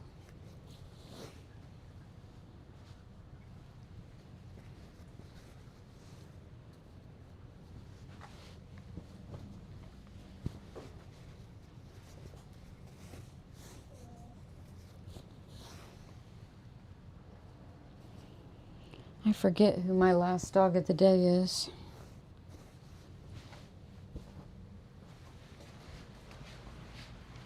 Oh, now I remember. And she has separation anxiety. But she didn't confirm her appointment. And she's been a no-show before. So I'm pretty sure she's going to be a no-show today. As per usual. We'll see.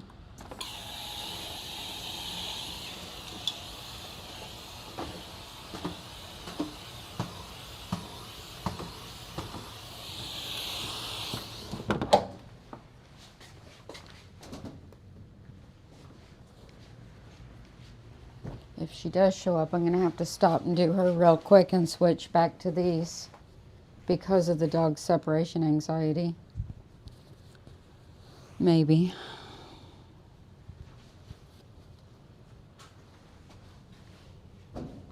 That's another reason why sometimes dogs take a little longer to do, because these two are taking longer than what a papillon normally takes, and that's what they're booked as. And sometimes we have dogs come in with special needs like heart problems or separation anxiety, and we'll have to flip over and do the dog in that appointment slot if another dog is taking too long.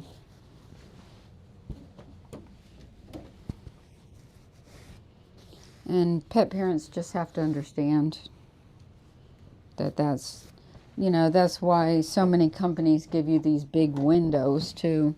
Like you go to the auto dealership or the doctor, you can sit there a while sometimes, and there's reasons for that.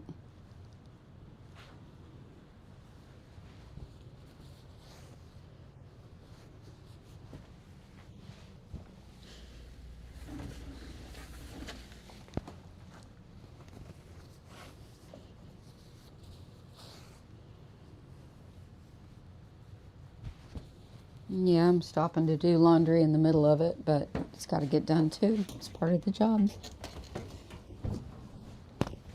Because I'm not going to sit here all night.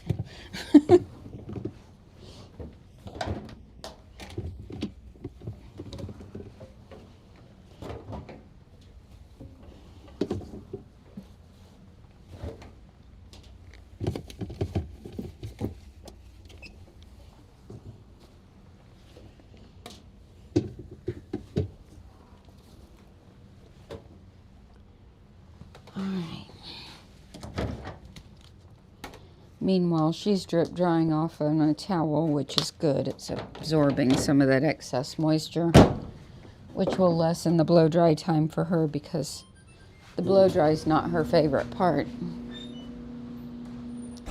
All right, back to it. Take a dry towel with me.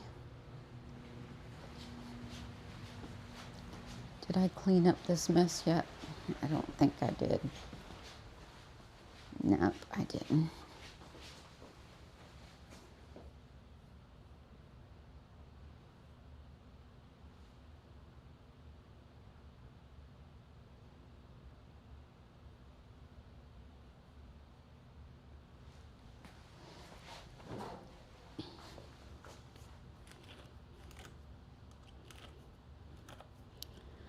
I do a lot of laundry here, but I'd never touch laundry at home. My husband takes care of all of it, which is wonderful. When I go home, I don't have a thing to do. My husband has my dinner on the table, my laundry's done, my house is clean. So while I work a lot here, I'm fully supported at home.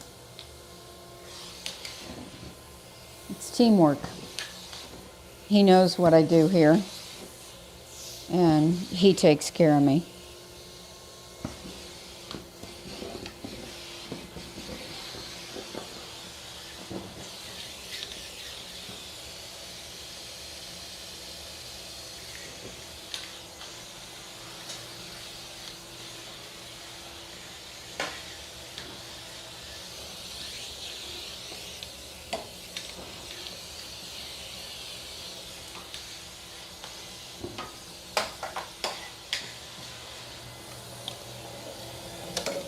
And that's how I'm able to work like this.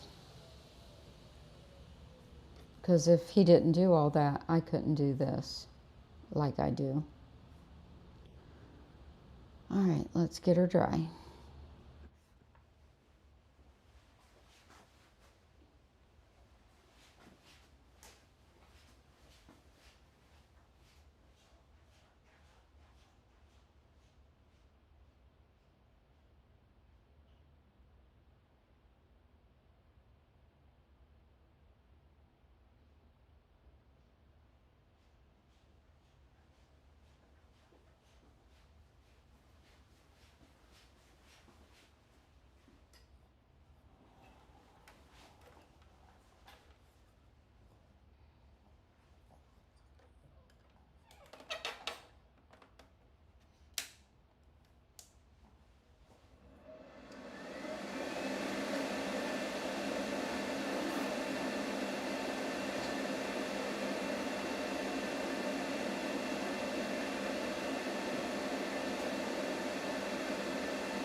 It's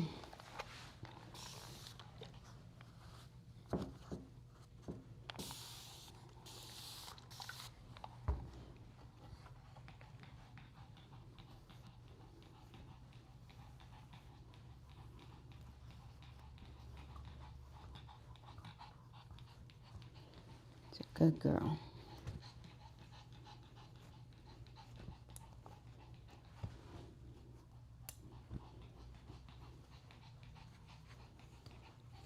All right. Now,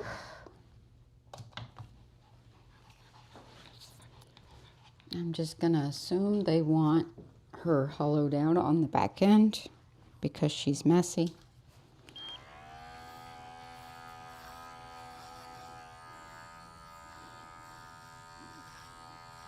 And even if they don't, she needs it, so I'm doing it.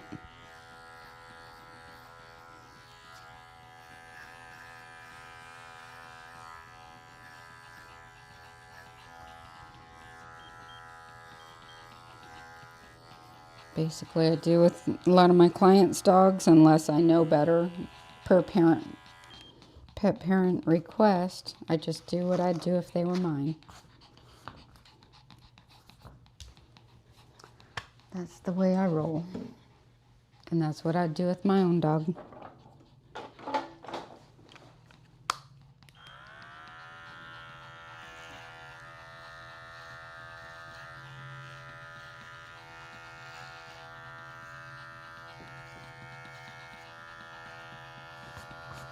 It's okay, honey.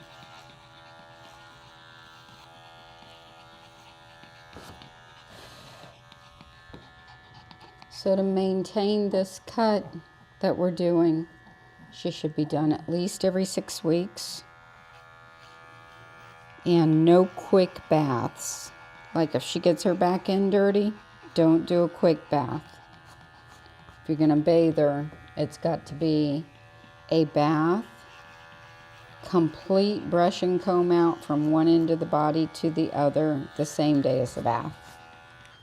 There can be no shortcuts with her coat. Because if there are, then she's ending up a matted mess. You can't just rinse off that back end. Water can't touch the coat without a thorough brush and comb.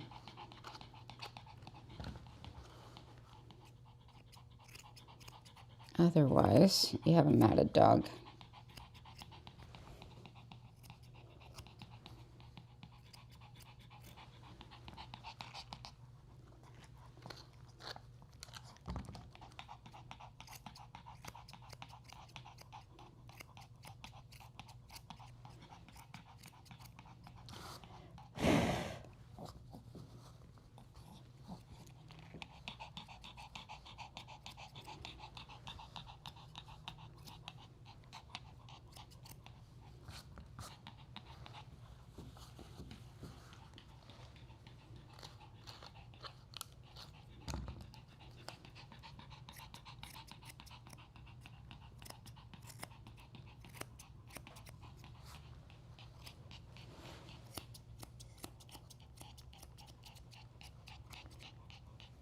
The papillon's feet shouldn't be overly rounded. They should look rather pointy. And if you try to perfect them too much, they look unnatural. Of course, with her thick coat, you don't have much of a choice, but it's not one of those super tight, tidy feet kind of dogs. At least not when they're kept with a lot of hair. Radar, I take his feet tight because he's cut short. Missy's feet we keep with a nice pointy toe.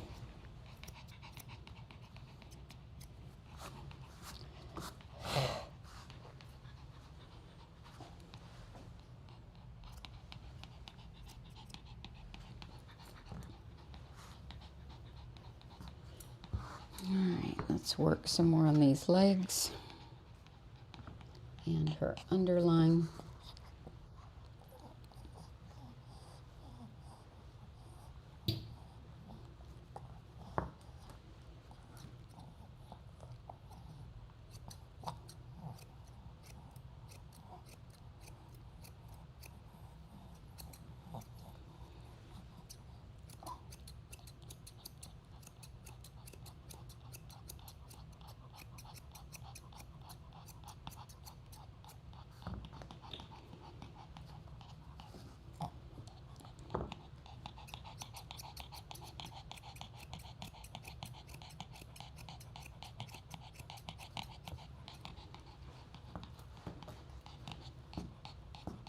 Stand. You're all right. Stand.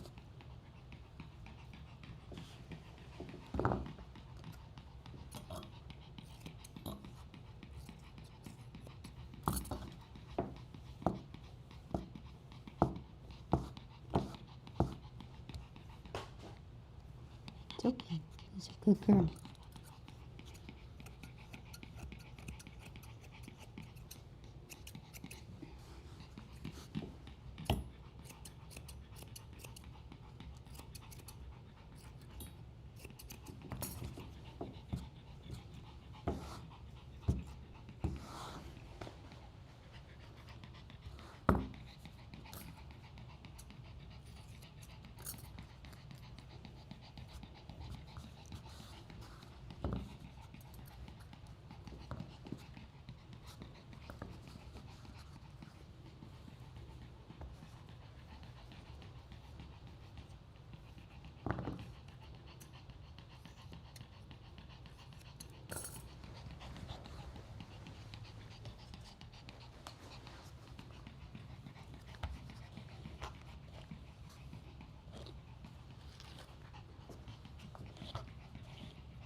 Let's work on the other side.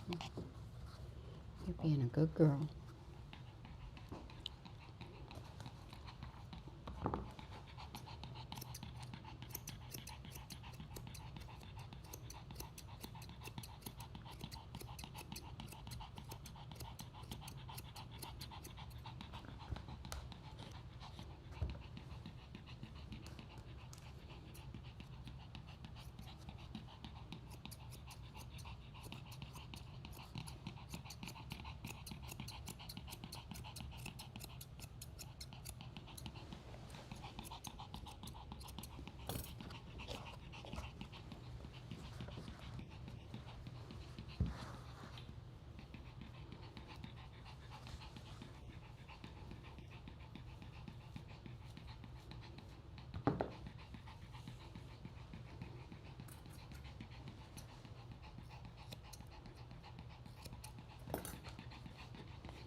If this had been getting done all along on her coat, she would just have so much more of a natural shape.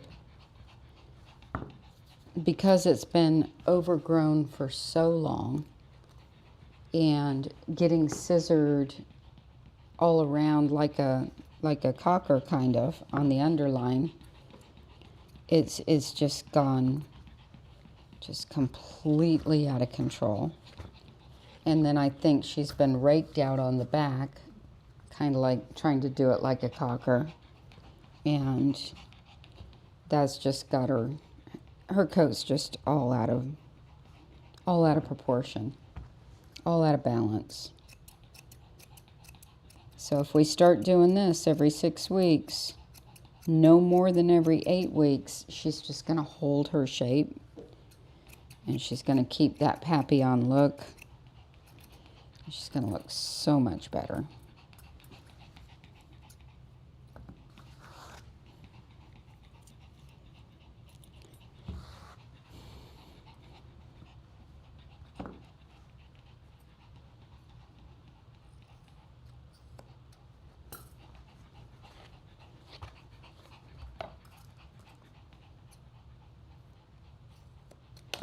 Whenever you're doing this, be sure not to have scissors and thinning shears on the table at the same time, because you can accidentally pick up your scissors when you mean to be thinning and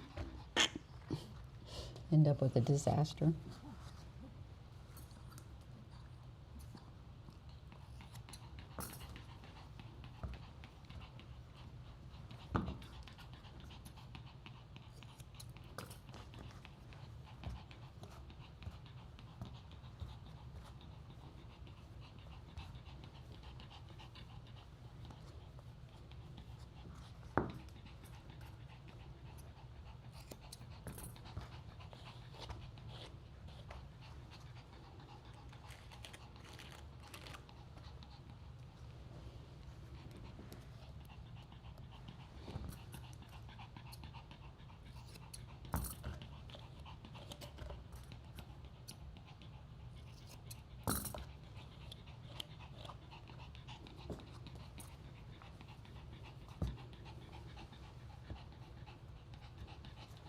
Okay.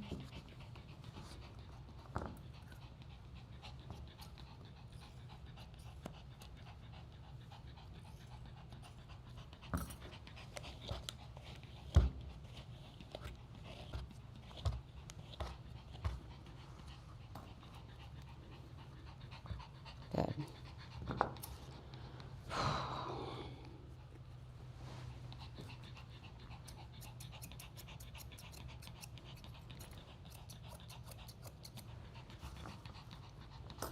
All right, let's look at this side again.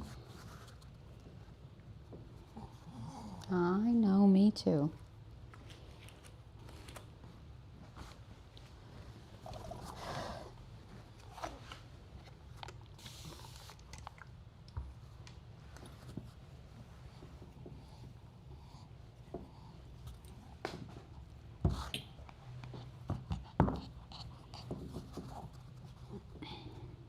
Stay.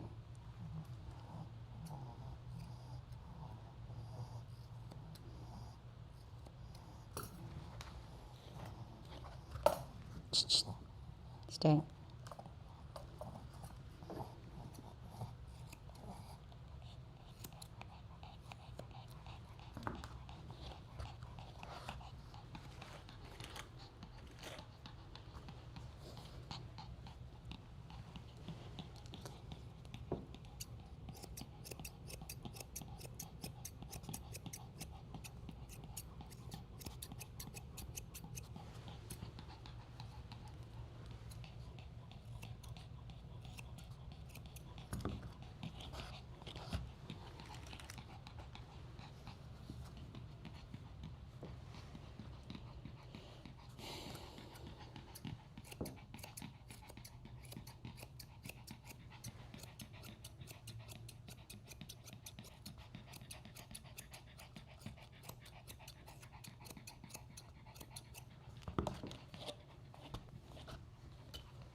Good girl.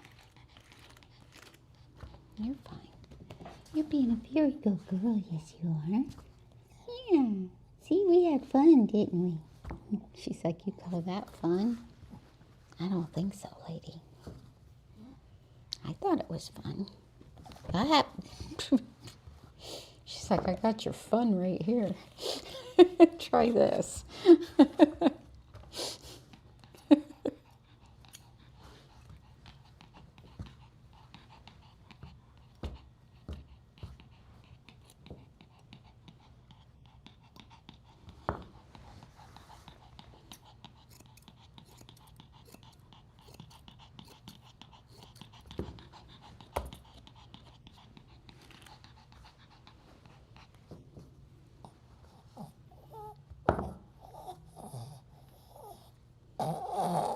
You're all right. You're all right.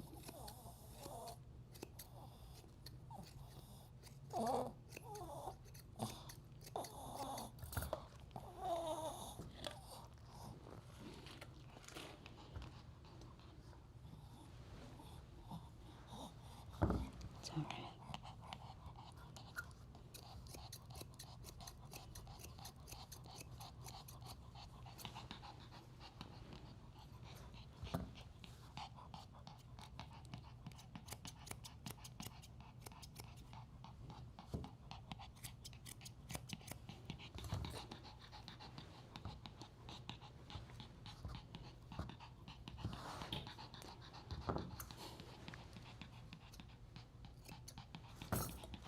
So you guys have heard me talk about before how getting a natural look on a dog takes a lot more time than just scissoring it off, right?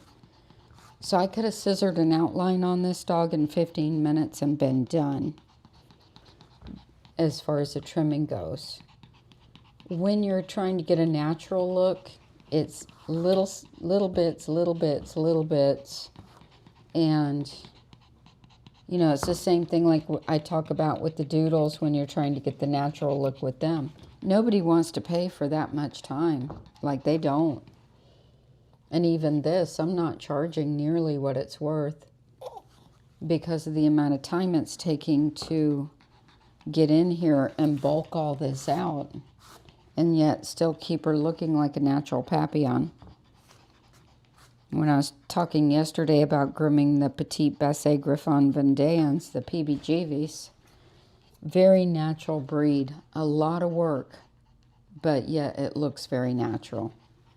It looks like nothing was done. And those dogs that look like nothing's done take longer than the ones who look scissored by far.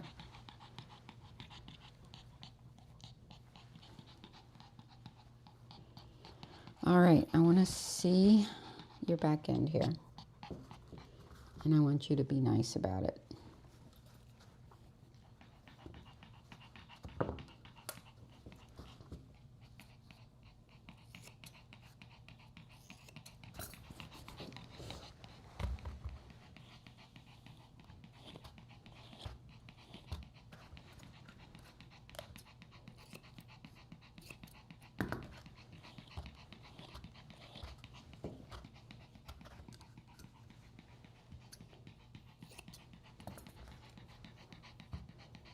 And when you're a client and getting this kind of work done, don't expect even scissoring anywhere because that's not the goal. The goal is to make them look like they were just made this way. And you can't get that with a scissored look.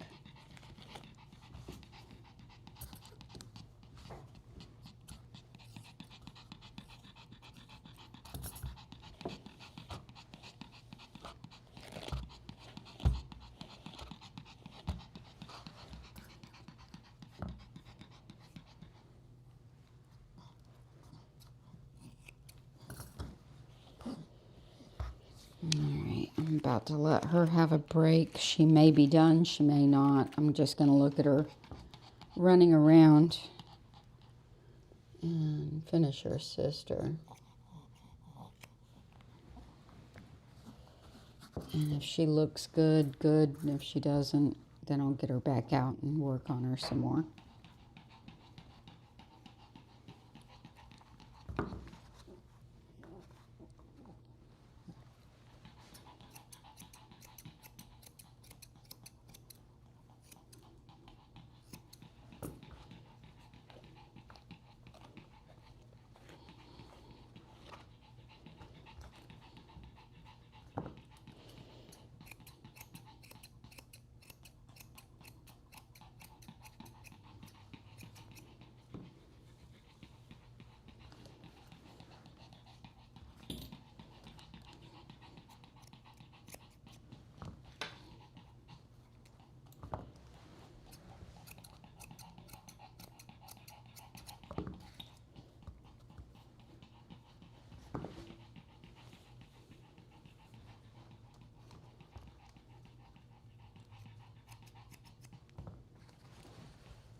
That's another thing about these natural trims.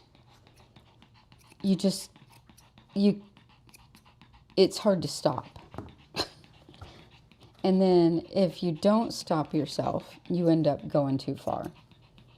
But you just keep seeing things that you gotta fix, gotta fix, gotta fix, gotta fix.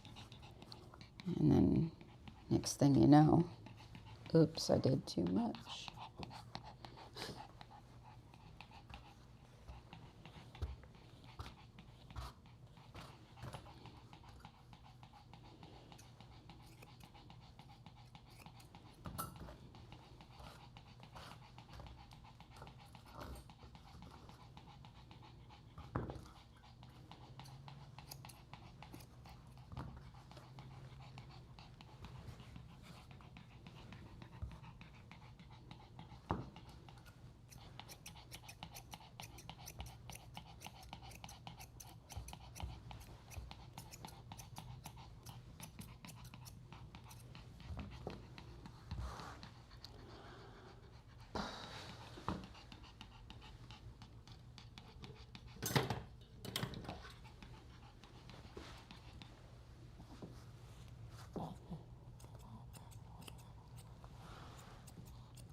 Let's give you a break.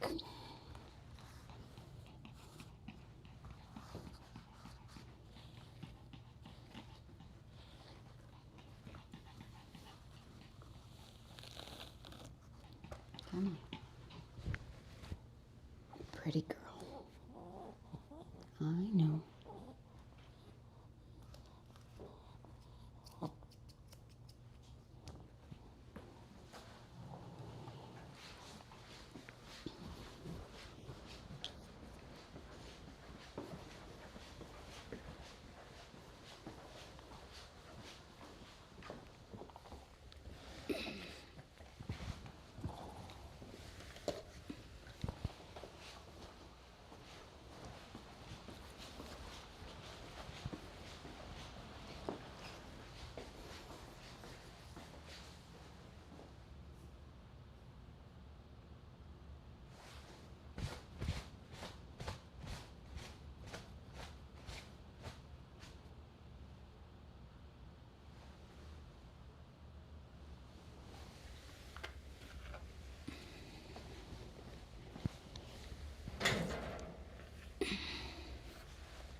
Whew.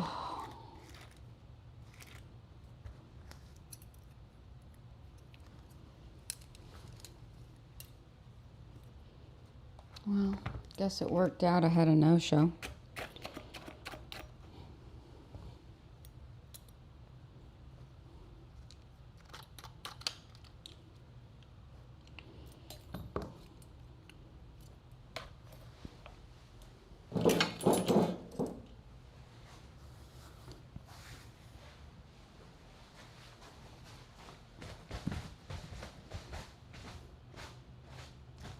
Thank you, Debbie and Donna. It's techniques you don't see very often, isn't it? It's like a whole different type of groom.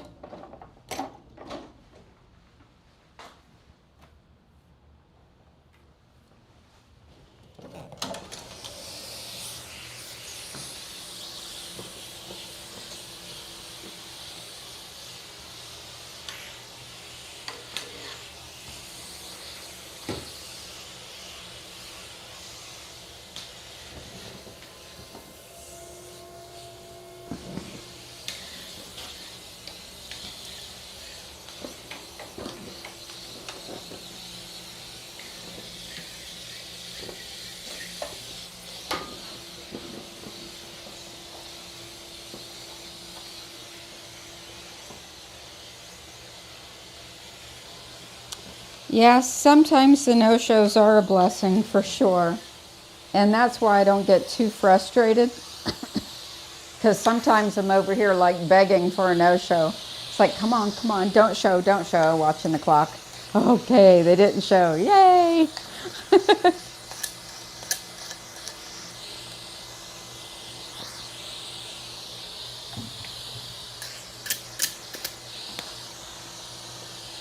Especially at the end of a day on a Saturday.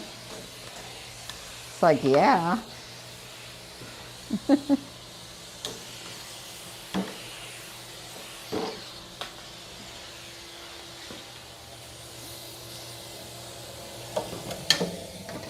All right.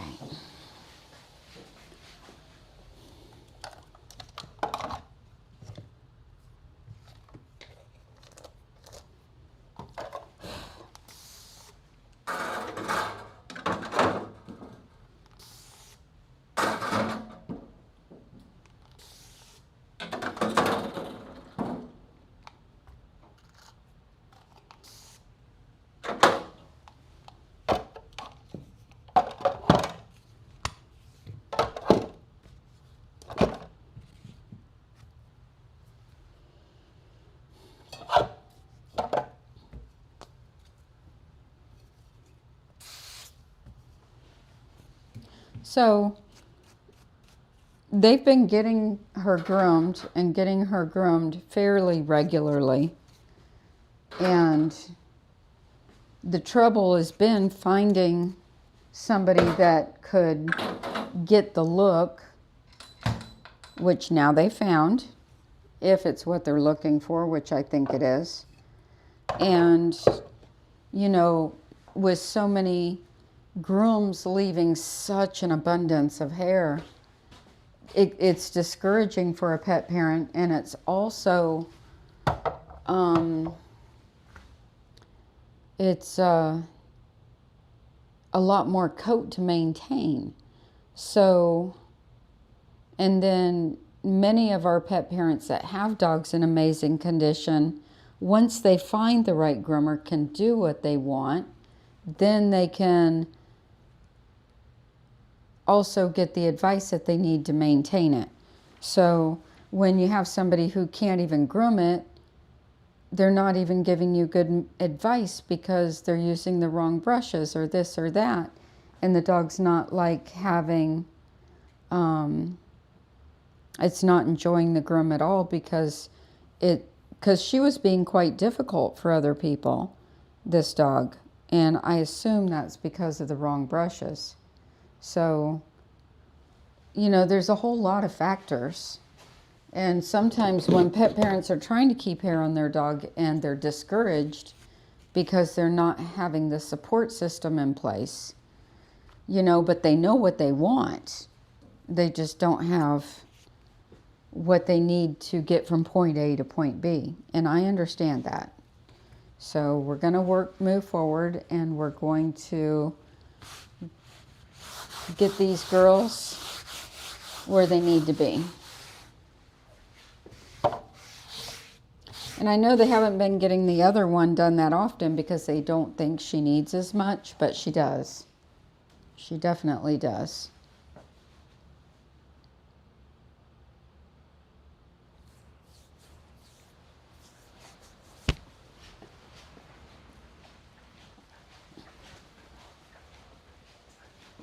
All right. Look at you, all pretty.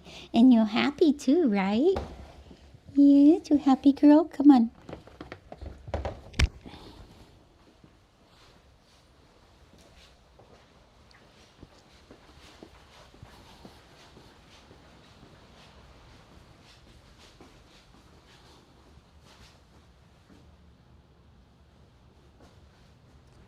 All right.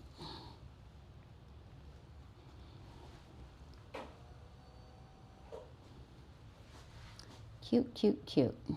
You're cute, cute, cute. Yes, you are. You an old lady? Hmm? Are you an old pupper?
Returned.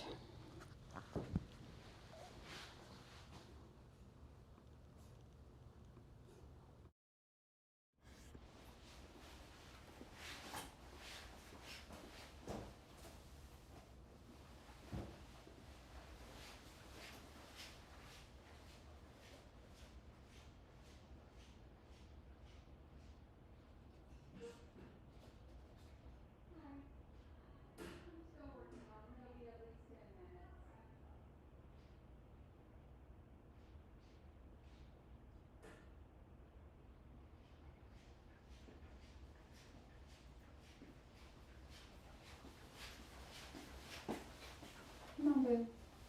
Oh, is it wiggling you to me? Do you like me? Hmm? Do you like me, little lady? Yes, I do.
So my purpose for coming up under here and thinning some of this out is to separate her shoulders from the ruff around her neck and from her ears. I'm not going to overdo it, but it helps to give the dog some outline, and you can see the body shape instead of it just being all hair. And I would actually like to do more, but I'm not sure if I can. You know, I did it on the other one because I really had to get in there. But basically I'm separating the leg from here. That's actually going to make the ears look fuller. It's going to make the chest look fuller. It's going to make the dog's back look shorter. It's going to give the dog some outline.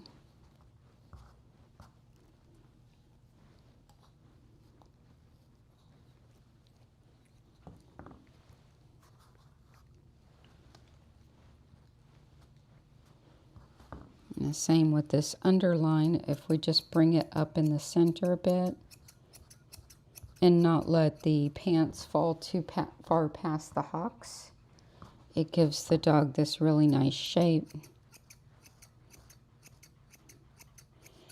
Again, I'm not sure how much I can get away with here without going too far for the pet parent, but I'm trying to give her some outline. Taking this back behind that front leg instead of letting it cover the front leg. It's going to make her outline here look really pretty.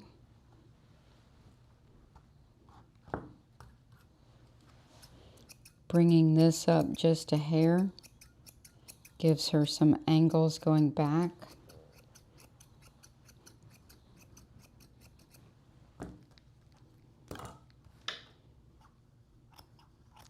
Less is more sometimes. Actually makes your coat look fuller and, you know, gives them all the right hair in all the right places.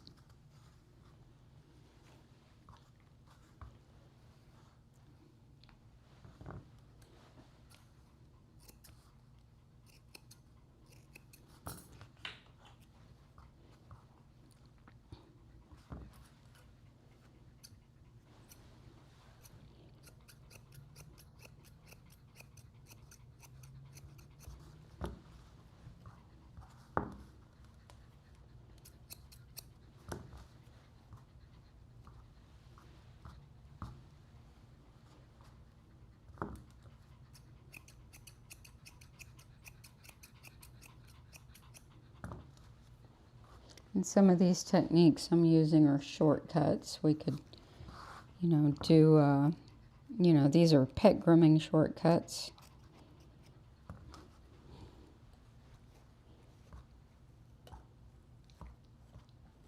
If it were an actual show coat, I might use a few different techniques. But I think a lot of pet dogs, especially if they're kept in full coat, should look like a show dog either way. It shouldn't be any real difference except maybe the techniques used to get there.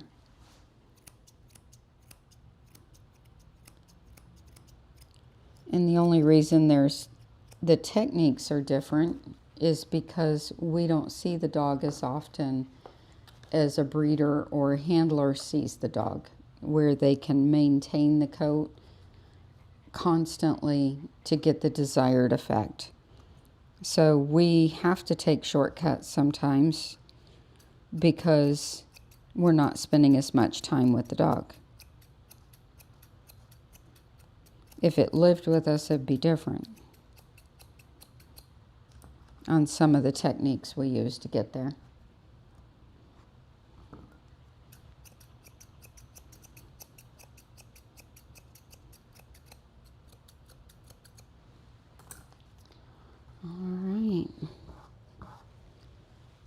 About do it for these guys.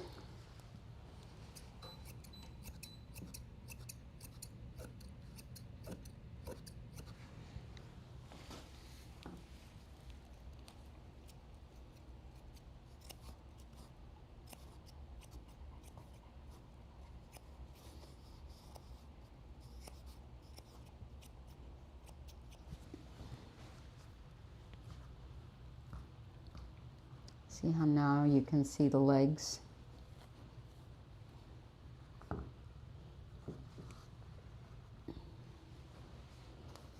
You can see the definition of the dog.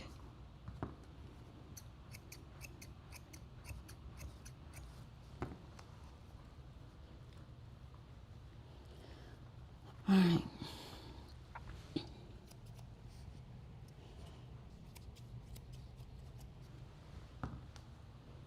Very cute. I'm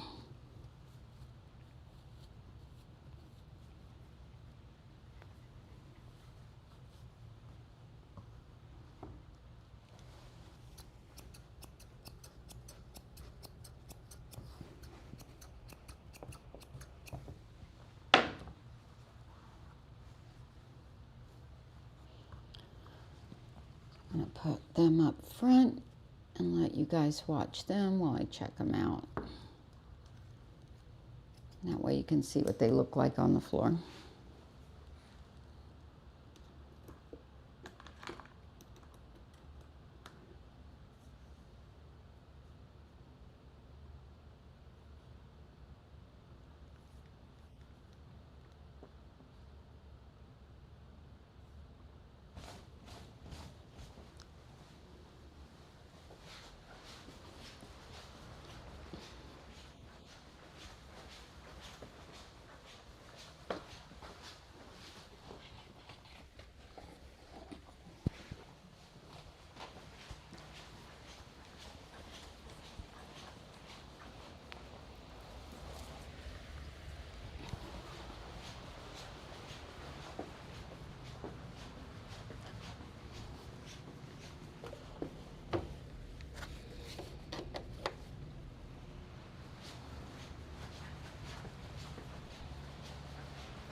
Well, no real comments from the pet parent except they wanted to see them before they paid.